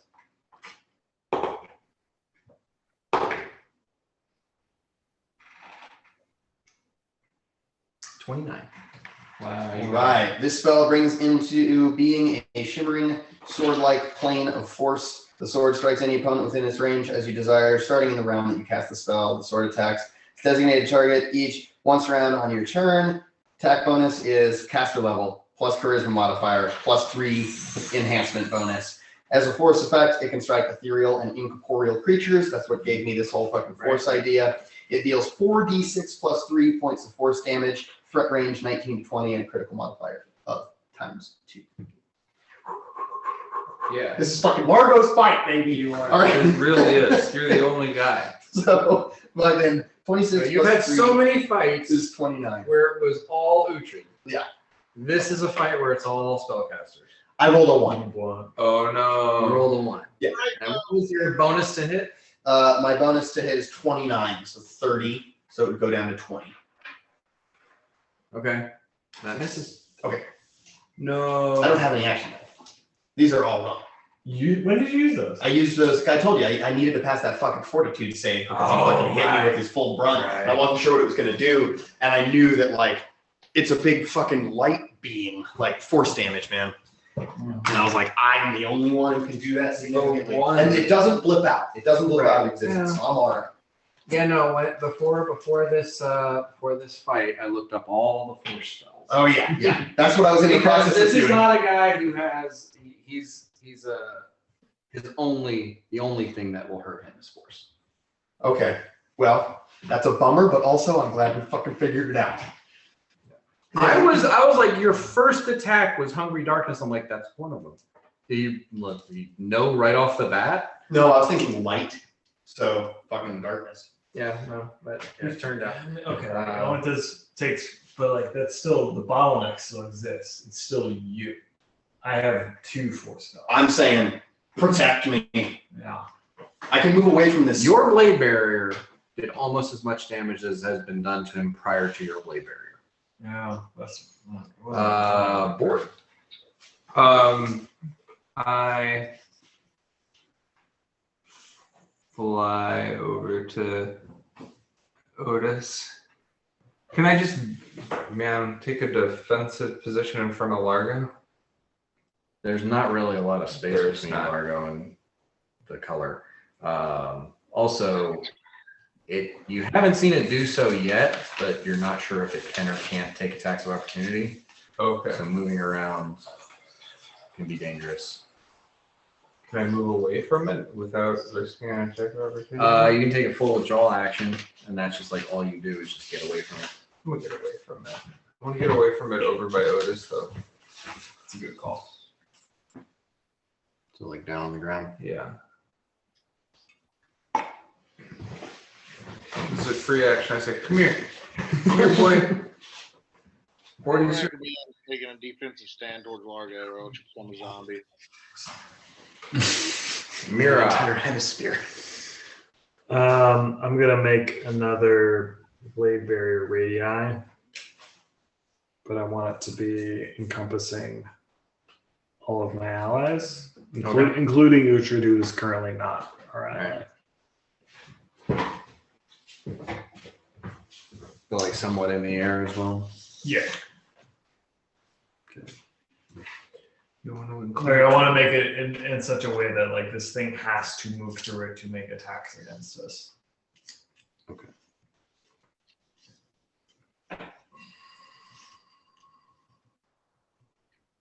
Something like that.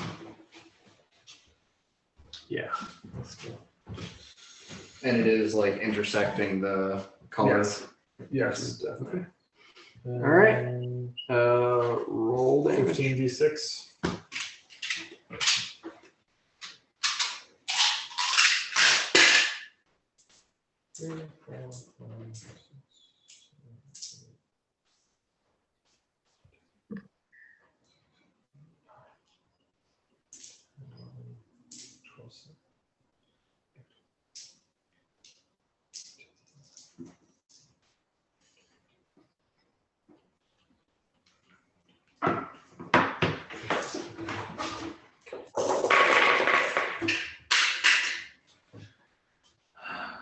Was 6, 8, 12, 14, 20, 23, 24, 26, 29, 35, 36 points of damage. 36? Yeah. Oh. Rolled 15 d6. It was, I would say, a middling roll. The number of Well, the points. last one was 58, so that was really high. Roll 15 dice. You said it was 36? Yeah. Okay. Yeah, the average would be like 40 something. Yeah, they're a good amount of ones and twos. 36. And then on this round, I'm healing through life planning support. 10? Yanni for fucking sure. 10 points, yeah. That's a plus 10. That's a plus 10. Largo's fine. And then as a move action, I'm going to channel positive energy. 5, 7, 9, 13, 15. So 8d6 points of healing. Okay. Uhtred, make a full attack on Yanni. You're trying to hit 52. Or is it 52 or 51? 51, right? 51, yeah.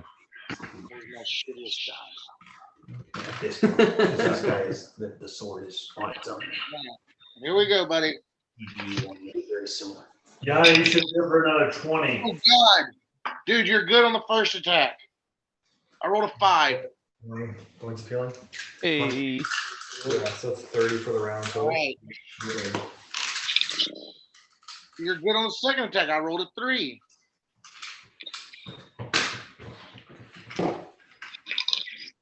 Oh, you might not be so good here. Uh-oh. Well, I rolled a 19, so Dan, I mean, Well, I mean, that threatens a critical, but only if it hits. And that's only going to hit a 45, so that doesn't hit. all right? Last one, I don't even think I can hit you. You can if it's a 20. There's a natural one. Okay. Ooh, Dan, could I use my last action die and crit that and disarm this giant bastard? yeah. I will let you, you know, if you want to use an action die to attempt a disarm maneuver on him. Yeah, sure. Let's go for it. Let's do it. All right. Get Big him. number. Big number. Big number. Big number. Okay. Sorry, I gotta do math. Bigger than that. Let's go. Big math guy over here. I had a nickel for him. I said that. Big math guy over here? Yeah, I don't think it's enough. It's a 40. That might be the number you need. What I think your CMD is larger than that. Nope, All right. it's 40. Well, there's a thing here. So the CMD one is, you know, his CMD is 42, so that's not going to work. 2, because you're fighting defensively and using combat expertise, you're taking a -5 to everything. Okay, so it would have been a 35. So yeah, it's not gonna succeed. You're trying to wrestle a massive axe from a fucking giant. It's Oh yeah, I mean, it he was left it was himself open. His grip got loose, but you know, the axe probably weighs 3 times what you do. It's kind of like whenever Peter Quill fucked up the Infinity Gauntlet. Let it go. I don't know who that is, but I hope he's doing okay. You ever watch freaking The Avengers? He's talking about Star-Lord. I'm sorry, what's Vengers? All right. The Venture Brothers. Venture Brothers. I've seen the Venture Brothers. What's a venture? Dare you patronize me? So it backs out of the blade barrier. Oh, stay on the blades. And it does that similar like multi-tendril attack on Largo. No. The tendrils passing through the blades don't actually Can it make an attack? Because I'm curious, like how that works. When it sort of can see him, but it can't see him. Larva? Yeah, I'll look at it, but like keep going. It doesn't have to. It has no eyes. It senses life. 28 SR. Yeah, well, it has blind sense. So, but he 120 should feet. still get a +4 bonus to AC, regardless. Okay. Yeah, it says that Blade Bearer provides a +4 bonus to AC and attacks made through it. Okay. The SR was what? 28. 28. Okay. Easily makes that one. All right. So you need to make a will save.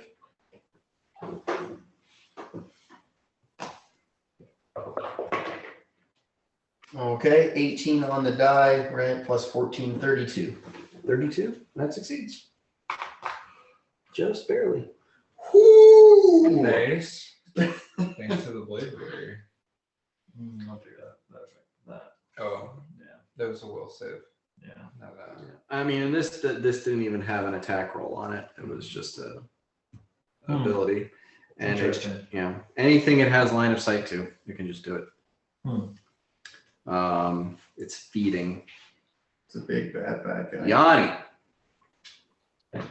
I'm just gonna stay defensive, right? I think that's the Just keep That's the move. occupied. yeah, so I guess I'll stay defensive and keep taking the -5 and just make like a full attack round of just trying to disarm Uhtred. Okay. Maybe I'll luck up and hit a 20. Yeah. What's your combat maneuver bonus? 23. 23. So yeah, you're gonna have to natural 20 it. But you've got what, like 7 chances to do that? 3, 4, 5, 6, 7. I could have 8 if I pasted myself. But does that give a bonus to that, or is it just attack rolls?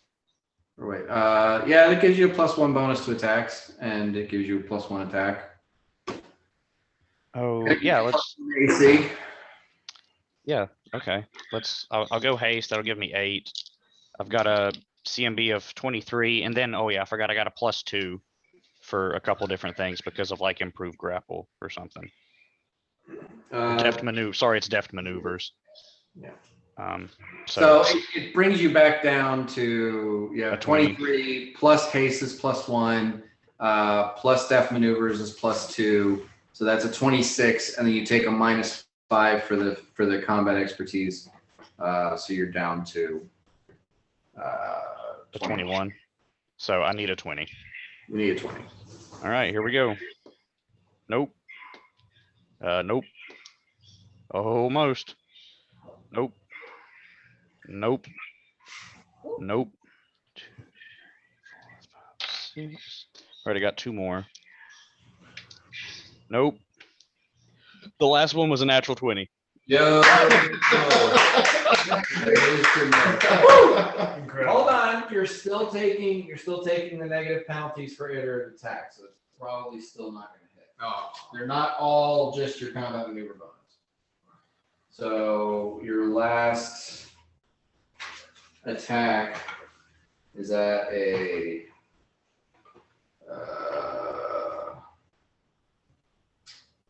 -10 from your first.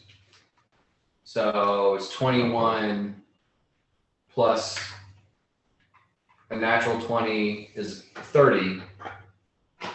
But then you take -10, so that actually puts you at exactly 41. Which succeeds. Which succeeds. Yes. Yay! Sorry for the delay. You spend multiple hits trying to pry his massive giant sausage fingers off of this axe, and finally, you get the last one out, and you grab the sword because since you're unarmed, you can grab it, and it's like 260 pounds of steel suddenly in your arms, and I'm gonna say for the sake of fun, you fall off of Uhtred because you're only on him because you're holding on. Right. So you fall off of Uhtred and drop to the ground. sword clattering beside you. Nice. That's the sword. That's the sword. That's the sword. Mhm. Alrighty. So that is Yanni. Where did I put my index card? There it is. Otis. Who looks worse between Yanni and Bort? Probably Yanni. Okay. Yeah. All right. Uhtred, can you roll 66 for lay on hands on Yanni? You're up again, buddy. Oh, he gets excited when he gets to roll. All right, here we go. Not as good as last one. Do I get the sense that I will never be out of tracking? 18. At this point, yeah, 5 foot might actually get you there. A 5 foot might actually get me there. Okay. Well, yeah. From the tendril attack, like the disintegrate attack, yes. From that other attack that he did last round, Probably not. that just didn't seem to have a range to it. All right, that's my only movement. I can't get away from him and to Bort, but I will still create a +3 long sword made out of pure force, and I kind of hold it to Bort and I say, "Come and get this." Okay. Just as a point of, you're not limited to having one mage sword up at a time. I have no more You have no more and 8th level spells? slots. I was, yeah. Okay, fair enough. It's a good thing to know, but I can't, yeah. So, but it will attack. It's +29 to hit. That is a 38. That will hit. All right. So, well, that's not very good, but still.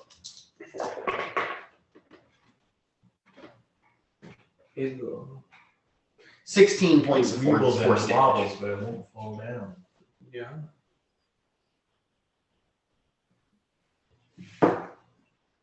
I see that. Okay. The legends are true. It's even more. And you just like toss a force sword to. Yeah, I'm just like, "Blah!" Okay. Give me a reflex save to catch it. With a reflex save of 29. Okay. Yeah, you catch it. I catch it. It does say he needs to make some, it says you can give it to any creature, but then the first time you attack, you need to overcome SR, unless that doesn't get SR against force. Hasn't so far. Cool. That's what my top was. Yay! Okay.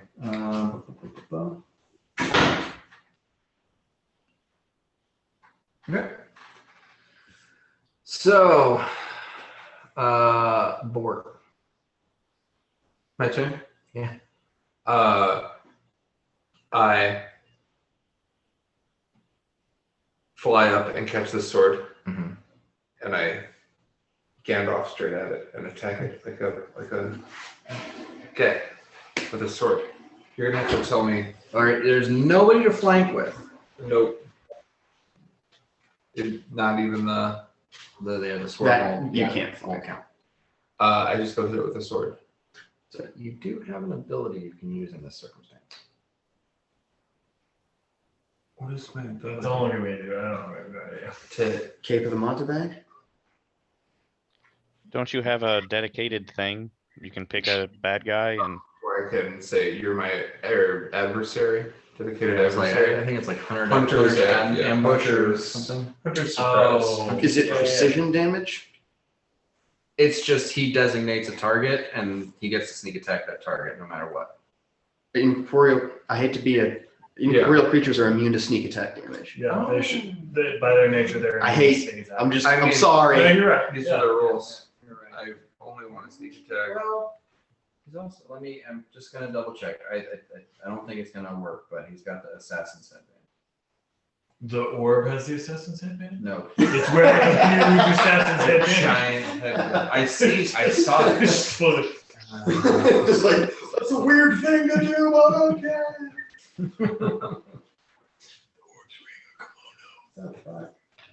I am wearing an assassin's headband. You're damn right. Now it's time for Bort to show his quality.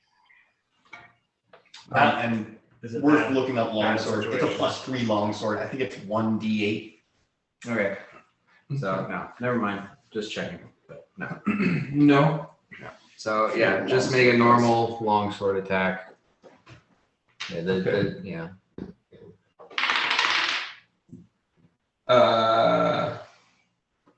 What do I get to attack plus? Your base attack bonus plus your strength or Yeah. dexterity, depending. It's not a Yeah. finesse weapon, so probably strength, and then plus an additional 3 because it's a +3 weapon. And then plus 3 to damage as well. I get to use my dex.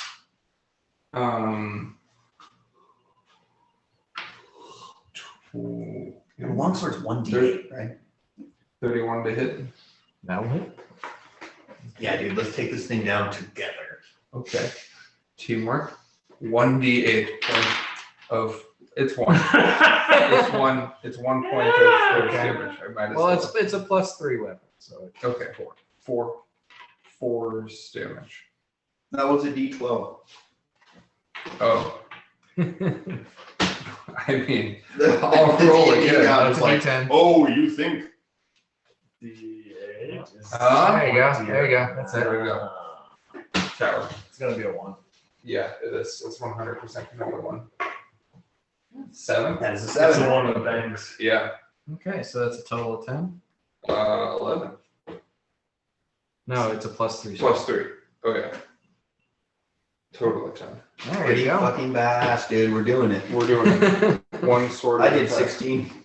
Mirak. I rolled like a bunch of ones. It's a big I'm gonna board. cast Mass Heal. Okay. Designate all my allies. Okay. Mass Heal.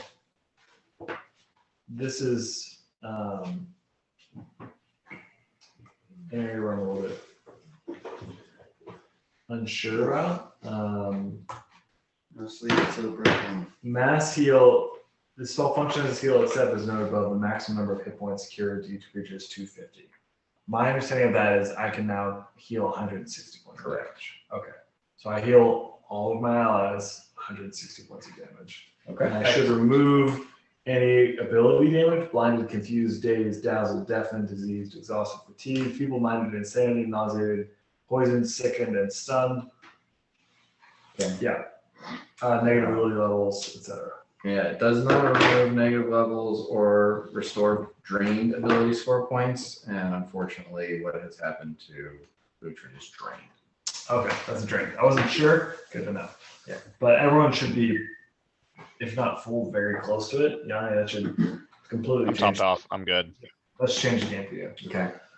Cool. That's all I can do. I mean, I'll move here. I'll stop at the edge of the blade area. Okay. How high up are you, Largo? So, I am probably, I mean, it was hard because we didn't have the right box. I mean, I would say I'm at least 30 to 40 feet up. All right. Uhtred is going to land kind of next to Yanni and whirlwind attack Otis, Yanni, and Bort. Oh, I'm not there. I moved up. To Oh, the right. tree. You moved up there. Here, I'll move myself. All right. I got shitty dice again. Boom. All right.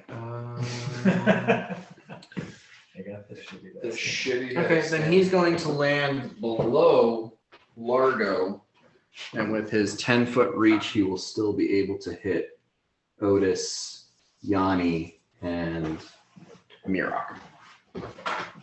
Pretty dumb. So make 3 attacks at your highest attack bonus.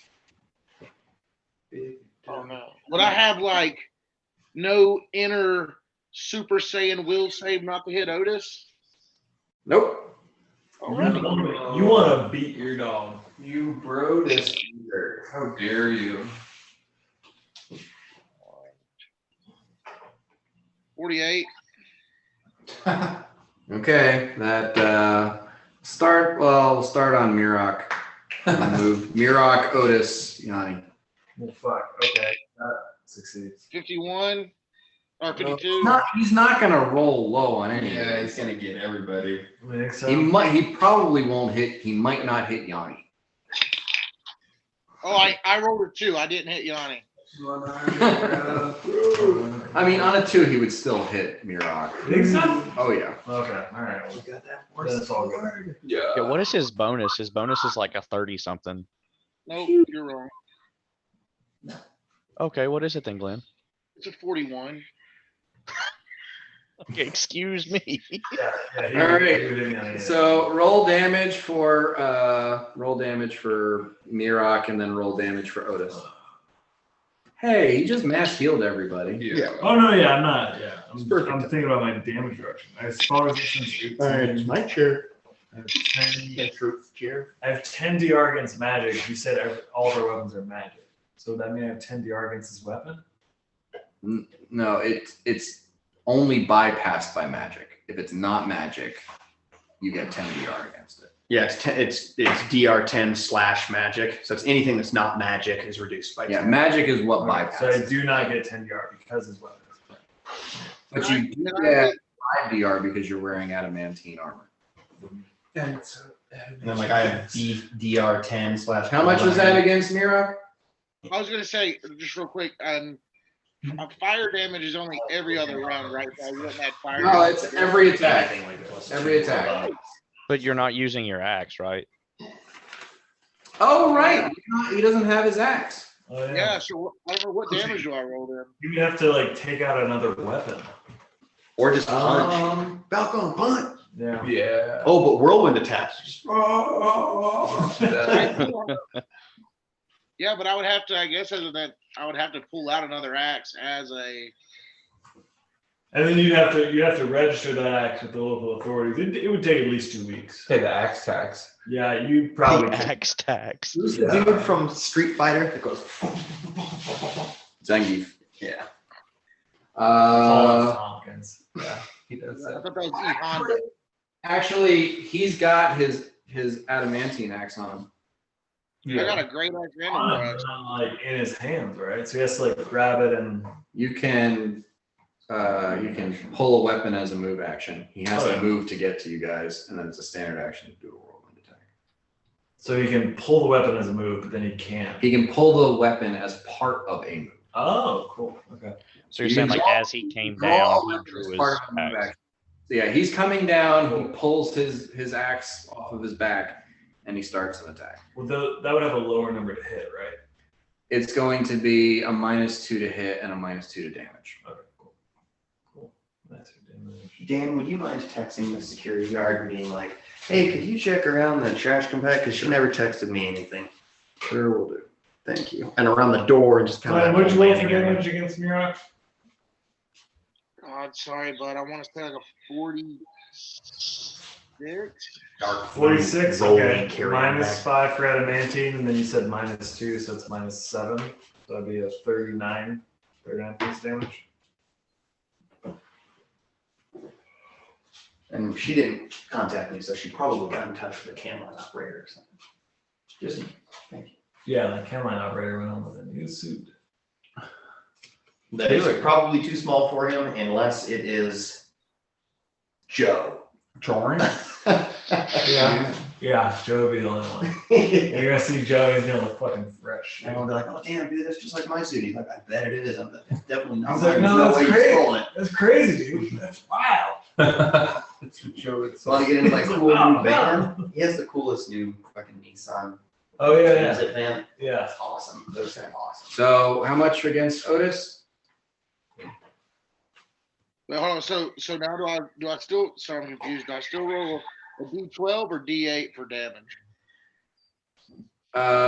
It's the same.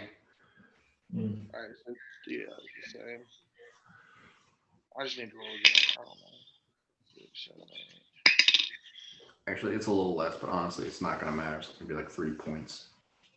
Yeah. 18. The folder. You love it. 60 points of damage. Good God. Okay. 60 to Otis. No. Yeah, just the worst sound you've ever heard. Oh, no, the- So when you step on your dog's toe, You just hear Otis go. oh god. Loyal till the end. And don't get me wrong. This is the end. All right. So yeah, the color is going to use its feed ability on Bort. no. I'm just gonna let my dog out real quick. He's walking around. You have a You just beat the shit out of him. Bort, will save. No, I don't have a really good will save. You have action die? I have action die, and I also have the ability to re-roll a thing, don't I? Okay. And they are D10.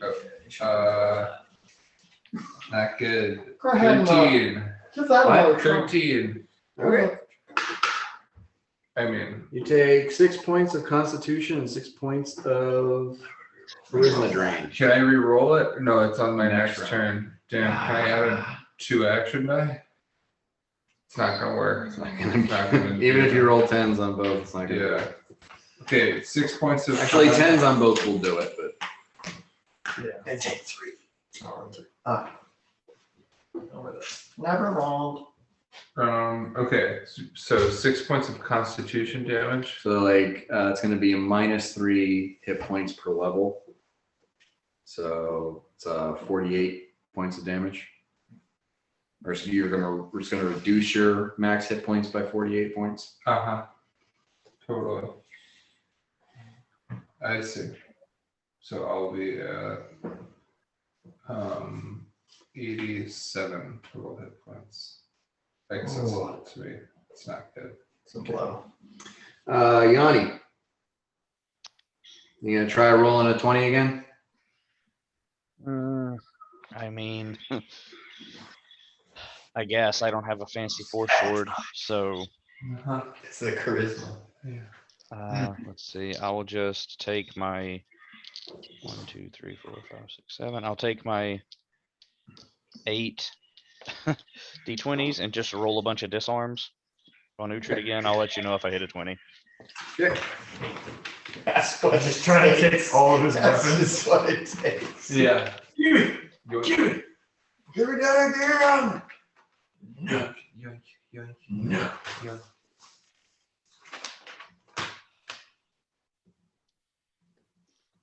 Okay, one fell on the floor. Margaret, you're up next. I mean, you might as well go. You know, the only thing that we're going to find out is whether or not Uhtred still has a weapon. Yeah, no, he still has a weapon. That's a bummer. Oh. 1, 2, 3, 4, 5, 6. Oh, I only rolled 7, but it's fine. Roll an 8. It's fine. 1, 2. Roll an 8. You got a 20 on your last hit. Okay, okay. It was an 8. See, you kept telling him to roll an 8. Yeah, And then it's you on did what me. you told him It's on me. Okay, so the first thing I'm going to do is roll plus 29. 16 plus 29 is a hit. Okay. And then, so that's 4d6 plus 3. 7. Plus 5 is 12 plus 3 is 15 points of force damage. I've been rolling these d6 roll bad. The sword goes in, strikes, and you know, like with these force attacks, you actually see the color pulling apart and sort of dissipating and disintegrating. Okay. And this cuts the last tether that holds it together. Really? Whole Really? globe just Oh my god. breaks apart and dissipates, and then this tiny little slug drops to the ground and splats when it hits the floor. Oh, I steered away. You slugged it. Way to go, I dispel Blade Barrier melee and I go around and start stomping on it. I'm just stomping. I mean, it like it Slowly float to the ground. splats like a water balloon. I'm stomping on it. on the guts. Uhtred is not changed. I cast. Are we still in initiative order? I guess because I was looking up other force abilities at this point. The thing's dead, so the rest of my turn's done. Bort, is there anything you can do to shut down Uhtred? I disarm Uhtred. With one of my rogue talents, which is disarm opponent. No, weapon snatch. Weapon snatch. Or no, actually, I'm gonna use Sleight my of hand hand. check, right? Mm-hmm. You're gonna what? I'm gonna send 5th level, hope that he's still on this plane of existence, and hit up my guy, and say, force damage will kill them. Oh. Aorn. Aorn, full Yeah. send, yeah. Okay. Just in case he's on the same plane, because I don't have any spell slots to do the big bad one. Natural 20. That's when you want it. Yeah, you just go up and somehow, miraculously, you just like kind of move past Uhtred and you come out the other side with cradling his axe in your hand. And as it does leave his possession, it shrinks down, so you actually do, manage to hold on to it. Yeah, no, Cool. excellent job. And I kind of dance away and I do some like yen yen yen yen like content. Mirok. Dispel magic or break enchantment. You have to cure the ability drain. It has happened. It's not. No, I mean like him being possessed and. There's a factor of the drain. Oh, it's an ability drain. I'm gonna go ahead and give it to you with your ridiculous heal skill that you. Like he has to be returned to his full charisma and constitution in order for this to stop. Right, which It is a heal check to figure that out, and there's no way you could fail it. yeah. I was thinking of the spell to fix it would be Greater Restoration, right? Yeah. Okay. Then I cast Greater Restoration on Uhtred. I think that takes a while though. I don't cast a lot, so I have no idea. Protect Mirok. Yeah. Gather For 10 minutes or so. Ah! Well, he can't heal us. Just keep snatching weapons. I think I see they both got though. Give him back. It's 3 rounds casting time, so 18 seconds. Okay. I do have Come here. throwing axe. He has at no point pursued me, Yeah. so I think I'm probably okay for 3 rounds. Right, but he's gonna attack somebody.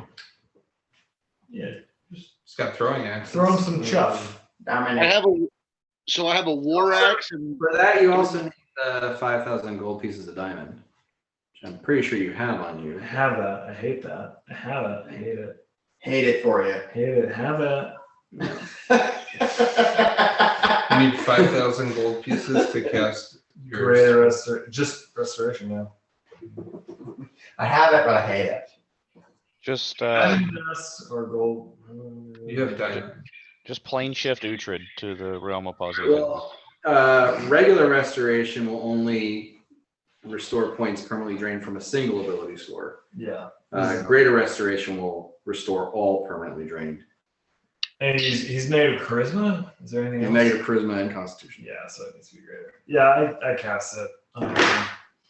Yeah, I'm not gonna force us through the 3 rounds of you guys dancing around Uhtred and making sure that he doesn't kill everybody in this period of time. Oh, he could never kill me. I'm too powerful. He's only got throwing axes. That's how I'm starting to feel because I am down 2 hit points. Wow. I have a war axe still. Prove it. Throw it into the blade barrier. Between Yanni and Uhtred, you don't. Or between Yanni and Bort, no, you don't. Or took the war axe. Yeah. I took your axe. He's like, no, I have this, and then saying he holds it out. Oh, that's gone. They're just leaping between. Okay, Wow. cool. I have it written down that I spent 5,000 gold pieces of diamond. Next session, I will figure out how much is remaining. That is in my other notebook. Hey, Dan, would that spell heal my charisma damage from the card game, or is there no way to fix that? That's permanent. And if Okay. you restore me with your regular restoration, that'd be cool because I am down 2 constitution. Okay. Yeah. That's gonna cost another 100 gold pieces of diamond. Yeah. Actually, is that damage or drain? That's, I mean, I think that's. On your hungry darkness? Damage. That was cured by the heal. Okay. Just heal. Yeah, it was definitely damage. I would remember if it was drain because I kind of don't know exactly what the difference is. So. It's just different tiers of, awfulness. Excellent job, guys.